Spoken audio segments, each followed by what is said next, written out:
Buongiorno, hello, good morning, and welcome to a big day of action on the European Cricket Network. We are in Italy and our tour in Bologna continues. Today is finals day in Bologna.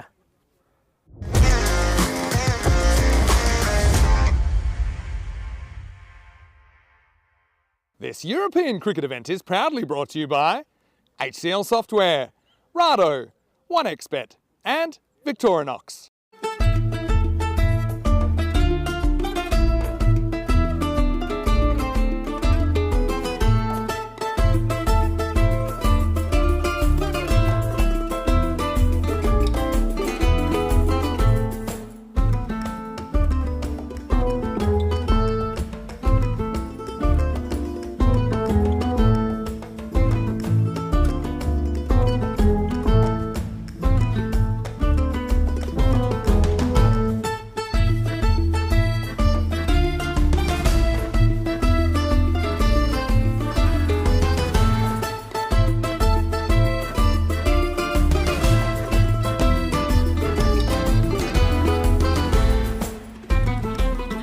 Hello cricket lovers and welcome to the Fabio Fabbri Cricket Ground, where the weather, as we know, has hampered a lot of the cricket here. Yesterday was a complete washout, and first thing this morning we had some more rain, would you believe it? But that rain has stopped.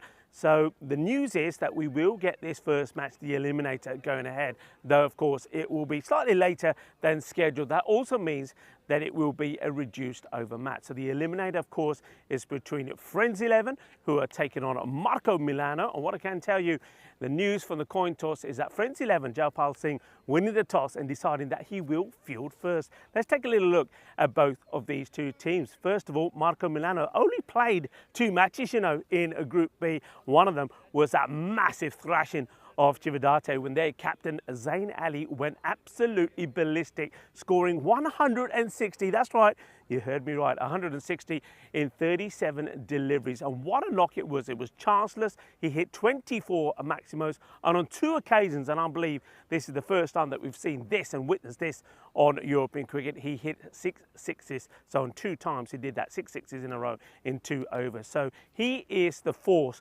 behind their batting, but he will hope that somebody like Vasil Hussain and also the wicketkeeper batter Munib will also find his touch, because I don't think that one player alone can see your way all the way through to getting your hand that trophy. They've got to do it the hard way. First of all, they've got to win this Eliminator. He's got some good bowlers though in his lineup as well. In that big win against Chividate, Rafat was brilliant. He took 4 wickets, and Faizan Ali also was in the wickets with 3 wickets to him as well. But they once again though did come up stuck against Punjab. That was the match that they lost, but they did have 4 no results. The Friends 11, on the other hand, the team that finished second in Group A, they did slightly better. They played 3 matches, won 3 matches, but they also did have those 3 that were abandoned as well. But they've got some good players in good form. Vikesh Kumar, I think their sort of established evergreen batter would be key for them. Jaipal Singh is going to have to step up the mark here today, because he's got some big outs here. Sabjit Singh and also Jaswinder Singh, 2 very good bowlers and all-rounders. That served them well in those Group A matches. Both of them are absent, and we know that those 2 players are very good. They've put some great bowling spells in, and when you've got someone like Zain Ali that you're bowling against, you really would have liked to have them in the side. But they do get Numan Ali back. He was missing the last time that we saw him, but he's a good player with bat and with ball. But also, I think the captain will be pleased that the likes of Harmanjeet Singh and Pripal Singh came good when his other batters at the top of the order did not perform. So he's got some good players in there as well. It's 5 overs per side. We've talked about this before. It can go either way. If one batter clicks, then that could be the difference of winning or losing this match. So big match coming up. It is the Eliminator. One of these teams will have to pack their bags a bit later, and that'll be done. The other one will have the chance to play in qualifier number 2 against the loser of course, qualifier number 1, which is the 2 top teams that will be playing a little bit later on. Tina Goff is in our commentary position in the igloo. Well, Tina, we haven't had the best of luck, but today it is Peacock Friday, and maybe the weather also is going to brighten up for Peacock Friday. Let's go over to Tina for the start of this match. And Tina, the news from the middle is that Friends 11 have put the big, strong opponents of Marco Milano in to have a bat. Thank you very much, Rico, and welcome everyone to a finally dry Bologna here for this ECS Italy. And you can see out there, everyone's already ready and raring to go in this reduced overs game. 5 overs aside, and well, it looks like Marco Milano are going into this as favourites. Well, both sides haven't played cricket in a good couple of days thanks to that rain. Friends 11 have brought in 3 players, Atik Taibrez, Ali Noman and Mohammed Irfan come in for them, and Zain Naqvi, the centurion, the record breaker, will be leading his Marco Milano side. You can see though 7 washed out games between these two sides, so they've only actually played the 5 games between them, but they're out there in the middle ready to go, and hopefully we can pray to both the weather gods and the technology gods that Rico Full is joining me for the first ball here coming up. Yes, and it's a good delivery. Buongiorno to everybody, and hello Tina. So we start, and Numan Ali gets the no ball here called, so see that must be a foot fault here. Look, big plus, and somebody I didn't mention in the intro, probably because he sneaks in. Asjad Butt is in the side. He's at the other end. He's the non-striker, and Asjad, well, what a huge plus he is to have it in the side. Of course, we've talked about Zain Ali. Now, remember, he brought up his 5th century on the European Cricket Network. But Asjad Butt is a man who is approaching 4,000 runs. He's on something like 3,911, I believe. And he scored something like 7 centuries. So that's a huge plus for Marco Milano coming into finals day. As we see the first Maximo being hit, and it's off the bat of Zain Naqvi, the man who scored that 160 the other day. So 6 runs to start in this. Remember, 5 over a match side. So got some good ins there, have Marco Milano. Whereas, as I've said, with Friends 11, they've lost a couple with Jaswinder and Subjit Singh not in the side.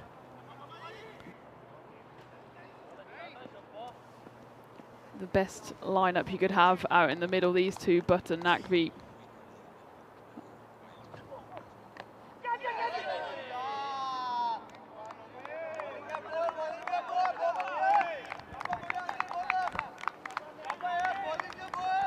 But these two batters, we know they can hit, but they don't have too much time to get into their work, just the 5 overs. And well, we've all been sitting watching the rain the last couple of days, been itching to get out there. Great work again done by the ground staff tirelessly last night and this morning to get the play on here. That's a nice looking shot. That will also go all the way. Balle, balle, balle, kinna sona. Shaka lage. You're absolutely right, Tita. I mean, we've got to give a lot of praise to a lot of the Bologna players. It is their home ground, so of course they are very keen for the cricket to go ahead here. It's a lovely ground. It's just unfortunate that the weather has not been kind to us. The likes of Hasib Khan and also Abu have worked really hard, non-stop. And credit to them that we do have this 5 over a side eliminator started. That's going to be mullered away as well. Que grande, que guay, que genial. 6 carreras más. That has been belted out of the middle of the bat. And Zain Naqvi, well, he looks in the kind of devastating form that he was in the other day when he scored that century. 3 sixes already in just 5 deliveries. Captain leading from the front here. I'm not sure, did we mention before that Zain was playing at Lord's just a few days ago? Yeah, and he did okay there as well, didn't he? I reckon there was a few people at Lord's that raised their eyebrows when they saw him hitting the ball like there's no tomorrow. Yeah, it was a 50 over game. He scored 35 off 23, remained not out. 2 sixes at Lord's. No one will ever take that away from him. And now he gets to play at this glorious ground in Bologna. Might have been a bit of a crashing down to earth for him when he came in the morning and saw the outfield. Yeah, I tell you, because yeah, the boundaries at Lord's are not 50. I tell you what, whether they're 50 metres or 80 metres, that's a 6 on any ground, as that's been picked up beautifully. And Numan Ali, who comes back into the side after being absent. This last time we saw Friends 11, it's not gone well. It's a magical start, 25 coming off the first over. It's exactly the start that Milano would have wanted. As we take a look at the stats so far, and Obviously, we've lost quite a few games to the weather, but still, that run rate, 12 per over, so the average 120. A lot of Maximos, and look at that, the difference between the Maximos and the 4s, and that's also because the outfield can be a bit boggy, a bit slow, so most batters have decided to go the aerial route. Yeah, I have to say that 4.7 on the 4.8 is still pretty good when you consider that this outfield is very slow. I want to say it's Good Friday, of course, not just Peacock Friday. It's Good Friday, of course, Easter Sunday just round the corner, so I think everybody's getting excited for the Easter eggs that will be coming their way. And, yeah, so plenty of celebrations this weekend. Also, it's International Jugglers Day today. Well, we've been juggling around with the weather. It played away. It won't go to the boundary. It just slows up. Asjad Butt will get off the mark. We'll take the single. Yeah, Asjad. Remember, we saw him. Well, I didn't see him, actually. He played on the day that I was off in Madrid. And he turns up and scores a century. So Asjad in good form. And like I said, 7 centuries he has scored on the network. He's got 2 men out there, Centurions, Asjad and Zain Naqvi. Here's Naqvi back on strike. Gets a good short delivery. And it's been called a wide by the umpire who's at square leg. It's just saying that's 2. That's going over the head of Zain. Let's have a look at this again. Yeah, clearly. This is Irfan just coming on to have a bowl. Asjad scored almost 1,500 runs just in 2024 and got his 2025 off to a pretty decent start as well. Oh, now that was, I think, will be a dead ball called here. I feel, yeah, dead ball from the umpire. This one completely slipping out of the hands of Mohammed Irfan. And it goes backwards as well, hits the deck and goes backwards. But yeah, I think that's the right call. Dead ball given. Looked like, I mean, it's probably just that's worked out in his favour, because I think if that did go forward, it would have probably been another one that goes over the shoulder. Now they're just checking this. I mean, I hope they don't call it a no ball. I think that's the right call, dead ball for me. I wonder if they're just having a look at this again.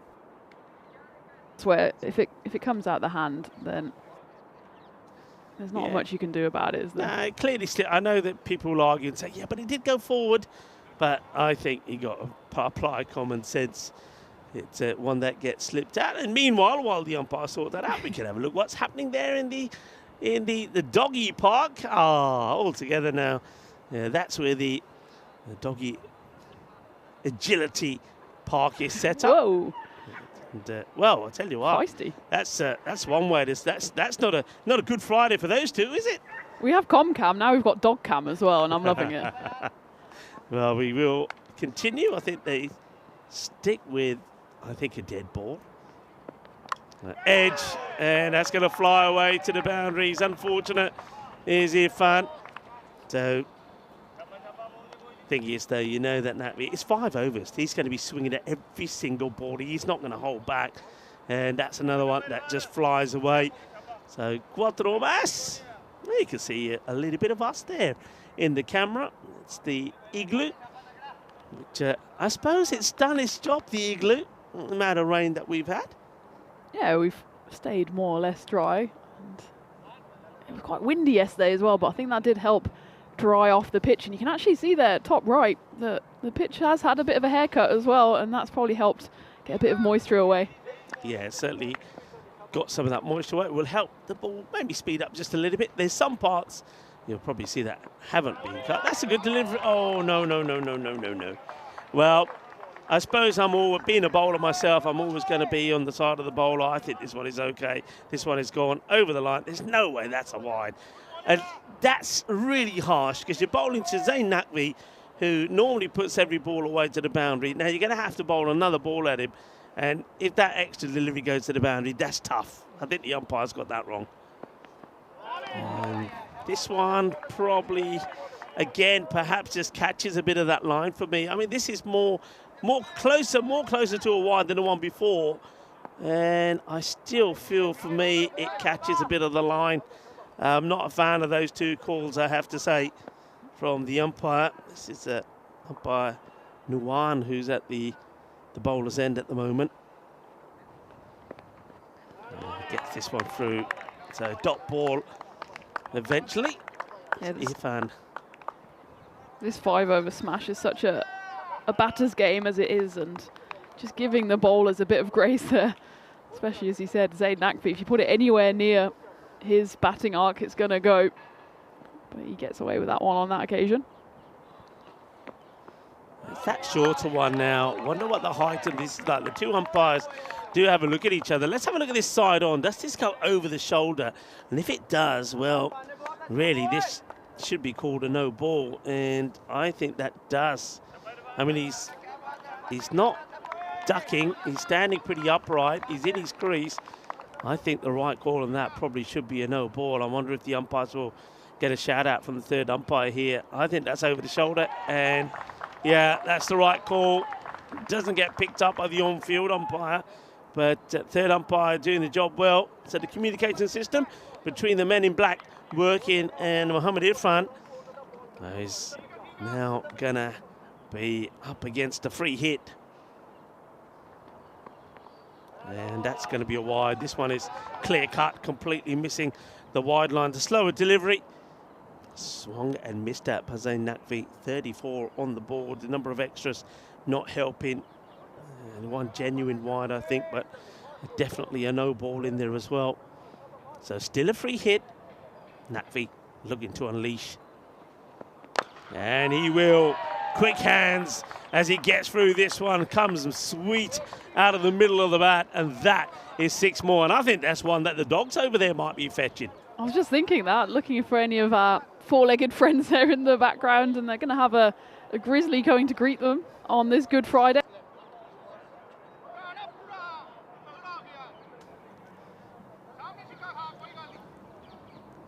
So a cracking shot. Over's gone for 16, still 2 to come from it. And that's well bowled. He's getting success with that delivery outside of the off. He's getting some genuine movement away here, so it's fun. But now he's at a point where he's having to bowl those extra balls, and everyone that Zaid Naqvi gets hold of and puts to the boundary is going to hurt them. He gets away with one of them though. Let's see if he can get away with the second. And up in the air, but gone. Gear, shakka lag gear, as that clatters in to the scaffolding where the camera is. And, well, Martha Maria is up there. Martha, are you okay? Come and show us a little bit of love. We always like to see a little bit of love from Martha Maria. And those lovely nails of hers. There she is, Martha, giving us the thumbs up. And that's the way things finished in Group A. Fresh Tropical were the group leaders with that 3-0-3 record, 3-0 results. Friends 11 also unbeaten, but it was the bonus point that Fresh Tropical were able to pick up, and that got them in that top spot. Despite the fact that there was a few no results, I think it was a justified top 2. And you can say that actually for both groups, despite the rain playing a big role. I think the best 4 teams went through. Yeah, I think that's probably true, though. I think the likes of Pressure will probably think, well, if we had some matches there, because Group B, of course, was big time affected. Right, here we go. This is now Pritpal Singh. Comes on to bowl over number 3, and Ashjad, maybe a little bit rusty to begin with. Swings and misses at this one. Yeah, slightly different pitch to that Ashjad made that 130 just a few days ago, really, in Madrid. Of course, that pitch was really supportive for the batter. This one's got a little bit in it for the bowlers, and you just got to watch that bounce. Sometimes the bounce to stay a little low. Oh, there you just go. Like that. Just like that. Well, there you go. I'm going to call that the commentator's kiss. Well, it is for the Friends 11. A bit of the curse for Marco Milano and Ashjad.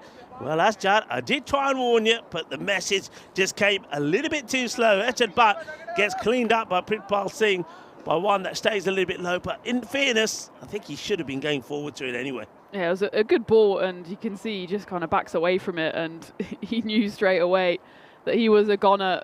Takes a bit of a look down at the pitch, but getting in line with it is always the right option that time. Just jumped away from it, and it stayed pretty low. So it was unlucky Ashjad, but doesn't repeat his heroics in Madrid. But hopefully, well, with Zaid Naqvi going well at the other end, 40 off 12, they've still put their team in quite a promising position, 47 runs on the board. Yeah, it's going to be, I think, interesting how the rest of the batters play here now. I mean, Ataula comes out next. Of course, he'd love to have a go to smack these, but I think he might just be thinking about bat and ball and getting Zayn on strike. Well, he doesn't. It's a little bit of the old the Baximo maybe here. Does this go all the way for 6, or does it just drop before the line? Not where he was looking for this to go at all, but that is a genuine, I think, Baximo. I think that's 6 runs. The umpire's just checking. I think we just see that on the screens there. That's 6. He's going to have to put him up in the air like he just don't care. Yeah, Say's going to hit us. Some more fortune then here for Marco Milano. Remember, we saw Zayn Naqvi edge on to the boundary of the bowling of Nouman Ali in that first over. So back to the drawing board then from Prital. First 2 balls were perfect. Dot followed by a wicket, and a bit unfortunate on that one. And it went all the way. And that's up in the air as well. And that's, well, it's gone over the rope, I believe, because if it drops in front of the rope anyway, it's going nowhere. I can tell you that. That is the sticky part of the ground. That's the ground that's being worse affected by the rain. You can see tons of sawdust there, but still very sticky. And not too many are going to go to the boundary along the deck, that's for sure.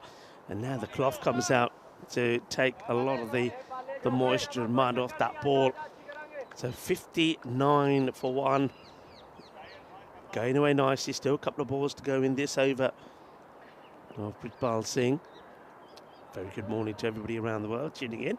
You can see that Edwin is in the chat at the moment. Hello to John Hisham and Kroom. Wow, that one will be a wide. Well, what is this hit? It's hit something and taken off. And Ashad Butt, who's probably looking on there, who was bowled out for 1 off 3, is probably thinking, okay, nobody told me about this wicket. I don't think you'll see this on the screen. No, you won't. Look at it. That's taken off.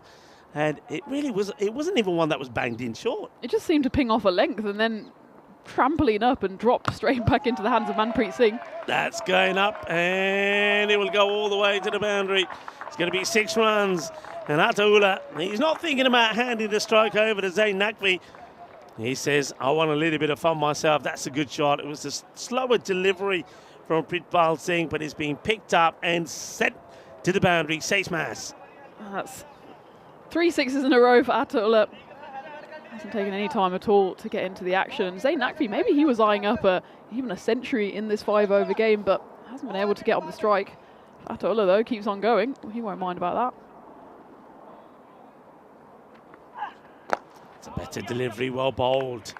Good Yorker length ball. I think on this pitch, you've got to go full amateur. So that will take us to the end of the 3rd over. And maybe it's an opportunity for us to say hello from the igloo to our viewers around the world, wherever you're tuning in from. Isn't it great that we finally get back out there and on Peacock Friday, and of course Good Friday, we get some cricket. Good Friday, Peacock Friday, finals day. We're both on the mic. What more could you want? What more can you want? Yeah, well done to 2 Circles. They've got the sound sorted here as well. I mean, it's very muffled in our headsets, but I'm told that you can hear us, so that's good news. So great to be with you. And yeah, I'm expecting to have a really good day here. Marco Milano, they'll be desperate to get themselves in the final and win. They'll be very disappointed, of course, when they didn't win their in pressure. But this is what we've got coming up today. The eliminator first. Then we're going to see the first qualifier.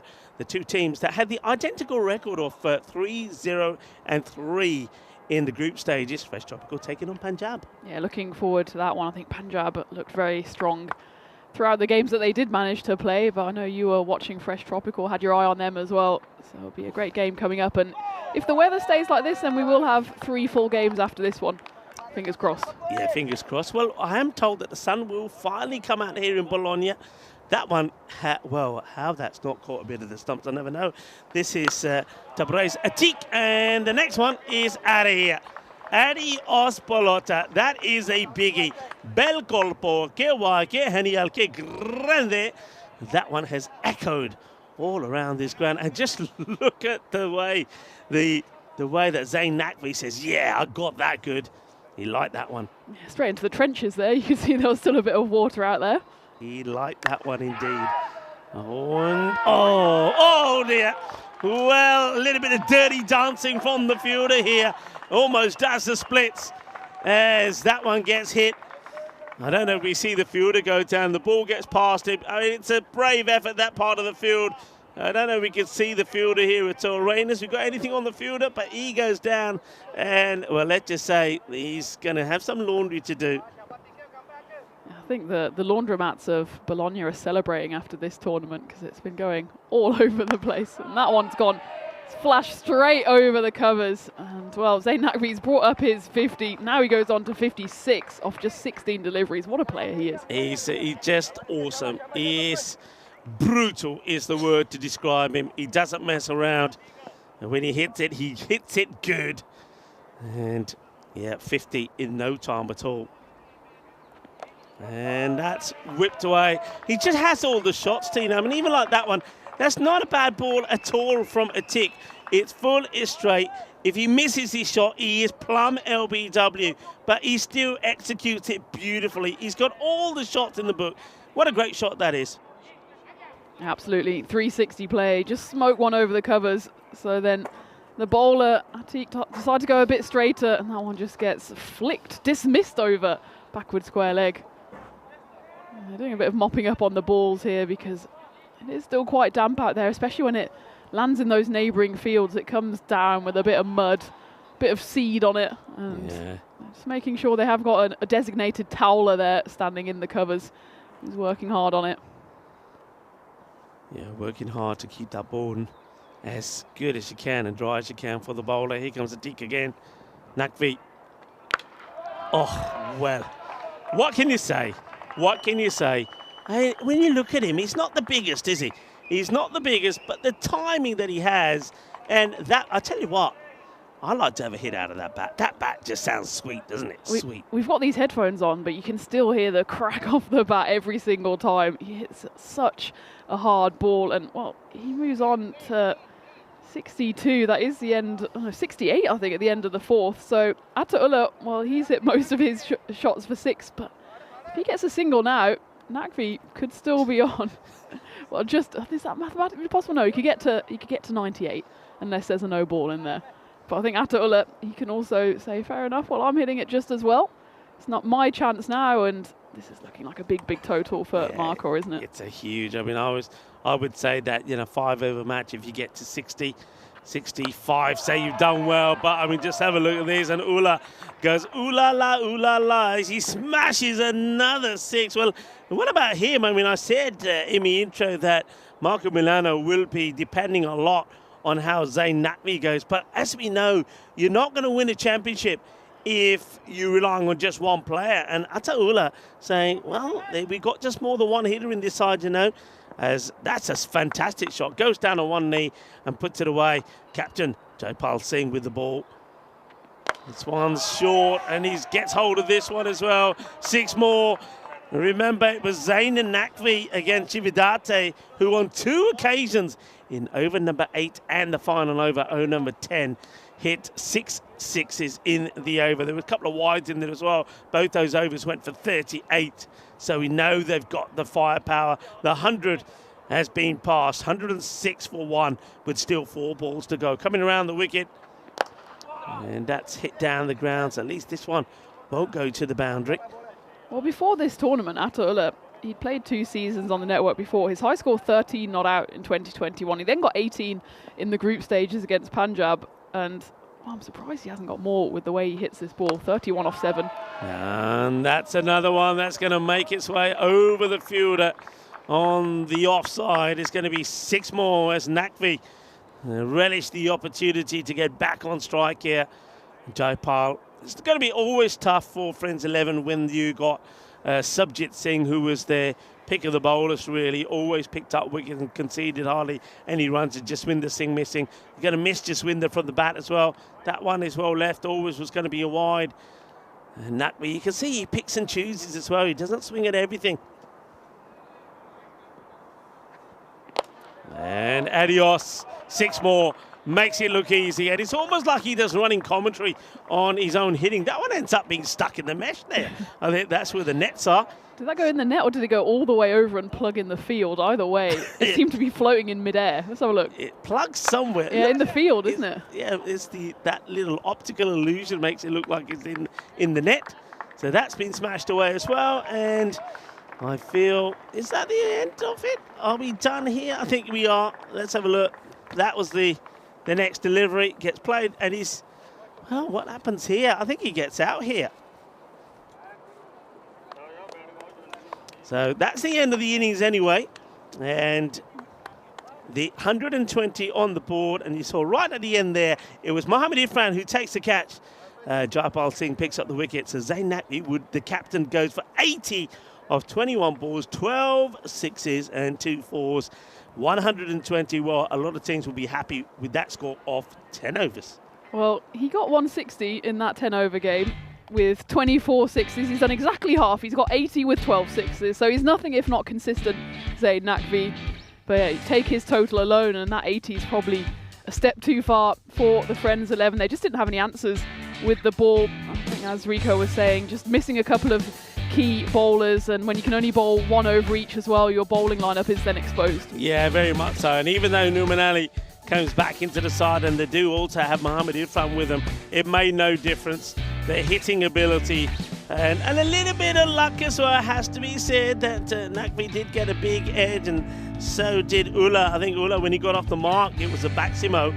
But yeah, the hitting was great, just tremendous striking. Asjad Butt, well, he comes in for finals day, and well, nobody told him that the straight balls the one to look out for. Stays a little bit low. Asjad just wasn't, I think, mentally prepared for that. He gets bowled, the whistle wicket, but then, well, Ullah came out and he was not in the mood for defending. He was hitting it big as well. Yeah, absolutely, and it was just relentless hitting from Marco Milano. Maybe Friends 11 thought that once they got Asjad Butt out, they maybe have a chance here, but it just kept on going and going. There was 17 sixes in that short 5 overs. So only 30 balls to play with, and more than half of them went all the way to the rope, and that's what we saw in those stats earlier as well.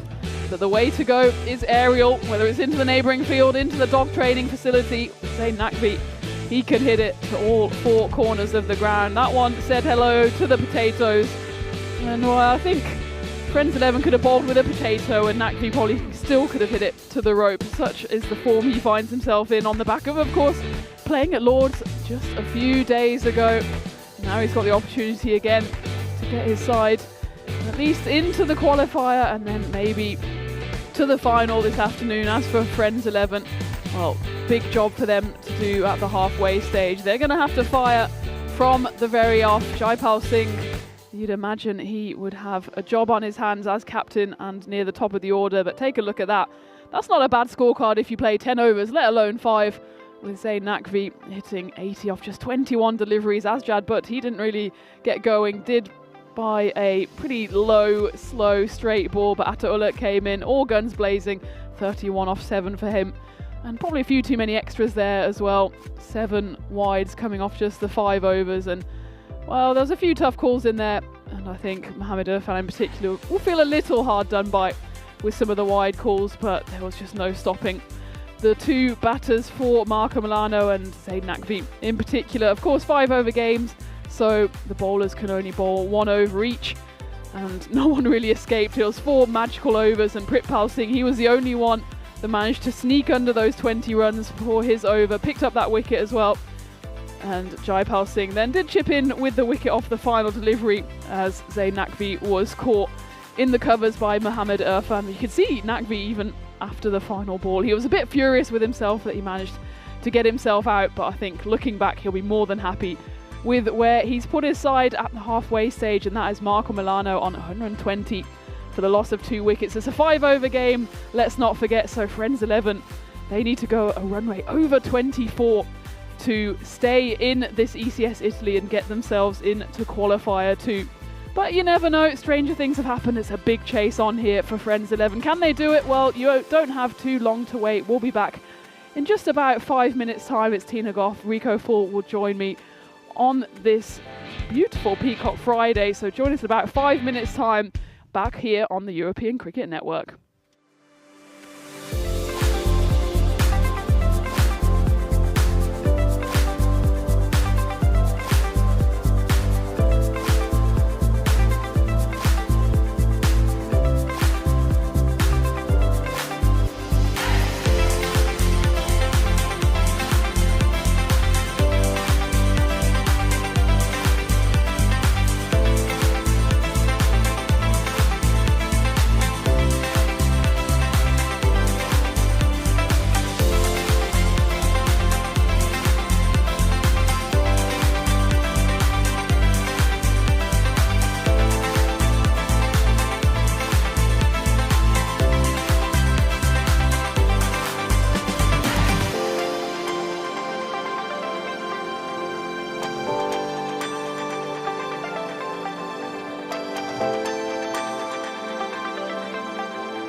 This European cricket event is proudly brought to you by HCL Software, Rado, 1xBet and Victorinox. Welcome back, viewers. Good to have you back in this eliminator where Marco Milano have piled on the runs in this 5-over-a-side match, 120 for 2. Zain Naqvi falling off the very last ball, but he'd done the damage by then, hadn't he, when he scored that 80. And what a quick fire 80 it was as well, 80 of just the 21. And he got some good support there from Atawal as well, who scored 31 off 7. So I suppose Friends 11 here, they're just going to have a go and see if they, you know, it's a bit of, most people will say that it's going to take a miracle to do it, but they'll be saying, look, if they could do it, we can as well. Vikas Kumar certainly is going to have a go. He's been in good form. He's scored a couple of half centuries and he plays that away, but see the difference. If it's along the deck, the ball just is not going to get to the boundary. It's so slow, and that the leg side actually is the quicker part of the ground. So just a single there. Rico Full here, and alongside me is Tina Goff. Yeah, it's nice to be back alongside you after a few technical difficulties the last couple of days. Hopefully, though, we are coming through loud and clear to your screens wherever you are in the world. Lovely to have you with us as well. And I think the outlook is good. It's not exactly glorious Italian sunshine, but it's dry. And those are our low expectations for this week based on the weather. So we're happy. Yeah, we'll take that. We will indeed. No rain. And just get this final stay in, because we're expecting to see some very good cricket. That one's up and over. It's a nice shot. It's going to be 6 runs from the bat of Manpreet Singh. And it gets this proper, nice, solid stroke. Good reach Manpreet has. And he clobbers that over that very sticky and slippery offside field. And I just know that we're going to have a lot of action over there. Some dramatic and maybe a little bit of comedy as well. Zain Naqvi just making a change in the field, just noticing he's pushing this square leg back on the boundary. And I think we're just waiting for a rag to come out, and Friends 11 are quite happy to share their rag with their opponents. So yeah, square leg goes back on the boundary and long off staying back at the moment. No, they are making the field. In fact, long on goes back. Zain Naqvi himself goes to the boundary. So they're not wanting to plug the offside at the moment where Manpreet just hit that 6. It's Abdullah to bowl the 3rd in the over. It's a good delivery. Pitched well up. Yorker length gets played, but no run. And that's one thing you can't afford here when you're chasing that 120. You're having to go at an extraordinarily high rate of around about 24, 25 and over. You've got to try and get something of every ball. There's absolutely no time to rest either. One over that doesn't go your way, and it's already going to be curtains, I think, because that's going to go quickly up to about 30 if they don't hit every ball to the rope. This is up and it will go over. So 6 more Manpreet. So he's opting to go outside the offside. Good shot. I like the way he's negotiating that to go over that offside boundary. Want to say quick hello to some of our viewers. I know Kroon was in there, Chris Smith as well, Bob. Everybody happy that we have got some cricket here today, and also Paul Kevin. And of course, happy Peacock Friday to everyone. I hope you got your loud and beautiful shirts on.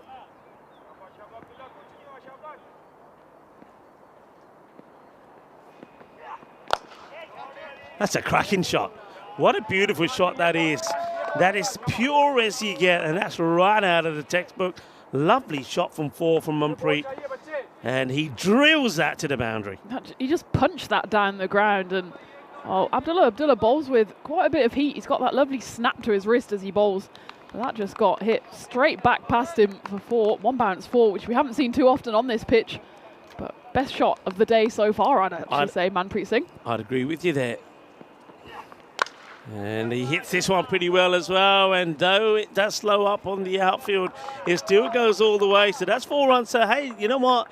They're needing 20s. They're staying with it here, and it'll be quite incredible if it'd be incredible even if they get close, I'm thinking. But that takes them to 21 off that first over.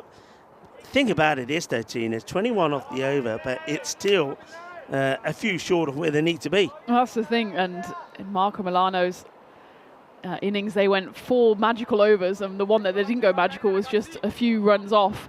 And we can see we've been a few matches off a golden ball, 56 of them. It's about time, isn't it? Yeah, it's about time. Definitely is about time. And could it happen on finals day here today? Certainly could. Okay, second over about to start. Man with all the 5s on his back, Hussein Kabir. Liking this one. I think it's probably come off the pad, I believe. It's a good take still by Mohammed Munib. Yeah, it comes off the pad. Good take, good movement from the keeper. I haven't talked too much about the keepers as well. It's always going to be difficult for them too. You can see they're standing in a lot of sawdust. That's hit well and just goes through the hands of the fielder. That's going to be 4 runs, I believe. Cuatro carreras. He struck it very well. And the fielder has a chance maybe to take the catch, but ends up going through the hands. 4 runs. He just tipped that one over the bar, but both these batters hit the ball with such incredible power. You can hear the crack of the bat every single time. It's just going to be a single this time. So every time you feel that ball doesn't go to the boundary, then the rate required shoots upwards. 26 they need per over here. Even though they got 21 on the first, still they're falling behind. It's a mammoth task ahead of them. Friends 11. Shot. Absolute beaut. And Mumphrey, well, he's not going to give up trying, is he? That takes him to 26. And he's just standing and delivering. What a good shot that is. Very little pre-movement. He waits, he stands perfectly still, and then at the last moment, he executes the perfect shot for 6. Yeah, that was a lovely shot. Just all about the balance at the crease there. As Hussein Kabir is bowling the second, of course, every bowler can just bowl the 1 over. It's a bit of a thankless task as well, especially when the batters have license to swing. It's almost like being a bowling machine.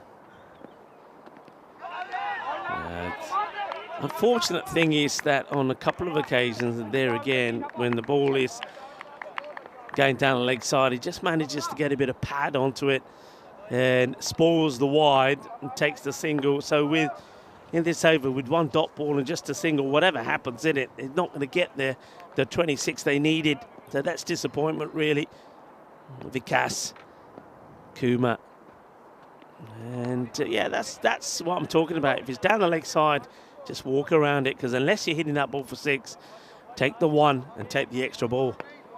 They need to take every single run they can at the moment, and yeah, use that 1. And then if you hit this one for 6, then that ball's gone for 7, and that's pretty much what they need at the moment if they want to get anywhere close. 87 needed in 19. That's a bit of a loose shot there actually from Vikas.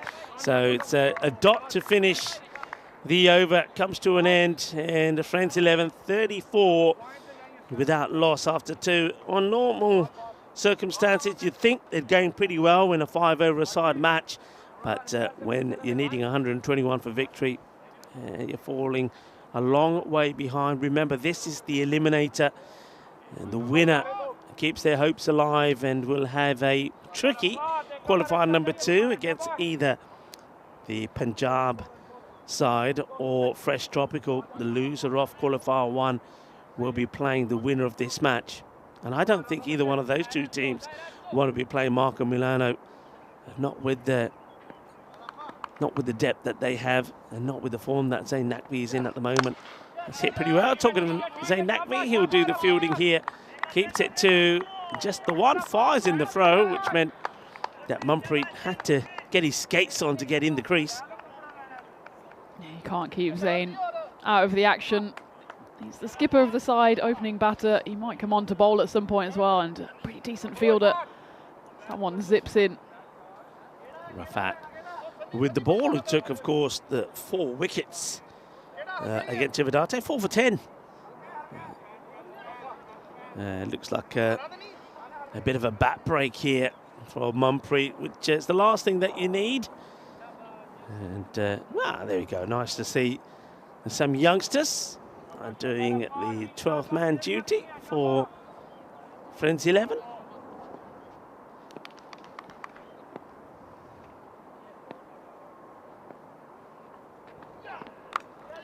Well, that one could be a Maximo, and it looks like it is. Yep, it will be. Well, they had a few of these themselves, did Marco Milano. So all fair in love and war, as they say. That one will go all the way to the boundary. Vikas Kumar gets his first Maximo. Hello to Wayne, who's in the chat. And I hope you're well. A lot of conversation on a Friday. Of course, it's Good Friday. I know a lot of people are on holiday as well. So if you are on holiday, enjoy, not just today, but I'm assuming that you're off until Tuesday. So enjoy the long weekend and do stay with us, because I know it's finals day here today, but don't forget we still have 2 days of action from this February cricket ground. We have women's cricket starting tomorrow when the women from the north of Italia will take on the women from the south. So do join us for that. I know Tina, because I'll be leaving at some point tomorrow. I may be here for the first match. All depends on how transport can be arranged. But I may be here for the first. But if not, I know that you're looking forward to talking through those matches. Yeah, very much so. Another 4 games coming up the next few days. Hit well, but not well enough to get to the boundary. So I think already it's time for us to start thinking about saying goodbye to Friends 11. They'll be disappointed. This is the first loss that they'll they get under their belt. They've struggled a little bit getting players available. I know when I was speaking to Jaipal about it, he said, you know, with guys being at work, etc., it's been difficult for him to have the same team out. That was going to get edged away, and Manpreet, well, he's used the edge of this new bat very well. It's knocking the edges in first as Manpreet, but you know, we saw in the group stages a couple of times Numan Ali wasn't available in one match, and today there's no Jaswinder Singh, there's no Subjit Singh as well, but they've battled well. They'll be pretty proud of what they've done here, and I think Jayapal will know that they get beaten by a much stronger side, especially when it comes to the batting here, Marco Milano. But we'll see plenty of Friends 11 again. I've got to say they're one of our favourite teams as Rafat comes in again, and he's going to be worked away to the boundary. 4 runs as he strays onto the leg side. Nice shot there from Manpreet. Moves on to 35. One of our favourite teams. I remember them very first time I came to Bologna. It was a different ground to this one, and they always look after us. Aloo Prontas, if you request them, they'll bring them. And today already they bought us some pakoras, some bread pakoras filled with potato. And Jaipal, I want to thank you and your players very much for that and looking after us and the crew all the time. And I'm sure that their day will come one day on the network as well when they go all the way, as this one will also just bobble all the way for 4 more. And 50 comes up on the board, and that one takes it to 54, in fact. So it's just unfortunate for them that they come up against Zain Naqvi at his best. Yeah, and it's not quite a one-man team. I think that's harsh on Marco Milano, but as you were saying, Friends are missing a few of their key players. And if, for example, you take Zain Naqvi out of the lineup for Marco Milano, it does look like a bit more of a balanced matchup as we take a look at the matchups. And, well, completely balanced based on the records. Fresh Tropical and Punjab both, of course, had those 3 washouts, but go into this game unbeaten. I think it's going to be a good one. I think it's going to be a good one. Arvind Kumar, remember him, he scored a fine 60 and a 97. We thought he was odds on to get his 100. It just wasn't meant to be. There was one, of course, a big talking point of one shot he played, which everybody was sure went for 4, and it was given just as a single. But maybe today is going to be his day. But he's got some good plays in there as well. It's going to be a wide. This is Ataullah, who showed his strength with the bat a bit earlier, scoring a fine 31 of 7 deliveries comes on. And he fires it down the leg side. Yeah, I mean, there's all-star cast there. Rajmani Sandhu, Simranjit Singh with the bat and in the field is going to be class. But it's going to be a very good match. But I think Amir Sharif and Hassan Ahmed probably the key, the 2 batters for Fresh Tropical. Oh, wow. Okay, this is a proper comedy moment. And Vikas Kumar shows no sign of discomfort. Kenda chala door kena main challa. Oh yaar, mere piche khade mari dande ta udhar. Well, that's not the best of not the best of aims, but Vikas Kumar, well, he's definitely got some extra padding in there because he doesn't even wince. And that one's got him proper, but he's all right. Get the Matige. Well, sometimes the batters have it coming because they run right in the line of the stumps, but poor Vikesh was running nowhere near the stumps and still got a grizzly to the shoulder blades. That's down the leg side again, so Ula just struggling to get the line right here. Manpreet, he's on 39 of 11. It'd be great if he could finish with a personal high with a 50 here. That'd be great, Manpreet Singh.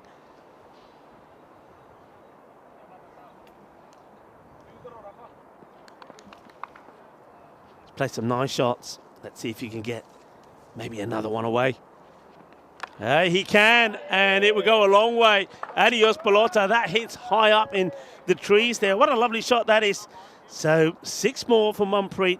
Just having a check of Manpreet and his stats and seeing some of the scores that he's made on the network. And this will certainly be a nice moment for him if he can get a 50. He scored 50s in 20, 21 and 22 and hasn't featured, in fact, in the last couple of years. So it'd be great if he gets a 50 here. That means that in every event that he's played in, he scored a 50. His highest was 65 against Gina Brescia back in 2020. So that could be a nice moment for him. He's not there yet, but he's on 45. Manpreet Singh, 63 with that loss. And if they were batting first, Tina, we'd be saying they're going well. They're going to put a good score on the board. Right, goes for it.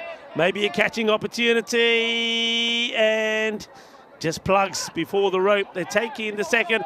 And Vikesh fell asleep at the other end. And now he's checking his back. Don't worry, Vikesh, you're safe. Nobody's aiming at you this time. Just plugs. I think Vikesh thought that went to the boundary because the fielder, Ashjad Butt, was so casual doing the fielding.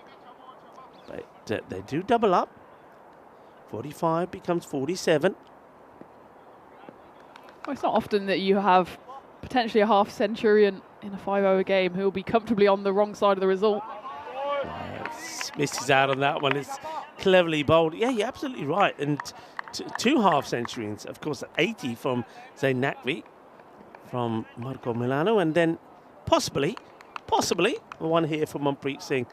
But on this occasion, Atola gets the better of him with that slower delivery.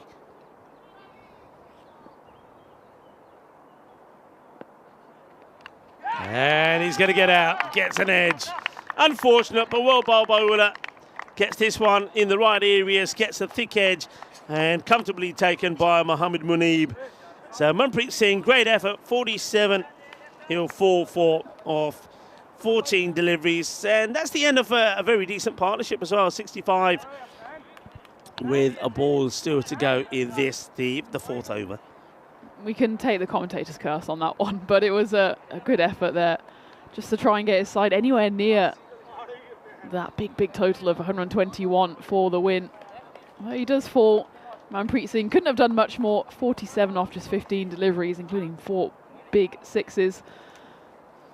But just one nicked through to the keeper. A nice comfortable catch there for Mohammad Muneeb.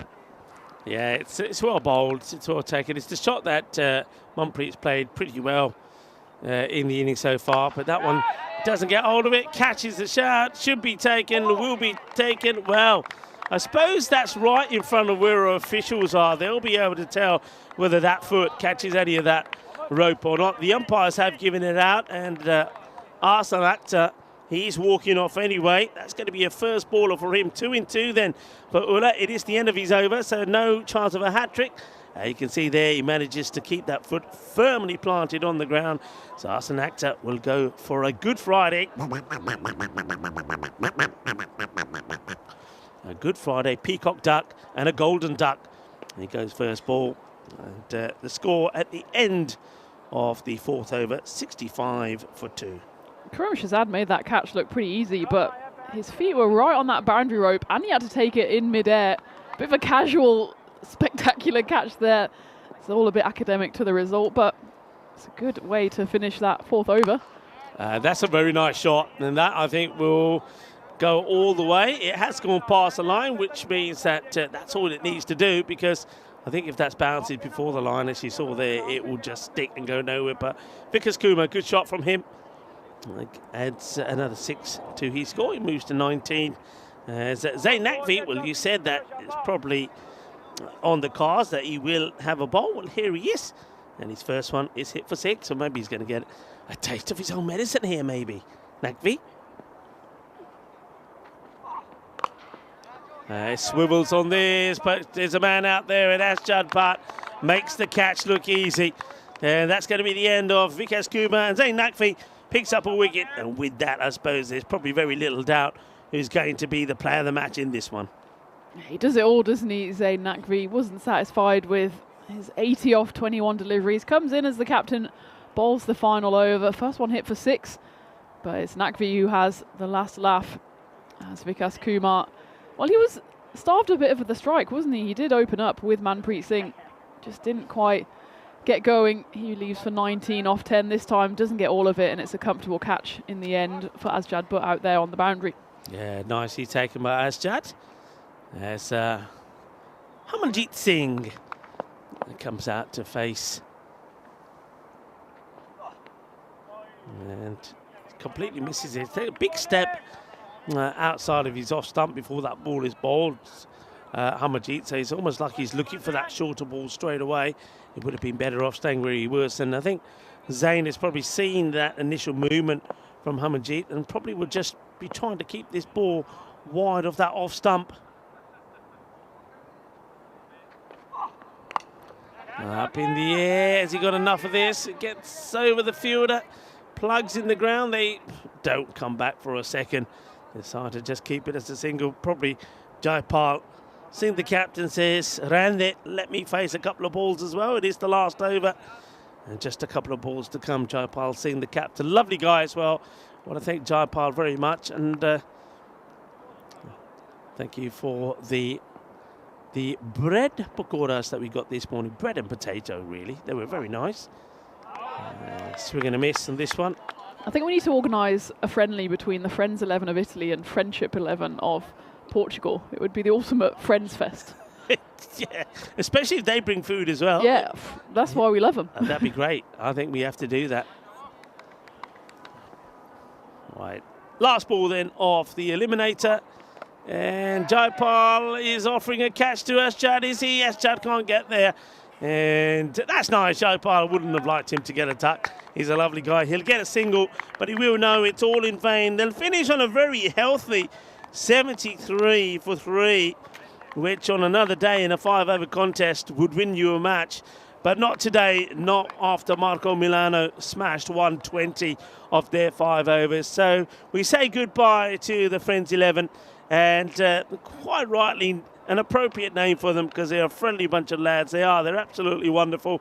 And not only do they play their part on the field of play, but the work that they've done behind the scenes, especially when in Group A we had a couple of those wet days. They were working hard with the covers and getting the ground prepared, and also, as we've mentioned already, treating us to some lovely delights along the way. But we say goodbye to them. So it will be Marco Milano that booked their place in qualifier number 2. And they're a team that Fresh Tropical and Punjab will want to avoid. They play the qualifier number 1 next. The winner will go through to the final. The loser has a tough one against Marco Milano.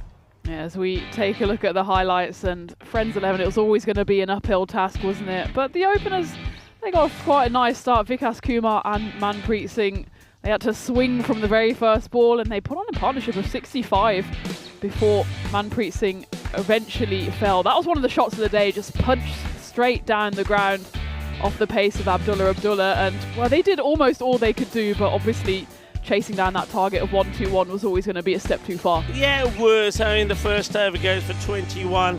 But then if you have a look at the rest of the overs, unfortunately, there was always a couple of deliveries. We saw one just there, going down the leg side where you get a bit of a pad on it, where, you know, on another day you let it go, you take the wide and you try and hammer the extra ball away to the boundary. That's what they had to do. It was a very difficult thing to try and do to keep up with that rate. I mean, it needed basically sort of 26 per over after that first over was done. It was going to be hard. It was going to be difficult. They gave it a go. They gave it a crack. And, well, that's a crack that Vikas Singh Kuma, beg your pardon, could have done without right on his bat, but he said, Kuchinihoya, I'm all right, no worries. Mumphrey, he was hitting it big. That one took him to 45, and we were saying then that it'd be quite appropriate if he gets a 50 to his name. That would have meant he would have got 50 in every single European cricket series that he's played in, but unfortunately gets a thick edge on that one. Good clean catch taken by Munib, but a fine knock from him for 47. Yeah, and it's not often you get up to 47 in a 5-over game, but you still finish well short. In fact, 47 was the winning margin for Marcourt in the end. And that was a nice catch on the boundary actually by Kuram Shazad. Made it look easy, but he took it in mid-air. This one a bit more of a straightforward one for Asjad Butt, and it was Captain Jaipal Singh out there at the end, but couldn't do much. That one just chipped away, fell short, and well, they fell short of the run chase in the end. But Friends 11, they've been a great team to have in the competition. Looking forward to seeing them again at the next ECS. Yeah, we definitely are. Interesting though, isn't it, Tina? Because the teams that are left here now, Marco Milano, we've just seen there, we know that their top order, their top two are devastating. I mean, Asjad Butt and Zain Ali, if you were to look at all the batters that we have on the network and were to say, you know what, these two will pit them to open, you'd think, wow, that'd be something amazing, because between them they've scored like I think 11 centuries altogether. They are big, but then it's the same for the other teams. Punjab, when you got Arvind Kumar in there and you got like Taranjit Barraj, then you take a look at Fresh Tropical, Amir Sharif and Hassan Ahmed. You've got some really top batters in there, and it's almost like if any one of those batters click, and at the moment Zain Ali is clicking, that could be enough to get your hands on that marvellous trophy thanks to Local Lifestyles. Yeah, absolutely. And well, for Marco Milano, it's not just with the ball, the bat that Zayn Naqvi does the business, does it with the ball as well. He did bowl the last over. It was, of course, pretty much game done, but still only went for 8 runs and picked up a wicket. So if, well, whoever goes through to the qualifier can keep Zayn Naqvi quiet, you can think, well, maybe they've got a chance. But neither side, neither Fresh Tropical nor Punjab, will want to be facing up against Marco Milano, which makes that next game so important, because the winner will, of course, go straight through to finals day. But there's a big game coming up first. Big game coming up first. That's coming up in just over 15 minutes from now. So we're going to take a short break, but do join us back, myself, Rico Full and Tina Goff, as we talk through the qualifier where Punjab will be taking on Fresh Tropical. Hasta pronto, mi familia.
This European cricket event is proudly brought to you by HCL Software, Rado, 1xBet and Victorinox. Hello viewers and welcome back as we get ready for our second match on finals day. This of course is the qualifier where two teams that finish top of their groups come together. It's going to be a great match as well. Fresh Tropical taking on Punjab. Let's join Chima and Rajmani and of course the tournament referee Charles Croucher for the all-important coin toss. Thanks, Rico. I got Fresh Tropical with Punjab to call. Tails. Tails is the call. And it's a head. We want our bad foots. Fresh Tropical won the toss. They're going to bat. Zahid Chima from Fresh Tropical winning the toss and electing to have a bat first. A bit of a surprising move, as we've seen that most teams have preferred to put the opposition in and chase. But this is going to be a very important match, and I think it's going to be one of our classics. I really do. Two teams that have played so much good cricket on the network, Fresh Tropical and Punjab. Fresh Tropical, of course, and Punjab had the identical record in their group stages with 3 wins, no losses, and 3 matches that were rained off. So they are unbeaten as they come into this qualifier. And what they do know is that whoever wins this match goes straight through into the final, and the loser has that very difficult task of facing Marco Milano in qualifier number 2. A quick look at the two teams, Fresh Tropical. Amir Sharif and Hassan Ahmed were absolutely sensational in the group stages, scoring lots of runs.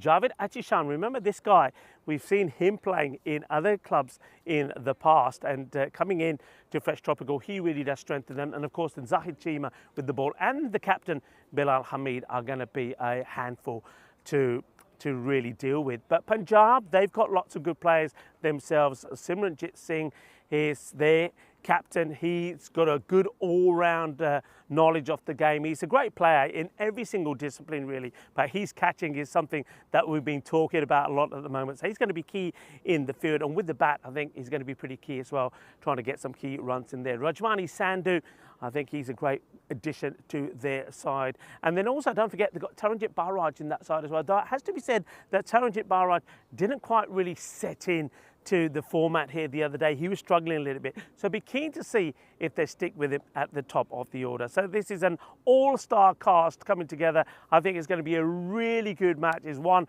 that could go down as one of our all-time classics. I know that Tina is ready for the start of this one. Tina, Fresh Tropical, winning the toss and electing to bat first. Thanks very much, Rico. As the dogs barking to signal the start of this qualifier number 1, it is Fresh Tropical against Punjab. Well, we just saw a brilliant game this morning, reduced 5 overs, but we're back to our full complement of 10 overs. These two sides have exactly the same standings so far. They've won 3, they've had 3 no results, so both of these teams come into this game unbeaten. One of them will suffer their first defeat of this ECS Italy as Zahid Chima and Hassan Ahmed come in for Fresh Tropical. Looks like Ahmed will be taking the gloves as well. As for Punjab, Amninder Singh and Akil Nirmal come in. Nirmal we've seen earlier in the group stages, and he gets the nod today.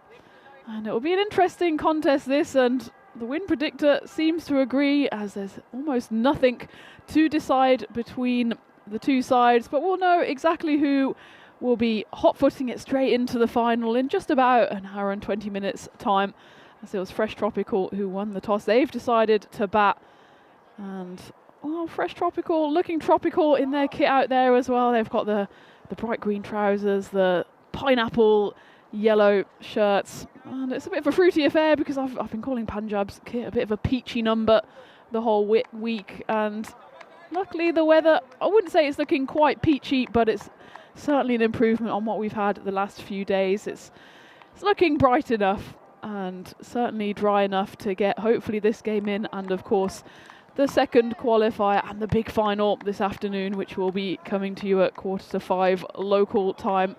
So the outlook is good, and one of these sides will be featuring in that final, and one of them will then have to come up against a very strong Marco Milano side, who are being led from the front by Zaid Nakvi, who followed up his 160 not out earlier in the week with an impressive 80 off just 21 deliveries earlier today in a 5-over game. We're just waiting for the start here. as Fresh Tropical won the toss, and they've started off with a boundary as Hardeep Singh has the ball in hand, but it's Amir Sharif who just dispatches that one over the bowler's head, over the umpire's head with his classic umpiring hat on, hopefully not to keep the rain away today. And that are the first boundary of the innings. And it's Javed Atasham who has joined Sharif at the non-striker's end. And that one's going to go high up in the air. That's going to go either into the mud zone. Wow. That is what you'd call a plug, as we can maybe take a look at that on replay, because they're going to need a trowel to get that one out as it goes straight over the rope into the mud zone and squelch. And that just about shows how much rain we've had the last few days and how happy we are to get the cricket back on. And I'm equally happy to be joined in the commentary box by Rico. And, well, that was an odd little squelch, wasn't it? They're going to need a rag. I could see that the fielder who's next to the bowler is using his trousers and everything to try and clean this ball. Well, that has come out of that's come out of the soil. It got well and truly buried. Hardeep Singh is trying his best to get all the mud off it, but nice shot. Another boundary. It's a 4 and 6. That one though just veering down the leg side. We've got a bit of a snapback flat cap being donned there by Arvind Kumar, the wicket keeper, who was quite unlucky not to get his century yesterday, wasn't he? Or the day before yesterday. He was very unfortunate. I mean, he got close, got to 97.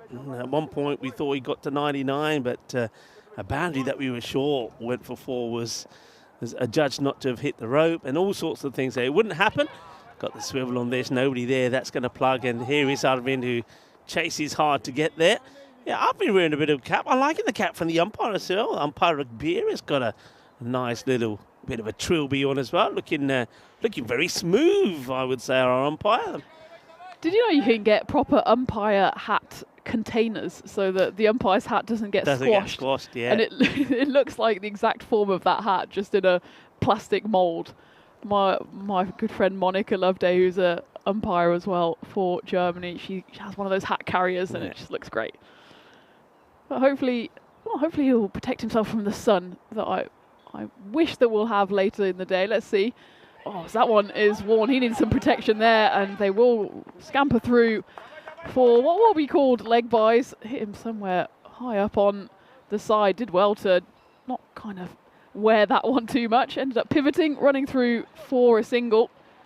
As Hardeep Singh, he bowls with a bit of nip as well. He's not the tallest of bowlers, but there's a few demons in this pitch, aren't there? There's been a few bouncing up and down. There has to be. I still feel that if I was playing on this pitch, I would be just concentrating on bowling full and straight at the stumps, because I want the wicket to help me, and the wicket will help you if you're bowling straight with that bounce. I mean, that's a good delivery. That's where I'd be. That's going to be just a single taken, and that's better. You don't mind the singles. It's when the players are putting you away to the boundary. Hardeep Singh was probably being one of the pickers of bowlers for Punjab, and I've also liked the pace that Dipendra Shakwat has bowled up. Expect him to bowl the second. He certainly did trouble a lot of batters, as we see some more of the four-legged friend action from the dogs that are in the agility park. And it's a holiday today, so I think we're going to see a lot of action on that front. Swiveled away, up in the air. Arvind Kumar chases it, but he chases in vain. That will go all the way. I think 6 runs. Yep.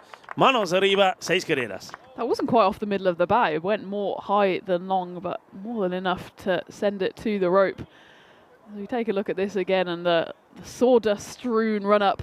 That one, yeah, just about a top edge, but it flies all the way. I was just thinking about that dog with the white coat. That dog better not come anywhere near the entrance to our field, because it won't be white for very long. No. And, you know, some dogs, it's just in their instincts. I remember having one of my first dogs was a Chow Chow, and it was a light brown colour. And she loved, whenever it was muddy, she loved to roll in the mud. And, you know, you just knew she was going to do it. So I wonder if that dog, it's white at the moment, whether it remains white or not, we'll have to wait and see. And we're going to wait and see who will join Marco Milano in that second qualifier as well. So, of course, the winner of this, the 2 group stage winners, will go straight through to the finals this afternoon. But before that, the loser, of course, they do have the second chance. So whoever comes up on the wrong side of this result will face up against an in-form Marco Milano side. So there's a lot to play for. And you'd imagine both these sides are eager to not only get to the final, but also avoid the batting of Zayn Naqvi at the moment. As we go into the second over, it's Dipindra Shekhawat who will bowl it. I quite like Punjab's bowling lineup. That one's going to go away, and it is going to go for not quite a backsmo, but it's flying over the form of Monu Lal there, third man. Just a little bit short. I mean, these two guys, when they get their line right, and remember, when they were getting that ball short or length outside off, they were beating the batters no end. Just at the moment, I think just a little bit too short, which is allowing the batters to get some bat on it. They're swinging hard, and that's why that's another one that flies over that wide third man area and goes all the way to the boundary for 6. Comeback ball here from Dipendra.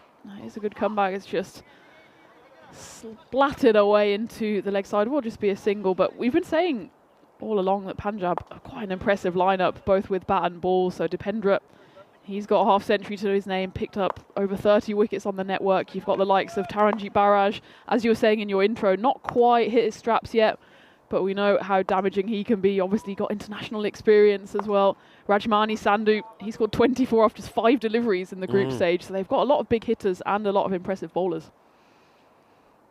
As Dipendra comes back for his third, and he's doing well here to just take the pace off the ball, bowling a few variations, and on that occasion Javed Atasham was way too early on the shot, just manages to snooker cue it into the offside. A good time to say hello to everyone in the chat as well, to Johnny and Rob and John and everyone else, Paul, who's joining us on this Good Friday. It's a Good Friday as well. It's a Peacock Friday, it's Finals Friday, and that's about the holiest of trinities when it comes to cricket. Yeah, it does. And also International Jugglers Day, so if you fancy juggling a few things around, why don't you? That's chipped in the air and it's going to be gone. Simranjit Singh will show us a little bit of love. He always does. He knows where the camera is. That's probably one of the easiest catches that he's had to take. He's got plenty to his name, and that's a good one because they remove the dangerous Amir Sharif. Once again, it's a bit similar to the one that was wide outside the off. He doesn't get it out the middle. It's the bottom of the bat. Doesn't go anywhere but into the safe hands of Simi. So 19 from Amir Sharif. Here we see it again. He sort of scoops it upwards. It's an easy catch. And Simi, like I said, he knows where the camera is. Now it's International Jugglers Day, and there was no juggling there from Simranjit, as it was a pretty comfortable catch. And it looked like there, actually, the batter was just done with a bit of late swing. It looked like he wanted to chip it to the leg side. It straightened up. And as a result, Amar Sharif could only just chip it up in the air to Simranjit at mid-on. So the first wicket to fall. Hassan Ahmad is coming in at number 3. But Simran, he's picked up quite a few wickets in that area. Often long on, long off. I quite like having a tall fielder there as well, because it just gives you that extra bit of reach for the balls hit straight down the ground. I know I quite often find myself at mid-off. It's just in the batter's eye line as well. Just an imposing figure there, can do a bit of psychological damage, but Hassan Ahmad, he's quite an imposing figure himself, the left-hander coming into bat now. Yeah, he's started so well. He doesn't hang around. He plays his shots, and I think the field is also, I've got to say, setting a field in that sticky area to a left-hander is going to be challenging. So this could be real interesting. He's quite happy just to dab this away, and that's good early pick up and throw. I'm liking that from Punjab. They're looking sharp and pretty feisty out there in the field. Yeah, they don't want to give away any singles here, and in fact, Hassan Ahmad would have been absolutely gone on that occasion if there was a direct hit or if the keeper was up to the stumps, but it all happened so quickly that keeper there, Arvind Kumar, had no chance to help out, but he would have been a goner there. Ahmed lives to fight another day, but that one just a dot ball. It's the final ball of the second coming up. It'll be the final ball of the second again, as that one just strays a bit too far down the offside. Yeah, he doesn't want to give Hassan Ahmed anything that's too straight. We know he's so powerful on the leg side, and also with the pace that Dipendra Shekhawat bowls at. I mean, Hassan Ahmed just needs to time it, and it will fly over the trees to where the dogs are. Might have to get some doggy helmets, you know. I'd love that. That one, well, it skewed away. Dogs were almost in danger there if it did come off the middle of the bat. In the end, comes somewhere off the side of the bat, and Hassan Ahmed gets off the mark, and that is the end of the second over. Fresh Tropical 33 for 1. I think we need the chatters out there to help us with some dog cricket puns. We certainly do. And I'm sure the chatters, John Gray's in there. John Gray always finds a way to come out with something. Hello, John. Hope you are. Hello, John Hisham as well. Namaste, salam alaikum. Sastri akal, Abawan. When it comes to all of our viewers out there, we had a quick look at how Group A did finish. And, of course, Fresh Tropical topped the group with a 3.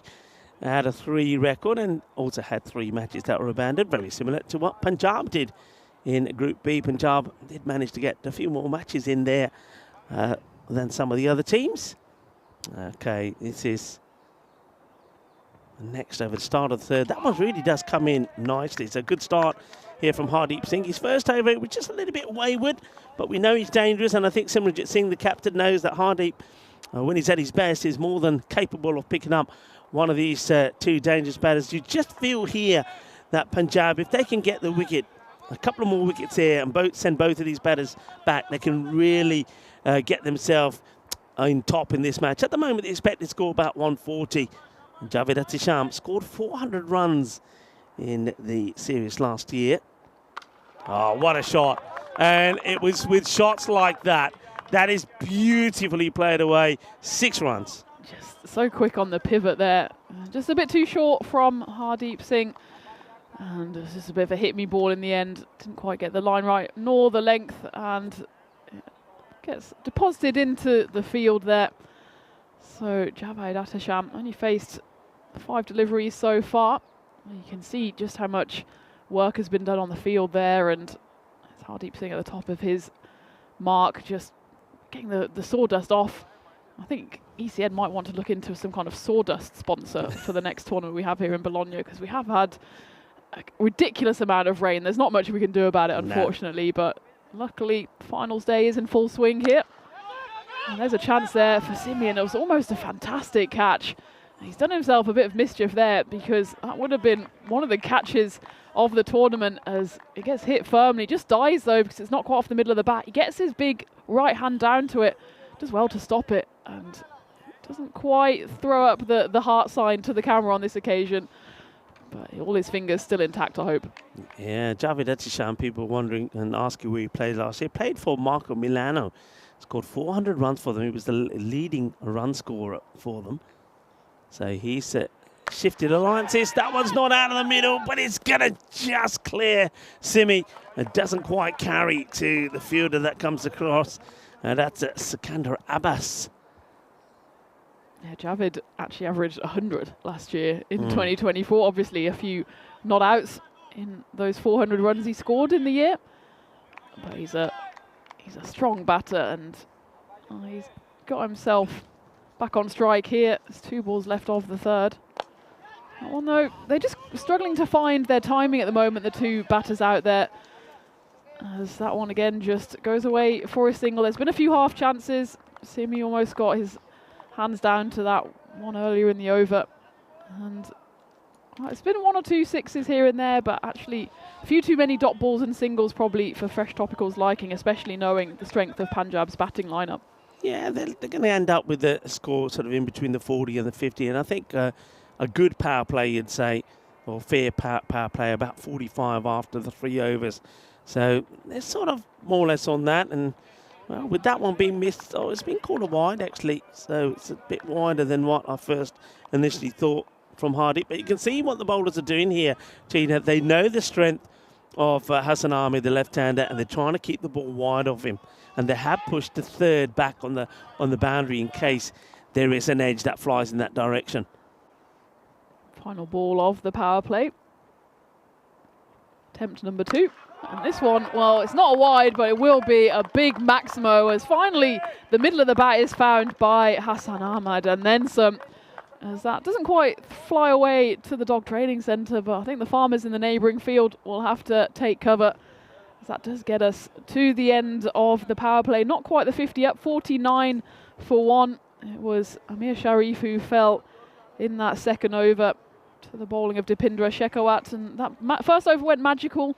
After that, it's been steady enough, but they just haven't quite found the middle of the bat on as many occasions as they would have liked, but still just the 1 wicket down. And both of these batters now getting into their work. Yeah, they are, and that's another example of, we've seen 4 extras in the innings so far, just in the 3 overs completed, and every extra ball has been smashed to the boundary, and that's where the extras hurt you, and that's when the coaches start to pull their hair out, because they're thinking, well, if you didn't bowl the extra ball, well, that's you're not talking 1 run, you're talking 7 runs, especially with that ball being smashed to the boundary. So that's hurting Punjab at the moment, and though they have lost Amir Sharif, I think Fresh Tropical will be pretty content on where they are here at the moment.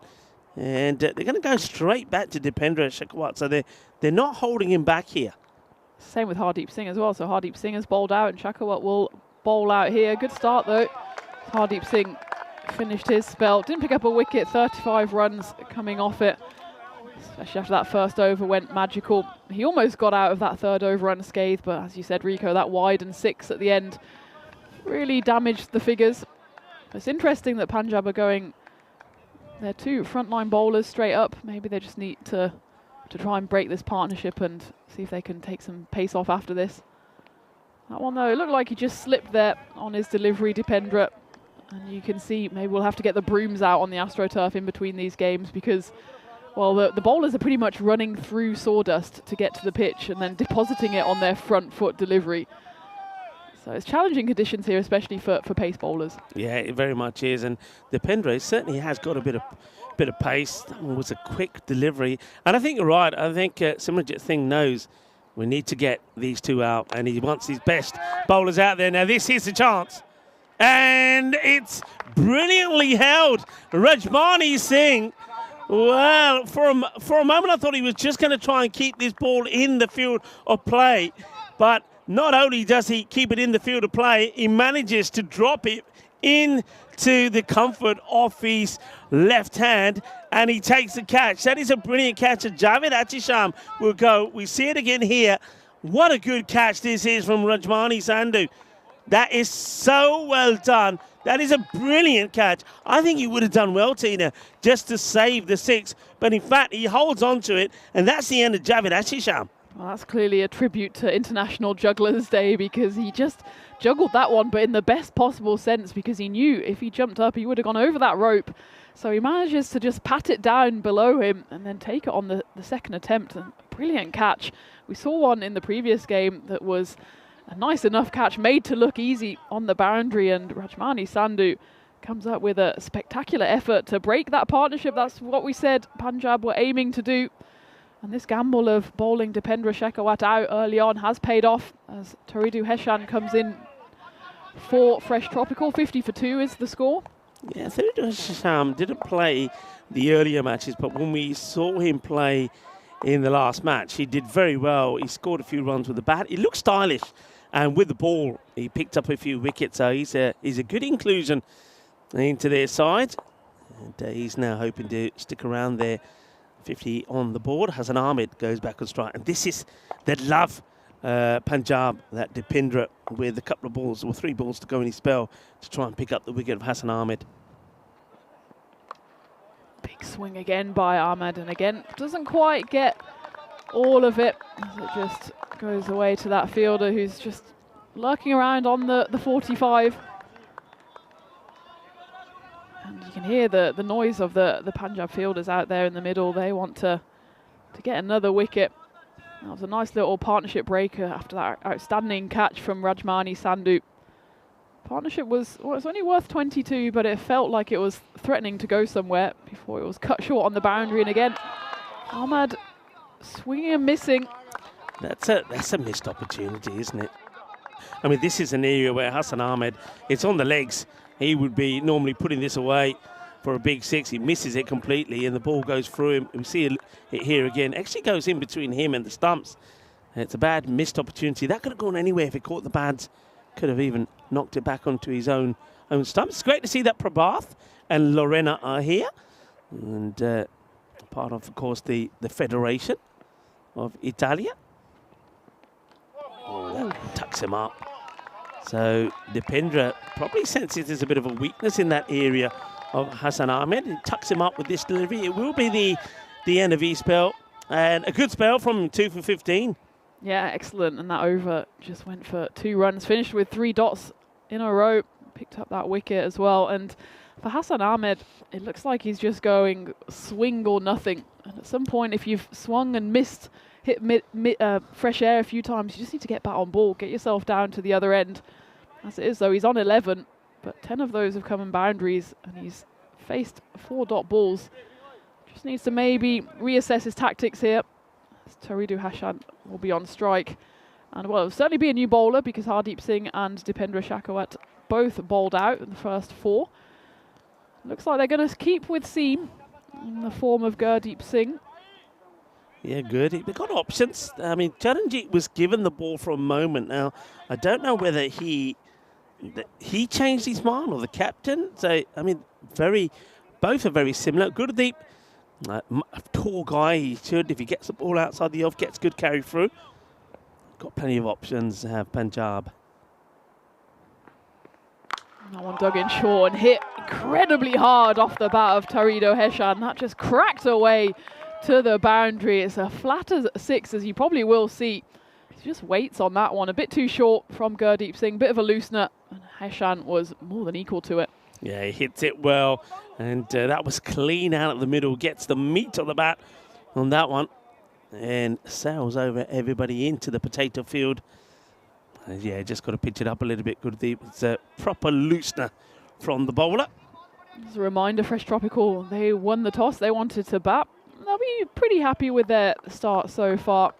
Lost the 2 wickets, but they're going along a decent enough run rate, inching towards 14. That expected score, 129. Well, we saw on that earlier graphic that 120 is about par, but especially on finals day, you'll be wanting to hit more like 140. And Fresh Tropical, relatively well placed to do that. They just need to get another partnership going. But Punjab, they do have a wealth of bowling options, and Gurdeep Singh, after that loosener, has come back well. Yeah, it came back well, didn't he? That's the areas where Gurdeep has to bowl. And I think because of his height, and because we do know that the bounce outside that off stump, in that off stump corridor, can be a little bit unpredictable and more bouncier than low bounce. There you go again. That's where he has to be, because that will then cause some of that uncertainty now from the batter. He doesn't like it in that corridor. You don't know what the bounce is going to do. Look at this. It's good bounce. And no movement, really. It's not moving away like Dipendra or Hardeep was.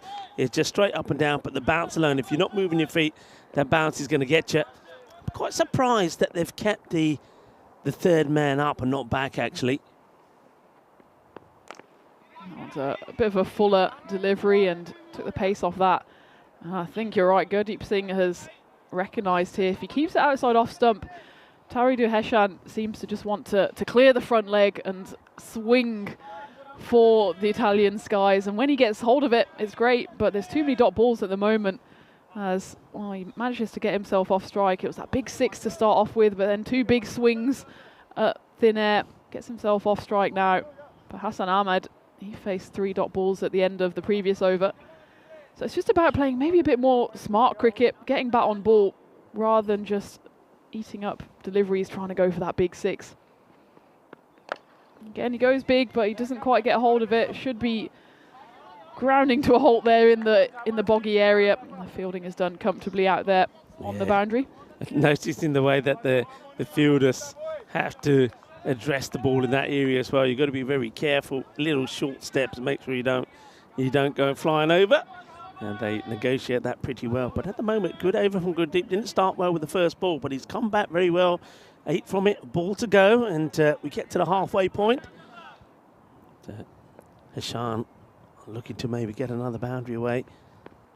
And he will, as Gurdeep goes for the stumps. And Martha Maria was in danger there. Quick reaction from Martha Maria, ducking and diving in the tower. Big hit, 6 runs. It takes us to the halfway point. There's Martha. Yep, you're in the danger zone. It's in the field, says Martha, as we welcome you into the commentary igloo on finals day here in Bologna. Yeah, what a day it's been so far, and it's just great to get back out there and play some cricket. It was raining again this morning. We thought, oh no, here we go again. Managed to mop up. There's the helpers out there who've done an incredible job all week, haven't they, to get this game going, and finals day in full swing now. Yeah, credit to all the Bologna players, particularly to Hasib Khan and also to Aruba. They've done so well, and you know the methods that they've used, it's worked, and they've managed. Because when we got up this morning and on the way here it was raining, I'm thinking, oh no, because the ground, of course, yesterday was pretty bad. But fortunately, they've done great work. They've addressed the key areas. The weather's good now. We're expecting a bit of sunshine as well. And hopefully we're going to have a terrific finals day here. Fingers crossed. And I'd call their methods maybe unconventional, but we make do with what we have here on the European Cricket Network. And it's just about getting bodies on the ground, helping out. And they've been more than helpful all week. And it's great to just have the cricket back on again. Yeah, I mean, that's the thing, isn't it? It's the guys. And that's the other thing. All the players want to play. They want to play cricket. So they're all combining together to try and make it happen. Okay, back to the action here. And it looks like it's going to be Nirmal who comes in the bowl. It's another ugly shot from Hassan Ahmed. He just not himself here at the moment. He started well, didn't he? But if you look at his strike rate now, that's ball number 9 for just 12 runs. I'm a little bit surprised, actually, also that I'm not saying that Akil Nirmal is not a good bowler, but I'm surprised that they've not gone with Rajmani, because his variations could work really well here.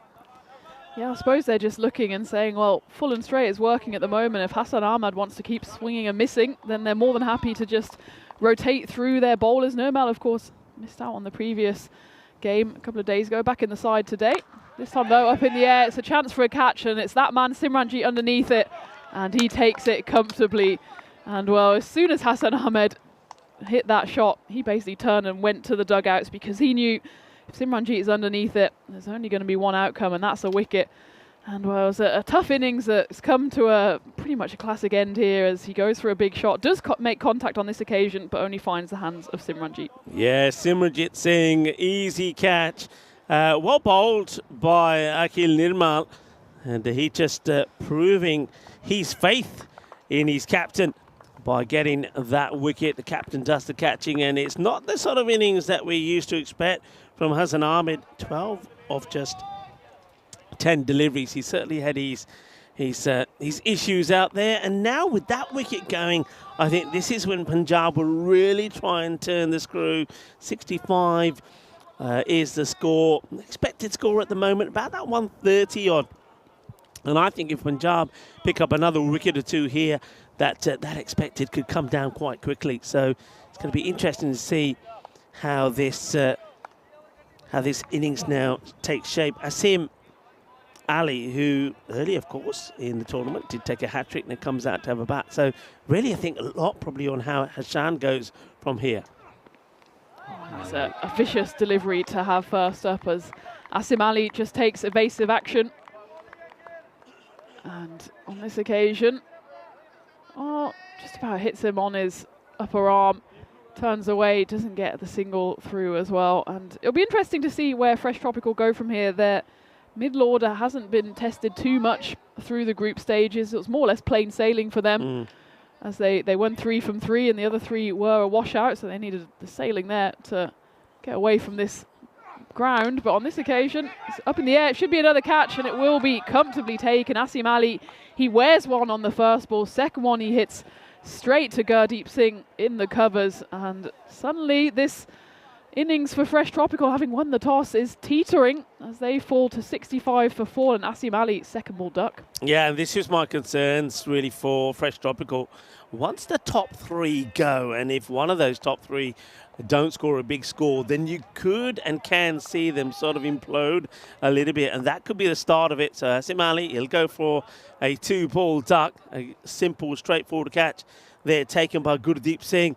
And, well, the captain, Simranjit Singh, gets it right with the bowling change. Akil Nirmal, I was saying before the start of the over that maybe Rajmani could have been the better choice, but he knows what he's doing, Simi, and Akil Nirmal has rewarded him with 2 wickets.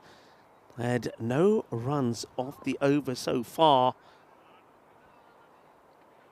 And again, it's a vicious first delivery for Sikandar Abbas, the new batter, to face. And it's been a great over from Akil Nurmal. We saw a quadruple wicket maiden earlier in the tournament from Rafat, who of course bowled in that first reduced 5-over game. And we're looking here at at least a double wicket maiden. Final ball.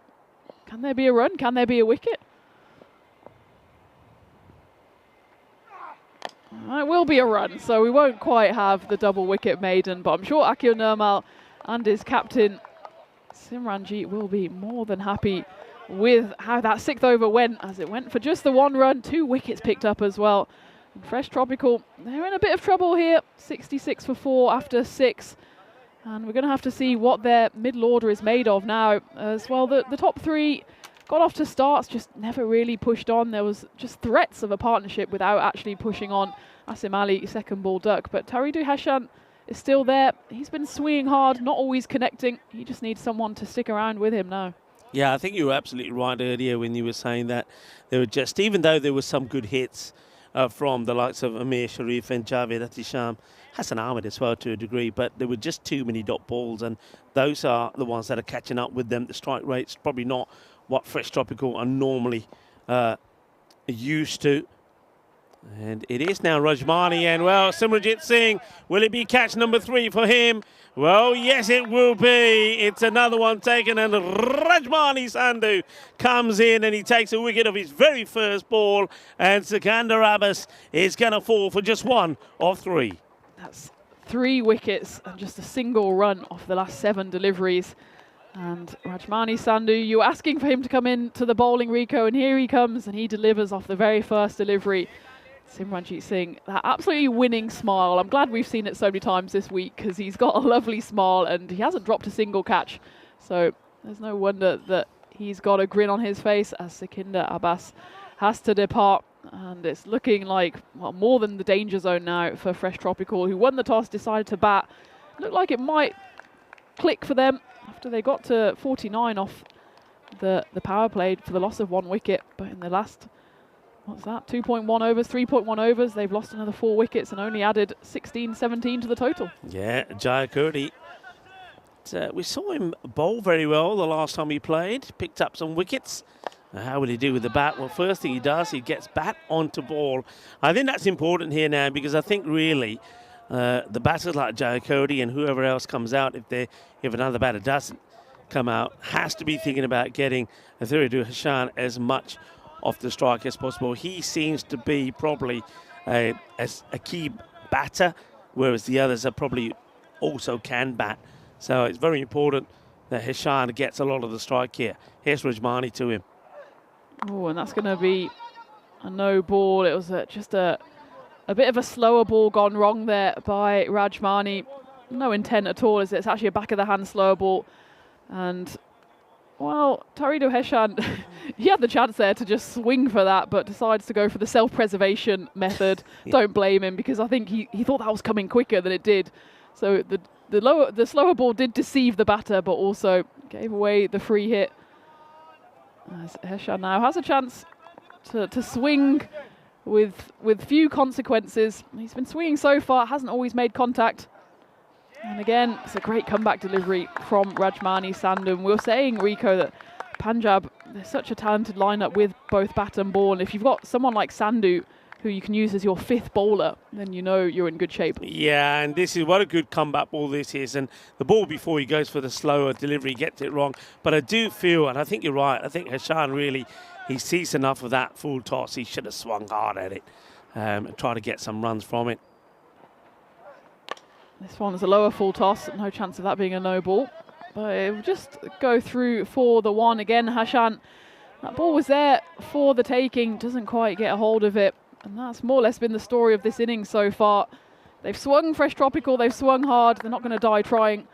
But a few too many times they've just made no contact at all, or just hit it mostly into the hands of Simranjit Singh here in front of us at long on. That's why they find themselves 5 wickets down. Still 2 balls left of the 7th. That one's gone again, high up in the air. Who's going to take it? Should be the keepers, and it is Arvind Kumar. The man with the cap takes a comfortable catch, and that's the 4th wicket to fall in just 2 overs. And Rajmani Sandhu, we were calling for him to bowl, and that's exactly why, as he picks up his second wicket. Just 3 runs coming off this over so far. And, well, there's a bit of a nothing shot there from Ishan Jayakodi. I think he was hoping to get that, maybe even behind him. He took his head out of the way, swung his bat, but only swung it up into the air, down into the grateful hands of the wicket-keeper. Fresh Tropical now, 6 down, 69 runs on the board. Yeah, and yeah, sorry, looking batter, making a slow walk back. And they are falling apart here. Remember, they got 49 at the end of the power play, and we were saying then that they almost get to the 50. It's a good start, but then since then, well, you can see they've just added another 20 runs, but lost. You can see 5 wickets in that time as well. A ball still to go from Rajmani. This is Manjavaid who's come in, the left-hander, and again, big swing and a miss on that occasion. That does get us to the end of the 7th over. Fresh Tropical, 69 for 6. And those previous 2 overs, Akil Nirmal with the 6th and Rajmani Sandhu with the 7th. Between them, they picked up 4 wickets and went for just 4 runs. So we take a look at the calendar for 2025, and there's some breaking news on there, Rico. There is. And I'm very excited by it. You are, because I think this is probably almost in your backyard, isn't it? And the Monday, the 18th of August, it was to be confirmed for a long time. We will be going back to Kiel. Now, I've been to Kiel. It was the first tournament I think I did in Germany, and it's a fantastic place, Tina. Yeah, I'm absolutely looking forward to that. About an hour down the road for me, so commutable distance, but I think if I get the chance, I'll stay over in Kiel. It's a beautiful part of the world there in North Germany. Very much looking forward to that. Looking forward to watching this one on replay, though, as that one has hit firmly into the bog there, and it's a flat hit for 6 over the covers. Taridu Heshan again, when he makes contact, there's absolutely no doubt about it, as well, it looks like one of the ball runners and Rainus, one of our production crew, doing the fielding there and getting down and dirty in that boggy zone. Well, Nirmal, who bowled a superb first over, just a 1 run and 2 wickets. He gets hit for 6 his first ball. Hashani knows he's got to go. He's got to go ballistic. And that's the problem, though, isn't it? When you're always looking to smash every ball to the boundary, if the bowler's able to get the variations in the pace and the length, it's going to be very difficult to do, and especially when you're swinging and hoping for the best. Yeah, and just think there's been so many dot balls eaten up by them almost putting their backs out trying to hit it as far as possible. If they just get bat on ball, well, that one's going to be up in the air again. It should be taken by Arvind Kumar, the man with the gloves, the man with the hat. Makes no mistake, that's his second catch of the innings, and it's the 7th wicket to fall for Fresh Tropical. And what a few overs this has been for Punjab as they pick up their 5th wicket since the start of the 6th, and Fresh Tropical now find themselves in big trouble, 75 for 7. Yeah, this time it's the bowler's turn to know where the camera is as Nirmal turns around and celebrates. And as the catch is taken, good communication also between the fielders. The wicketkeeper, though he's backpedaling, he's called it. The other fielders just stay where they are. Takes a nice catch, does Arvind Kumar. And it is another wicket that falls, and Nirmal picks up his 3rd. As the captain of Fresh Tropical, Bilal Hamid, comes out at number 9. Nirmal 3 for 7 so far, still 3 balls left. And that one, well, a bit of something on that one, might have been a bit of glove, does roll away to the boundary, and the umpire just signalled that it was glove on there. So, well, Fresh Tropical look like they're not going to change their tactics of just swinging and swinging hard on this occasion. Just tickled away to the fine leg boundary, and it rolls away. And you can see the cut grass there is making the ball run a bit quicker, especially on that leg side. There's, I think, a slight slope, if my eyes aren't deceiving me. So from left to right, you can get a bit of value on the leg side. But again, where is Bilal Hamid swinging the bat there? Because it's not even in the same postcode as where the ball pitches. Yeah, they're going to get a run here. It's going to be buys as number 8 and 9 try to combine and get something going here. But the first ball bowled to Bilal Hamid from Nirmal was a bit disappointing, really. New batter comes in. It's the 9 batter. You've got to really try and aim for the stumps, and he fires it down leg side. And now he's got to try and get that the radar switched on to the left-hander as Usman Javed. A very open stance. And that's going to be plucked. It's going to be a 4th wicket. So that's going to be the end of the spell from Akhil Nirmal. And he's going to finish with 4 for 11. As again, he targets the body of Usman Javed. He tries to get the swivel on it, doesn't make good contact. And he's going to go for a 2-ball duck as well. And a catch well taken. And off the air there, that was the Taranjit Barrage. Not the tallest, but holds on to it. Another one bites the dust. They are now 8 down with 80 on the board. Well, we were wondering why the players behind the bat were in the ring, and maybe that's exactly why. As that was a lovely catch by Taranjit Barrage. Another one of those ones where actually he had to take it in midair. Made it look a lot more easy than it actually was. But it's the 8th at the moment, 80 for 8. Off 8 for Fresh Tropical, and they're in danger here of actually getting bowled out. Still 12 deliveries to come. Akhil Nirmal, meanwhile, finishes on figures of 4 for 11 off his 2 overs. So that's some return for him coming back into the side and putting in a not quite match-winning so far, but certainly momentum-swinging performance for his side, as it looks like Sandhu will also come back for his 2nd to start the 9th. Good full-length delivery. It's well met by Bilal Hamid, the captain. He'll take the single. That means that now number 10, this is Mr. 100%, Abdullah Safi, will be on strike. And hello to Mohamed Sahak in the chat, the MVP from the T20Is over in Portugal against Norway. It's nice to see him. He's an all-action player. I know Vinny likes to call him the Sahak attack, and he certainly attacked in those T20Is. Hi to him. Paul has said, complimented us on our Peacock Friday shirts, and you are looking very snazzy today, Rico, I must say. So welcome to everyone in the chat joining us on this Peacock Friday. Finals day. Oh, no. Oh, yeah. That is, oh, well, he's now made to run. Can you believe it? I mean, oh, dear. First of all, his own partner, as this is smashed by Safi, almost kills the captain. And then he runs and says, hey, Cap, you better get to the other end. You're going to get run out. Oh, that's hurt him. If that has missed the glove, that's caught him on the wrist. And this is Bilal Hamid now. He's so important to them, the captain, especially with the ball. And I think that's his bowling hand as well, Tina. That's nasty. That's tough. The magic spray comes out. In some ways, I don't know if it's better that he gets hit on the hand or the wrist rather than getting hit in the stomach or somewhere, because that was hit so hard off the bat there. It looks like he's got some magic spray. He's putting his glove back on, so maybe putting the glove on just keeps a bit of pressure on it. It was hit so hard, and maybe his hand just protected something else that he doesn't want to get hit in either. So it was a tough one. That was absolutely whacked, and it's like a missile that homes in to Bilal Hamid. I mean, he's put the glove back on, and now and then fancy making him run. Safi almost kills him, and then says, "Oi, what are you doing over here? Get over there." He says, "Well, you almost took me out." There's nothing stranger than watching a batter run with no bat in hand. There's something just so jarring about that image, but he did manage to get to the other end. He's now picked up his bat as well, so you'll face this one. Hopefully his hand's okay. And again, the slower ball from Rajmani Sandhu, and minimal footwork there.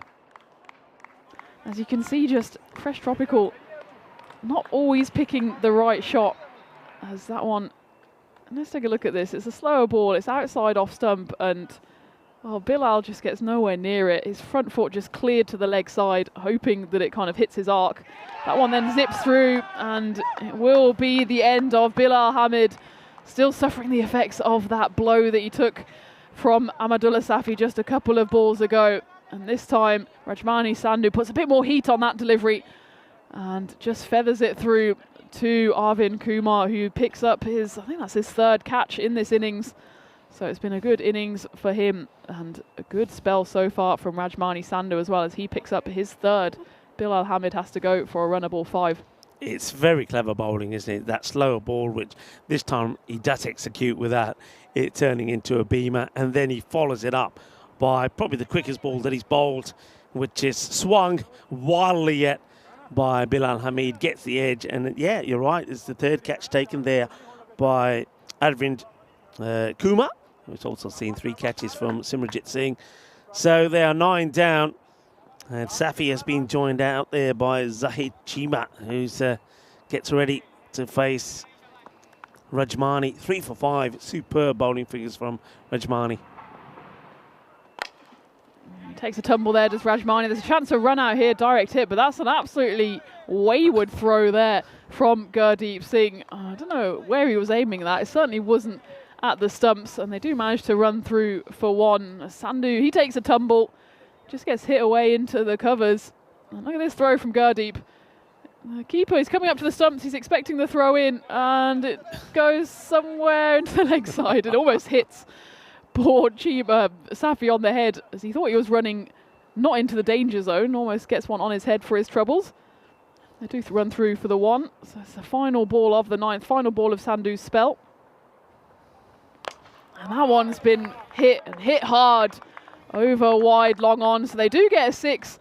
And Rajmani Sandhu, in just 1 delivery, his figures double from 6 runs to 12 runs, but still a great return from him, as he finishes 3 for 12 of his 2 overs. And it's really been Nirmal and Sandhu, bowlers number 4 and 5, who've done the damage here, picking up 7 wickets between them in the last 4 overs. And well, Fresh Tropical, they are moving to 89 for 9, 1 over left. You imagine Gurdeep Singh might bowl it. Can they at least get to that 100 mark? Yeah, I mean, Gurdeep wasn't supposed to bowl that over, actually. It was given to Charanjit, who then declined. But now Charanjit, he says, I think I'll bowl this one, Skip. And the captain says, all right then, have a bowl. So they are going to go to Charanjit. I'm going to go back to Gurdeep. It wasn't the worst of overs from Gurdeep. He went for 14. But, yeah, Charanjit's going to turn his arm over here with a score 89 for 9. And Punjab firmly in control. But I think for me, the big question mark is going to be how Bilal Hamid is after being smashed on the wrist. Because he and Chima, who's out there at the moment, facing, probably going to be the key bowlers for Fresh Tropical. Going into the final over. And that one's high up in the air. It's not going to be caught. It could go all the way, actually. And it's just going to slow up, and we're going to have to take a look at that. It's less fielding and more just giving the ball a little tap on the head as he goes over the boundary there. Let's take a look at this one again, because the ball had come to a halt, and he just goes tap, and just about actually avoids giving away what would have been an entirely unnecessary boundary.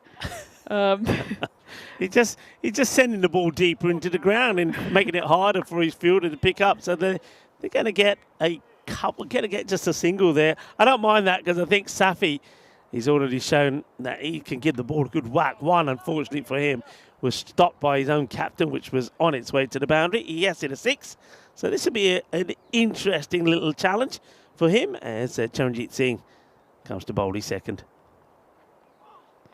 That's a slower ball again, kind of gone wrong, and it's going to roll away, but the fielder out there is happy to see the ball plug, so they go through for just a single. It's been quite a collapse by Fresh Tropical. They lost those 7 wickets for just 23 runs.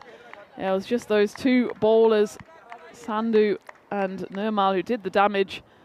But maybe Safi and Chima between them, the final wicket stand, if they can get to 100, that's at least a little psychological benchmark for them. 4 balls left to do it. This one goes high up in the air, though. It might be all out here, as the fielder is underneath it and he drops it. And it's Simranjit Singh, the captain, who has to mop up in front. And it was just a bit of a lax effort there from the man in the deep. In the end, the ball died on him, and he had to take it in front of him.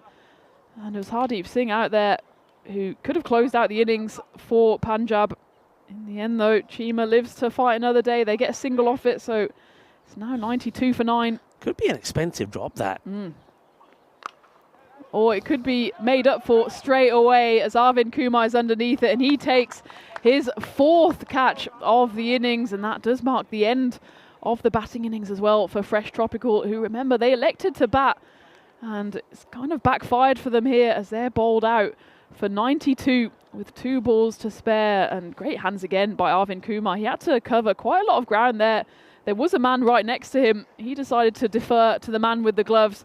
Right decision, as Ahmadullah Safi has to depart, and he leaves Chima stranded at the other end, and Fresh Tropical in a bit of trouble at the halfway stage, 92 all out. Yeah, it's I think it's one that we were expecting to be maybe a bit of a high-scoring epic.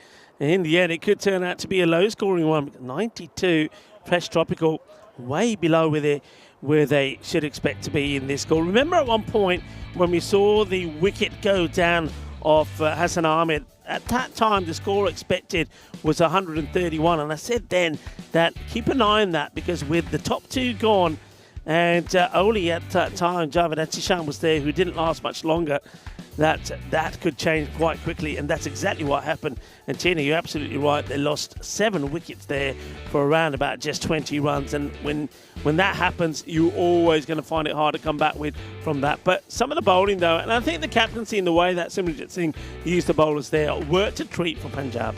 Well, they went hard from the start, didn't they? Hardeep Singh and Dipendra Shekhawat, the 2 frontline bowlers, they bowled out, and we thought, well, maybe Fresh Tropical have a chance to dig into those middle overs. But it was, in fact, Akhil Nirmal and Gurdeep Singh, and then Rajmani Sandhu who did the damage. Nirmal and Sandhu, 7 wickets between them. Most of them catches, actually. In fact, every single wicket was a catch. And 4 of those went to Arvind Kumar, the keeper. And despite a pretty decent start from Fresh Tropical, as all 4 of their top order batters scored a few runs after that, well, it was just an absolute collapse. As Ahmadullah Safi, scoring 8 at the end, was the only one to register more than 5 runs. And, well, given that they won the toss, decided to bat, Fresh Tropical in all sorts of trouble here. They'll need to put in a stellar bowling performance if they're going to keep Punjab out of that second qualifier. Absolutely, and they've got to really take a leaf out of the book of what Punjab did. I think just the one error in the field, and that came right there towards the end, when there was a drop catch on the score of 91. But only 1 was added, and then Safi would get out. But that one, Safi should have got a boundary of the first ball that he faced. He absolutely cream crackered it, but straight into the wrist of his captain. And there was some good bowling there from Rajmani. He really did vary his pace very well. That's where he's dangerous. The slower ball comes in, the quicker ball, getting in the right areas. And Punjab taking all their catches. And that was a nice bit of fielding there at the end by Amninder Singh, who actually didn't field the ball, but just decided to give it a little tap on the head. And, well, a tap on the back maybe as well for the keeper, Arvind Kumar, who managed to take every single opportunity that went his way. And apart from that one drop towards the end, it was more or less a perfect fielding performance from Punjab as they put Fresh Tropical to the sword. And look at that, the middle to lower order just didn't help the top order whatsoever. But again, none of the top order really kept going or really fired. Taridu Heshan, he was the top scorer with 21, but it took him 12 deliveries to get there. And otherwise, it's not good viewing if you're a Fresh Tropical fan. And pretty tight bowling performance as well, just the 7 extras, given that 1 no ball was just a slower ball gone wrong by Rajmani Sandhu. But again, a good comeback from him. The free hit went for no runs, and for the bowling side, Punjab CC, they used 6 bowlers. Gurdeep Singh, in fact, didn't have to come back for his second over, as Charanjit Singh, he finished it off with a wicket. But it was Nirmal and Sandhu who did the damage through the middle order. 7 wickets between them, only giving away 23 runs in those 4 overs, picking up 7 wickets. And that's what really spun this game on its head. So at the halfway stage, Fresh Tropical won the toss, decided to bat, only managed to put on 92 runs on the board. We're in the qualifier 1, so if Punjab want to get through to the final and, well, put Fresh Tropical into that big matchup against Marco Milano coming up, then they'll have to chase down the 93 runs needed in 60 deliveries. And that'll be coming up in just about 5 minutes' time. So put the kettle on, have a bit of Easter egg chocolate, and join me, Tina Goff and Rico Full on the European Cricket Network for the run chase in about 5 minutes' time.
This European cricket event is proudly brought to you by HCL Software, Rado, 1xBet and Victorinox. Hello and welcome back to this qualifier one in ECS Italy here in Bologna. And well, at the halfway stage, you'd say Punjab CC are in the driving seat as they bowled out Fresh Tropical for 92 runs with two balls to spare. And it was some bowling performance by Punjab as they used 6 bowlers, but it was really just the 2 that did the damage, and that was Akil Nirmal and Rajmani Sandhu through the middle overs, taking 7 wickets for the loss of just 23 runs. So quite the collapse for Fresh Tropical. They have a fight on their hands if they want to get straight through to this afternoon's final. As a reminder, the winner will go through to the final. The loser, they will have a second chance, but it will be a tough chance as they will have to face up against Marco Milano in the game coming up after this one in qualifier number 2. So there's a lot on the line here, and the Fresh Tropical bowlers will have to be on top of their game if they want to restrict the batters Kumar and Barraj to 92 runs or less. And it's Bilal Hamid who started off with a wide there, and well, not the start you want. Kumar and Barraj, they're such destructive batters that Fresh Tropical need to hide the ball wherever they can. Just need to make sure they don't fall foul of that wide line. Hamid will have to restart on this occasion.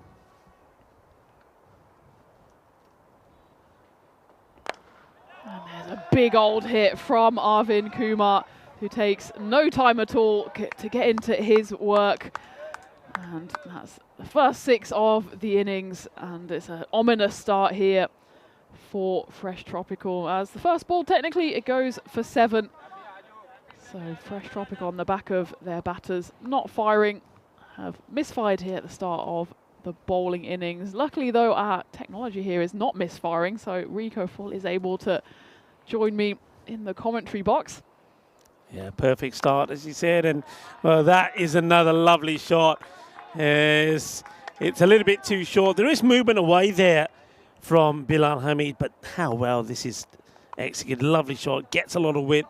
It's very similar to the very first ball that was called a wide. That was probably going to be borderline, but it gets put away. Kumar, the man who we saw score 97 the last time that we saw him, smashes his second maximum, 2 sixes.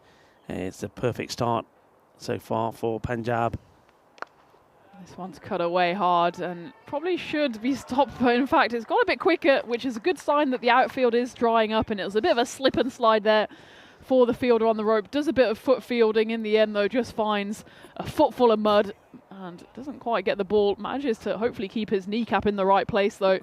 That is the 3rd boundary in a row for Arvind Kumar. Yeah, you're right. It does show that things are starting to dry up a little bit, because that one skids through the mud and makes his way to the boundary. And now Bilal Hamid has to find some way of, first of all, getting the mud off the ball. And then it also looks like Abdullah Safi is trying to help out his captain in drying up where his front foot is landing. And Hassan Ahmed having a chat with the bowler, probably saying, hey, you're bowling far too wide. And I wonder if, yeah, what's going on here? Does the keeper want to bowl? He's like taking his cap off. He's still got his pads on. I think he's yeah, he's asked for the lid. He wants to wants to stand up. I think that's the discussion there. He was saying probably to Hamid, he said, look, I've noticed he's so far out of his crease. Let me stand up. I think Chima's probably reluctant. Well, I say Chima's got Chima on his back, but of course that's Bilal Hamid. He's probably reluctant to do that. Some bowlers just don't like it. Don't like when the keeper stands up. It's they feel it's a bit of an insult to them, meaning that they're not fast, they're slow. Let's see how this goes. But the other thing he's got to do is bowl straighter. He's bowling with too much width. That one is straighter, and that's exactly what happens. Hassan Ahmed gets the lid on, gets right up to the stumps, and he sees this one fly all the way over his head. Nothing much he could do about that, unless he was standing back, in which case it would have been a comfortable catch. You're a brave man on this pitch to take the lid and stand up. I mentioned this when he did it in the group stage, and I said that's a brave move to do, because I wouldn't want to be standing on this pitch, and that is why that one just shoots off and goes for 4 byes. Well, we were saying in the halfway stage, weren't we, Rico, that this game is far from done.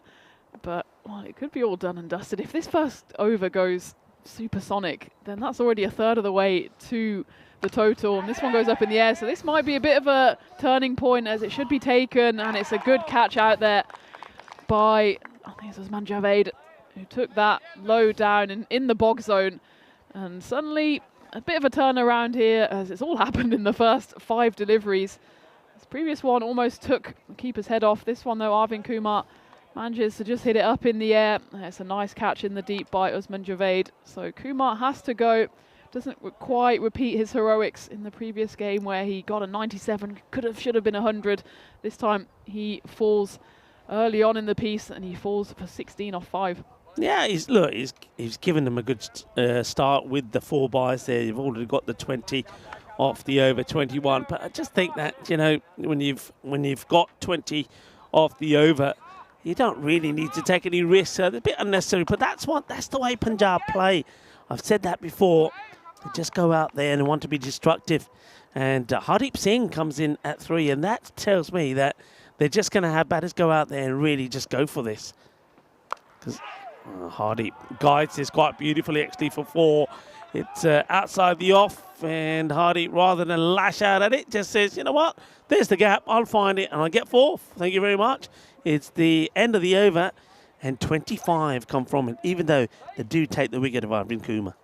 Yeah, and well, we'll take a look at matches since the Golden Ball, 57 of them, and it will take some turnaround here from Fresh Tropical to reset that countdown clock to 0.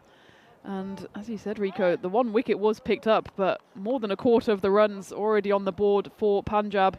Of course, there's no bonus point in play. It's just a automatic bye through to the final. And Punjab have started off very strongly here, and it looks like they're just going to fire whenever a wicket falls. They're not going to panic. They're just going to keep on swinging, and I think that's the right tactic, especially with just 93 needed.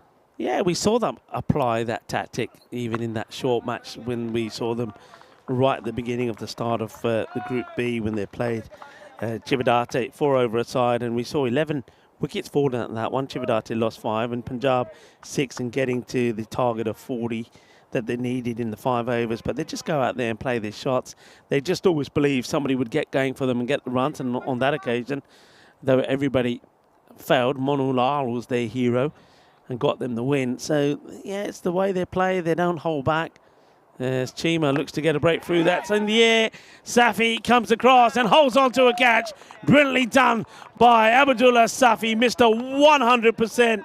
And Hardeep Singh would get 1 boundary, but couldn't resist going down the ground here. Goes for the big shot. Safi sees it, has a sniff, knows he's got a chance, takes the catch.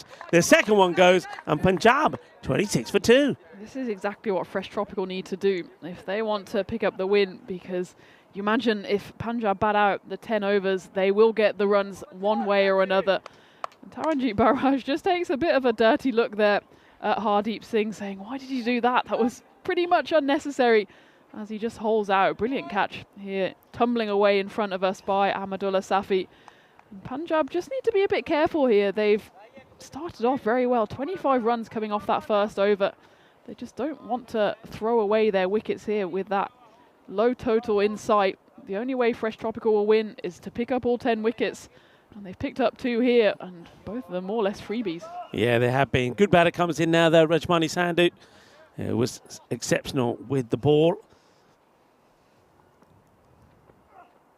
That's a good delivery first up. That's Rajmani Sandhu. And it's a bit of a mix-up here, and a direct hit would have been a goner. As it flashed across into the covers. A great piece of fielding here, actually, to stop that ball. Probably wouldn't have gone all the way to the rope. And he deflected it to his teammate. The throw came in. It was not really that close in the end, but nor was Sandhu close to being in. So a bit of a let-off there for Punjab. And these 2 batters, both have got a lot of experience. They just need to settle down here. Waits on that one. There's shouts to catch it. It's a chance, and it's taken. That's wicket number 3, and it's a big wicket as Rajmani Sandhu falls for a second ball duck. He saw that ball coming.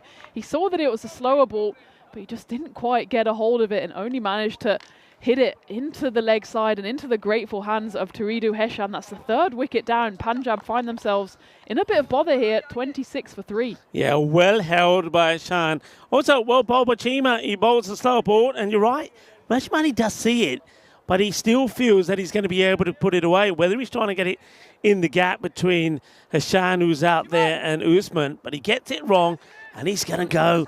And now he'll be thinking back and saying, oh, maybe I should have got that single there, but I don't think that was on either. So another wicket goes down. That's 3 down.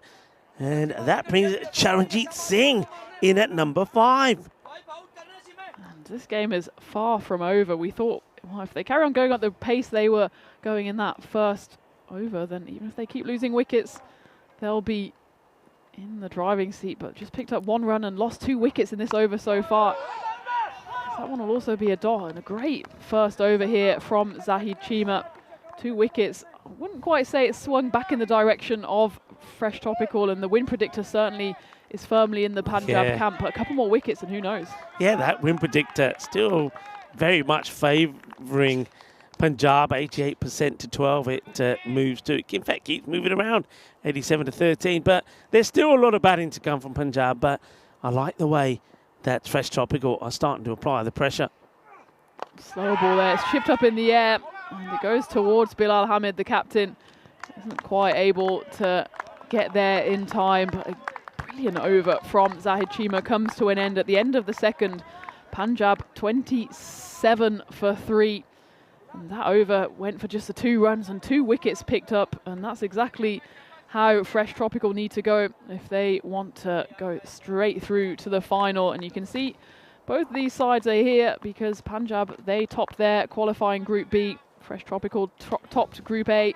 So these 2 sides do have the double chance. Whoever loses this one will go into the next qualifier against Marco Milano.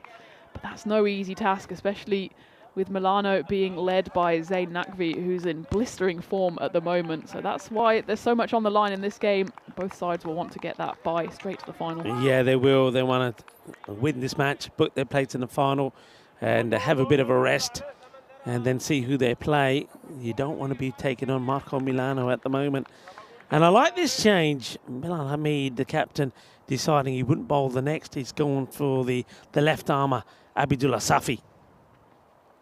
That one hits a bit of the pad, and the keeper's going to put a big dive in, Hassan Ahmad. I think on that occasion, though, I thought it came off the pad. Maybe there was a bit of bat in there as well. Let's take a look. Yeah, maybe it was. I don't think leg byes were signalled. We'll take a look. Either way, it drops safely to the ground. Yeah, they don't run. They don't run, so we'll never know what the umpire was thinking. But Charanjit, I mean, he likes to play straight. He's a good hitter straight. And I just think this angle from Safi might just cause him a few problems, the left armour. That one's high up in the air. It's another chance. Who's going to go underneath it? It's the man coming in from fine leg, and he drops it. It looks like it's Ishan Jayakodi out there. I wonder whether the keeper could have gone after that. We saw Arvind Kumar running left, right, and everywhere to pick up the catches in the previous innings. This one goes high up in the air off the bat of Charanjit Singh, but it's the man running in from fine leg who's tasked with trying to catch that one, and he's not successful. Board but a chance to catch. Shorter did that. Possibly a match-winning chance as well. It catch it on chat the match we get. We'll never know, but you got to hold on to those. Well bowled here though from Ahmadullah Safi, who's not giving Taranjeet Barraj a single inch. He is giving him a few words though. I like him this, a little bit of masala from Mr. 100%. And fast bowlers love this. He knows he's heard him and he's going right up to him. He wants to make eye contact. Taranjeet Barraj doesn't. He just gives him the cold shoulder and doesn't show any pain either. So on that occasion, well, maybe a little point to Ahmadullah Safi, but Taranjeet Barraj is still there, still fighting, and he more or less holds the key here. We know how good of a player he is. International experience with Denmark, played in the ECL for Skanderborg just a couple of weeks ago. That one's darted in and it's going to fly away. We haven't seen that too often actually this week because of how slow the outfield has been, but that's 5 wides, and that's certainly something that Fresh Tropical can't afford to give away. Yeah, that's naughty, isn't it? It's not a good delivery. You're just starting to apply some real pressure on Punjab. They're struggling. They've just lost 3 wickets, and then you sort of gift-wrapped 5 runs like that. And Safi, he's the first to apologise. But, yeah, he gets that one wrong. Taranjit Barrage, we haven't seen the best of him yet. He's struggled. He's put some gutsy little knocks in, but he hasn't really got his momentum going.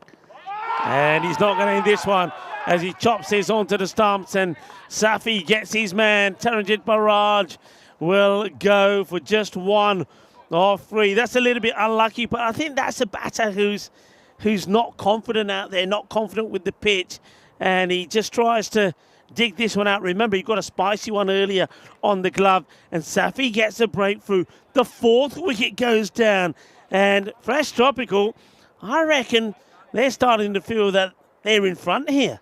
There's a bit of a timid shot there from Barrage. I think he still had in the back of his mind the blow he took earlier. Just tried to fend that one away, and all he manages to do is knock it into the ground, onto the stumps, and you can see exactly what Ahmadullah Safi makes of that one. Gets all around from his teammates because they know they are well into this game. We said Barrage might be the key man here. Well, the key man is back in the dugout. 4 down for Punjab, and it's now Manu Lal who comes out, who's hit a few in the group stages, but he's got a bit of a pressure situation here with Charanjit Singh at the other end. He's only 2 off 4. And Manu Lal comes in before Simranjit Singh, so the captain putting his trust in Manu again. Manu, of course, I said, in that 5-over clash against Chividate, scored some valuable runs to get them the win. Ahmadullah Safi is bowling with heat and accuracy, apart from that big 5 wides, but he came back with that wicket-taking ball, and that one right on the money so far. Just not allowing these new batters to settle in the slightest, making sure they know they're in a game. They still need 61 runs to book their direct place into the finals, so this game by no means done. We said Fresh Tropical, their bowlers have to be on the money straight away, and to be fair to them, that's exactly what they've done.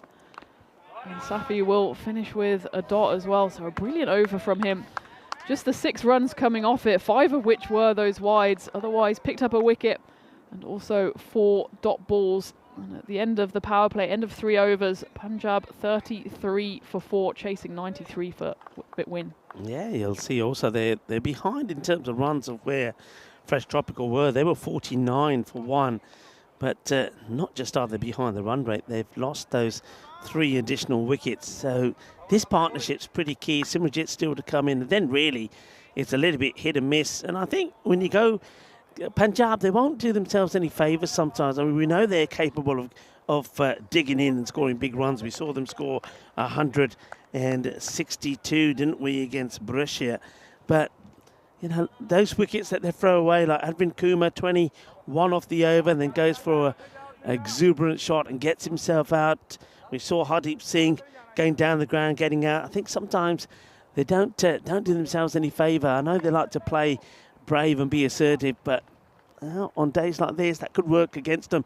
As Chima comes in again, it's a good full delivery. This one will slow up. The batters should be looking for a couple, and they will get them. Well, they're asking the question, but I can see even from here that it looks like the bat from the non-striker, that's Manu Lal, was down here. We'll see it again here. He's running. Let's see, he's looking at the ball. Does he slide the bat in? Yeah, so no issues there at all.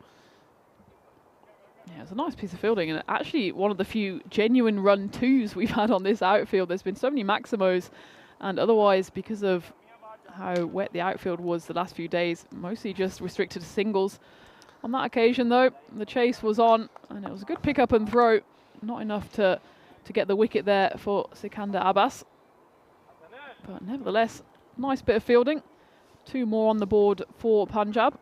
And that one's just flicked away nicely, and that's an elegant shot.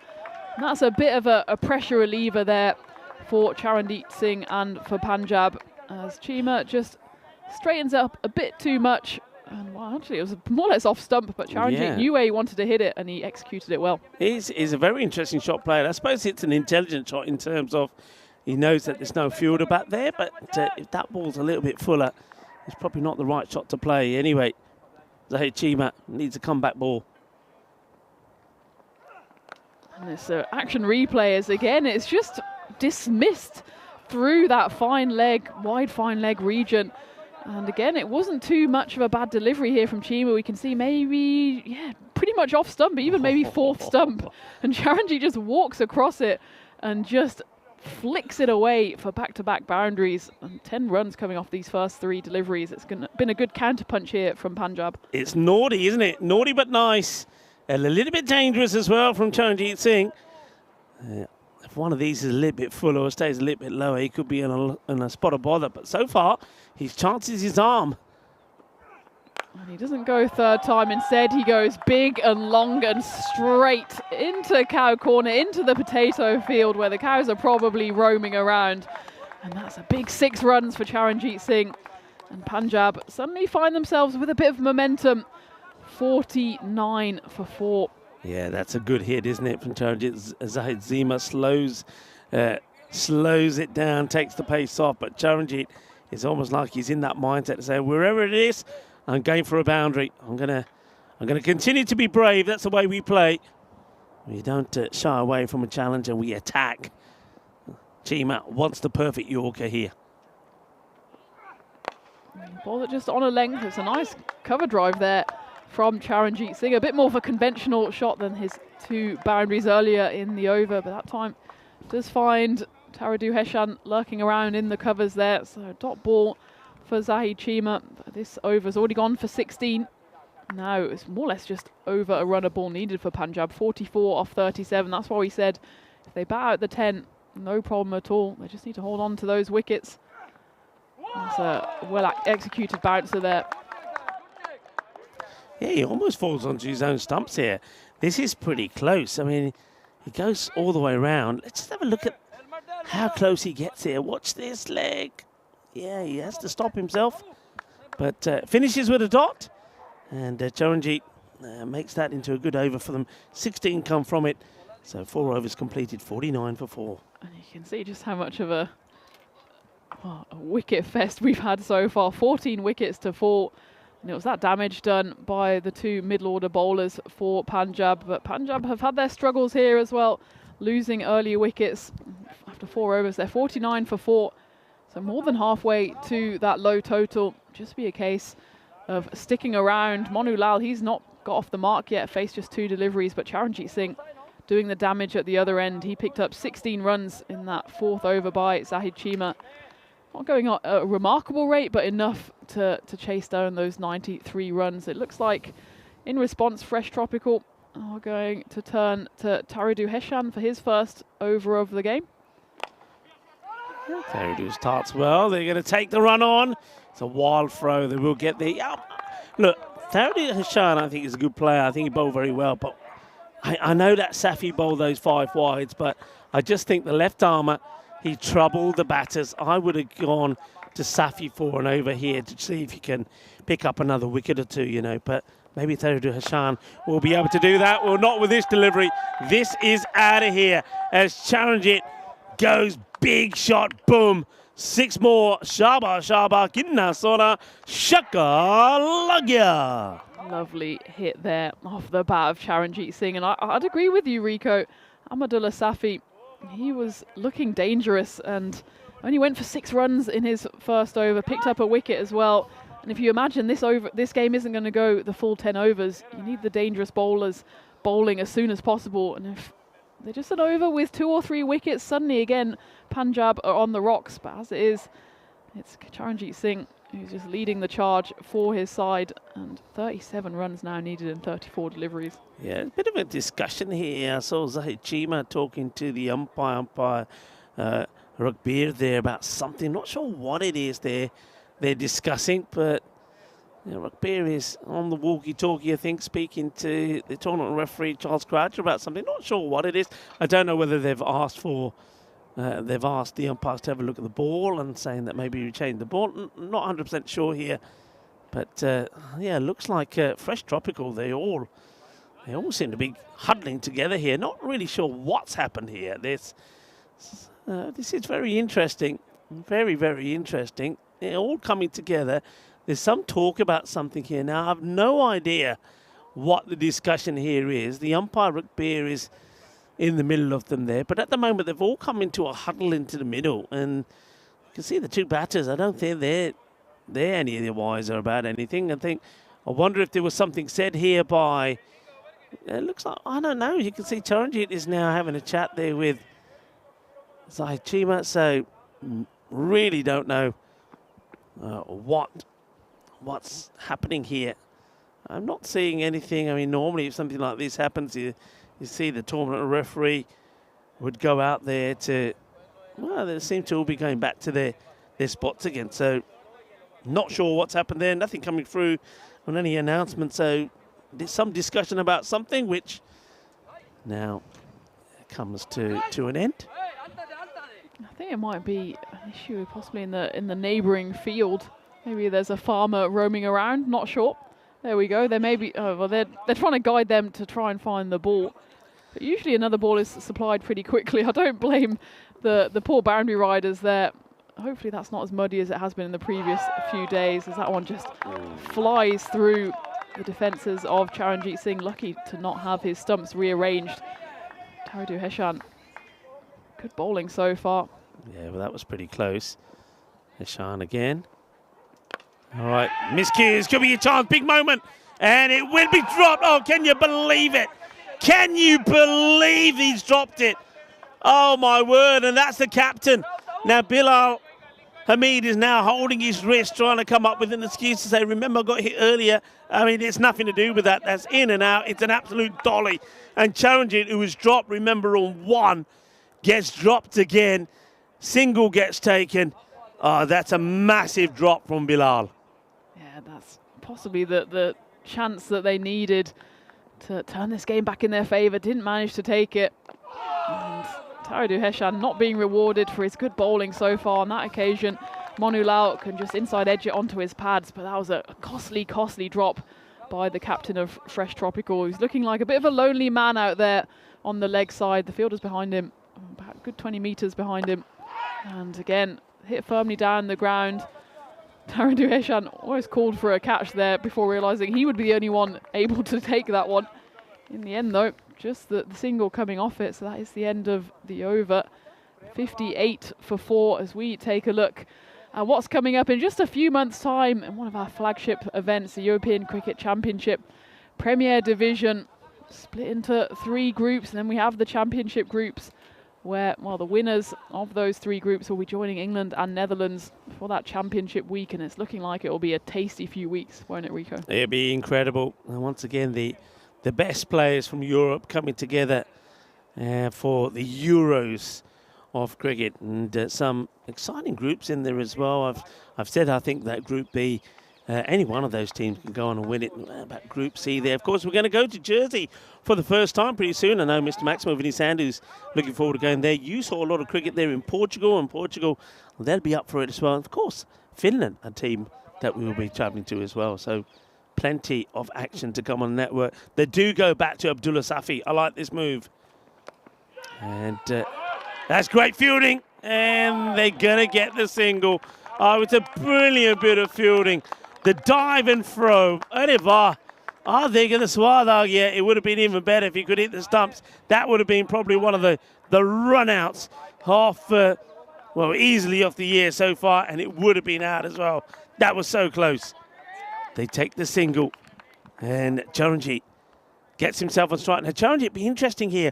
Will he try and just take that step across and play that little flick shot? They have got a fielder back in that area, though. And that's going to go all the way to the boundary. What a shot this is. And he leaps off the ground, Charanjit, and plays. It's like the lob. It's the lob in tennis, the perfect lob over the wicketkeeper.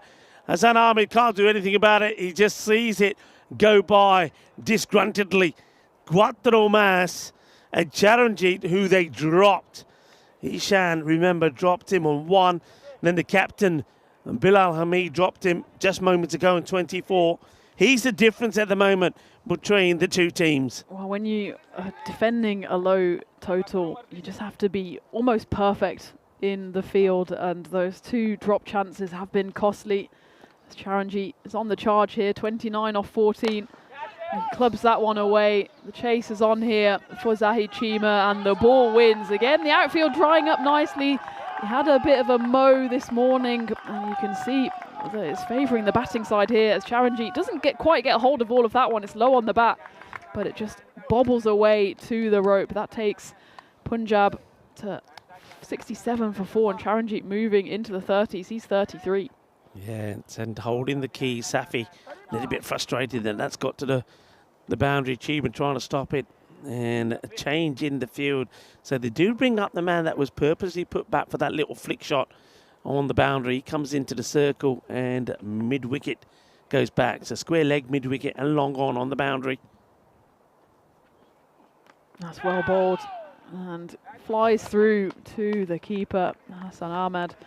And Safi, he's one of the dangerous bowlers for them, but I suppose Punjab just have the benefit of still now having a few wickets in hand and being able to swing hard.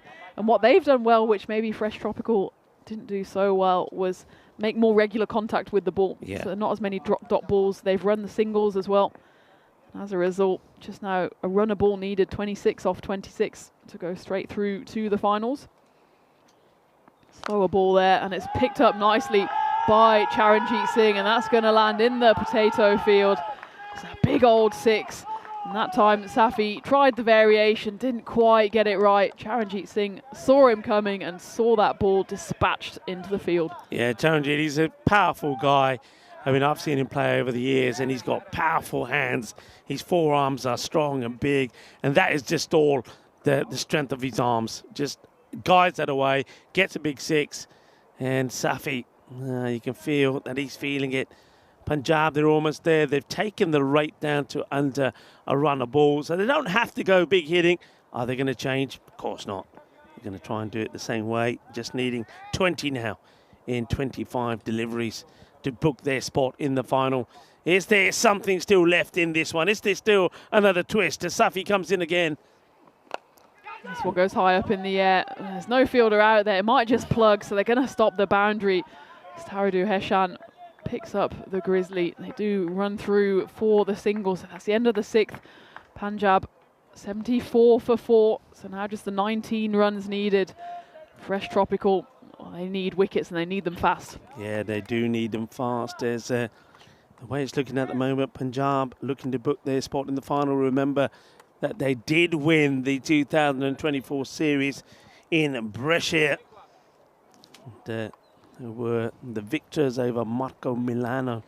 And who knows, it could be a repeat of that final here. Marco Milano, of course, waiting to see who they'll play in this contest. And the way it's looking at the moment, unless we see something dramatic happen, it'll be Fresh Tropical. We'll play Marco Milano. But maybe there's still a twist in this. That's the hat-trick man himself, Asim Ali, comes on the ball. I don't mind this. Asim doesn't bowl quick, wicket-to-wicket bowling, and, well, that might be just enough. Charanjit Singh is a wicket they have to get. He's on 40 of 18. They're going to slow it down here. It's one of the few times we've seen spin this morning, but that one's just dug into the pitch. It's an absolute hit-me ball, and hit-me is exactly what Charanjit Singh does. So he moves on to 46, and now Punjab just 13 runs away from the final. Yeah, well, this is a real loosener, and Charanjit, even though there's a fair bit of height on there, still negotiates that pretty well. Just goes and shows everybody that he can play those shots out on the offside as well. Yeah, Asim Ali takes the hat-trick, 3 for 21. It was against Bologna. It was a long time ago. It feels a long time ago. 13 required. Yeah, it's just tough for a spinner coming in at this stage. Not much grip on the ball. Goes into the mud. That time, digs it in again. The result is the same. It goes leg side. Charanjit Singh moves to 52. A half century for him in just 20 deliveries. And Punjab now 7 runs away from the final. And this gamble going to spin just hasn't paid off so far for Fresh Tropical. Gandhi bowling, and Gandhi bowling gets put to the toilet. That's what Charanjit thinks of it. Said, you can't be bowling that to me because that's not going to get me out. It's just going to get me to my 50, and he does. Ball badai Charanjit Singh nu apni half century puri gully, where Charanjit Singh has definitely had the Alu Pronta this morning. And he's looked good, and he's going to surely get his team to victory as he swivels on this one and sends this one into the potato field as well. 6 more to Charanjit, moves to 58 and just a run required now as the scores are tied. Charanjit Singh, Saag de naal makkiyan diyan rotiyan kha ke aaya, standing strong and taking his team into the final. 1 run needed. And they get it, in fact, on a single. It's going to be a tight one at the non-strikers end. A direct hit would have been close. They realise they might be able to go through for overthrows, then on second thought say, oh, we've won the game already, let's just stop there. And it is Punjab who then take the victory with 20 balls to spare. They bowled out Fresh Tropical for 92 in the 10th over, and they've needed just 6.4 overs to get over the line, get themselves in the final. And, well, they were teetering at the start. They lost earlier wickets, and Fresh Tropical unfortunately just gave them one too many chances, as Charanjit Singh remains unbeaten on 59. So it will be Fresh Tropical that have to go into qualifier 2. That'll be a spicy game against Marco Milano. And the winner of that will await Punjab in the final. So still lots of action to come. But for Fresh Tropical, they're going to have to dust themselves off, get the mud off their shoes pretty quickly, because they'll have to go again. And they'll be coming up against a strong Marco Milano side. Yeah, it's an interesting match it's going to be, because you're going to see players like Zain Naqvi, who we know used to play for Fresh Tropical, playing up against his old side. That's going to be interesting. Then also Javid Atisham is going to be playing up against his old side. That's going to be a really entertaining and exciting match. But it's a match really that Fresh Tropical would not be wanting to play, because Marco Milano are looking good. And two teams very similar, I think, with Fresh Tropical. They've got 2 or 3 very good batters at the top of the order that have to click. And Marco Milano have to click as well. Talking about clicking, Charanjit Singh did click. Remember these shots that he played? First of all, those little just flicks off middle stump in that 45 area for 4, and then the slow ball booted away for 6 runs. And that one could have been close. That was Monulan running into trouble. But Charanjit, he was brave. And that's the thing with Punjab. If you think about it, the top 4 all failing, but Charanjit comes out at number 5 and scores a half century and wins them the match. Yeah, and, well, he put that one into the toilet, but there's nothing in the toilet about Punjab's chances as they go through to the finals. As for Fresh Tropical, they at least have that second chance as a result of topping their group, but they'll have to come back with a bit of a stronger performance, especially against that Marco Milano side who was so impressive in the game this morning. Charanjit Singh was the most impressive with the bat, finishing 59 off just 22 deliveries after a bit of a shaky start at the top order. Arvind Kumar stuck around for a while, but otherwise Barash Singh and Sandhu both only contributed 5 between them, but it was enough to see them over the line thanks to that bowling performance in the first innings. As for the Fresh Tropical bowlers, of course, 5 didn't use up all of their overs as Punjab got to the total in the 7th over. Sahib Chima, he's a tricky customer, picked up the 2 wickets for 18 runs, but it just wasn't enough, and that's mostly due to the batting performance, or lack thereof, for Fresh Tropical. So in this qualifier 1 then, it's Punjab who come out on top. They will fly through straight into the final later this afternoon. As for Fresh Tropical, well, they've missed out on their first of 2 chances, but they will have another one coming up in just about an hour and 20 minutes time, so a bit of a longer break now, as we do only have those 4 games today on finals day. So a perfect time to have a spot of lunch or dinner wherever you are.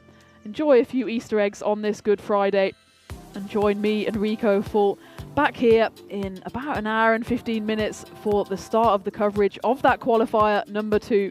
Who will get through to the finals? Will it be Fresh Tropical or Marco Milano to face up against Punjab for this title of the ECS Italy here in Bologna 2025?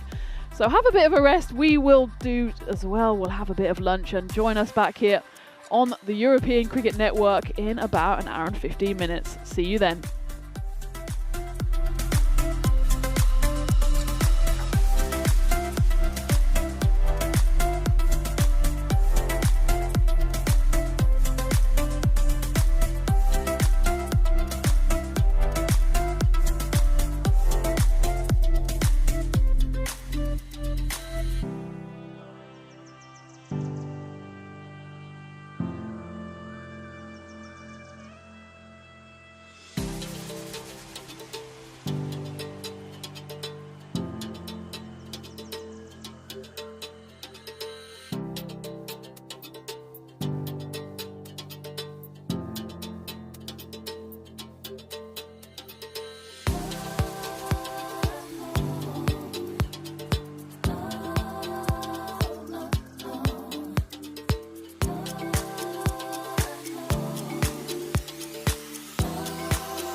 This European cricket event is proudly brought to you by HCL Software, Rado, 1xBet and Victorinox.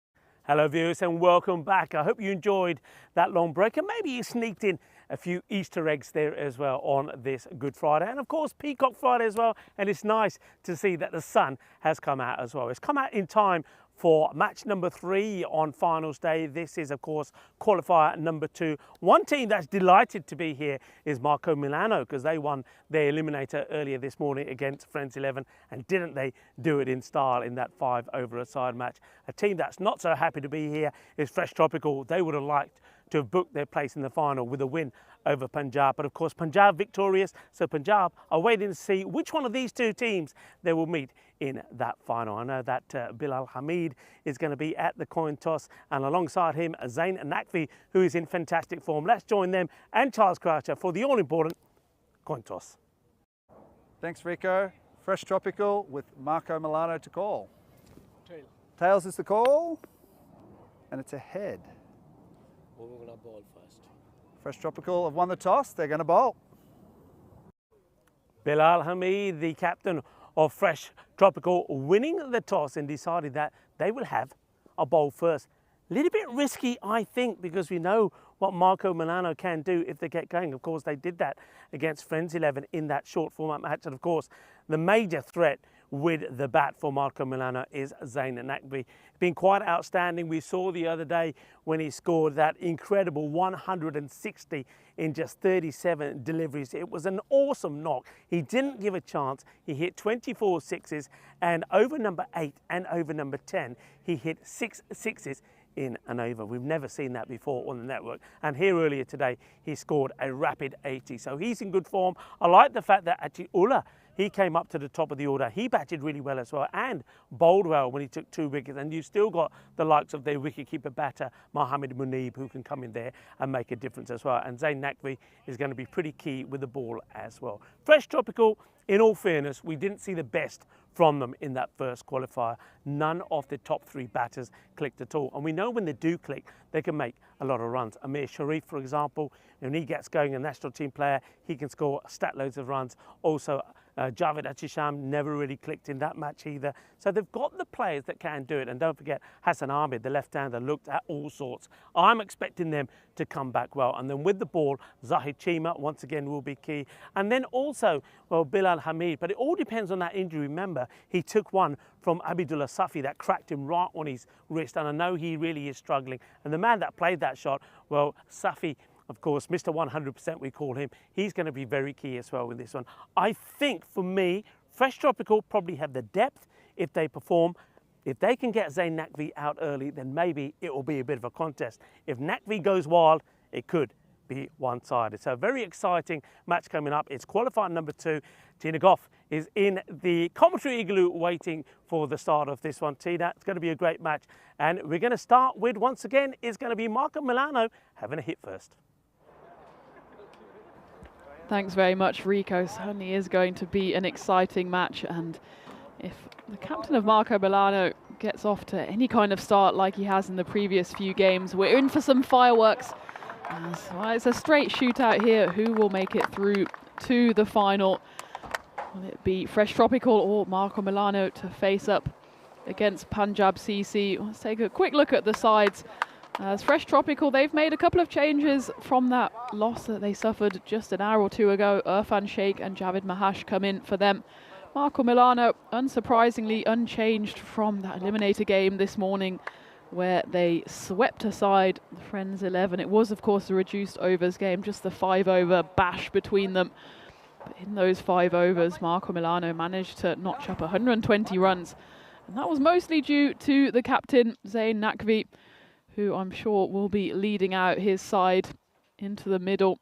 And it is, in fact, Naqvi out there, along with Asjad Butt, who will take up the non-striker's end. And well, it's delicately poised here. Fresh Tropical, of course, they have some making up to do, as the reason that they are in this qualifier 2 is that they were on the wrong end of that qualifier 1 result against Punjab CC. Let's take a look at the who will win predictor graphic, and unsurprisingly, Marco Milano, they've won today. Fresh Tropical have lost today, so that momentum can often pay dividends. So the win predictor has Marco Milano up at beyond 70%. As Fresh Tropical, well, they weren't too bad in the field against Punjab, were they? They only had 92 runs on the board to defend. And it looked like in the opening overs that they might actually be in with a shout as we go to the final first ball here. It's just a run through as, well, Zayn Naqvi at the striker's end was still tying up his laces. Maybe that's the way they want to get him out. Just bowl at him when he's not ready, because at the moment he seems to be ready for everything that the opposition throw his way. But we will now get going. It's Bilal Hamid with ball in hand for the Fresh Tropical side. He's the skipper of the side as well. So it's captain against captain in this qualifier number 2. And there's a good start from Bilal. We've seen that this pitch is most certainly dried out by now, but there's a few little areas in it where it just takes a little bit of a bounce. And that's probably quite a decent line and length to bowl to Naqvi, because anything in his hitting arc has mostly ended up in the potato fields.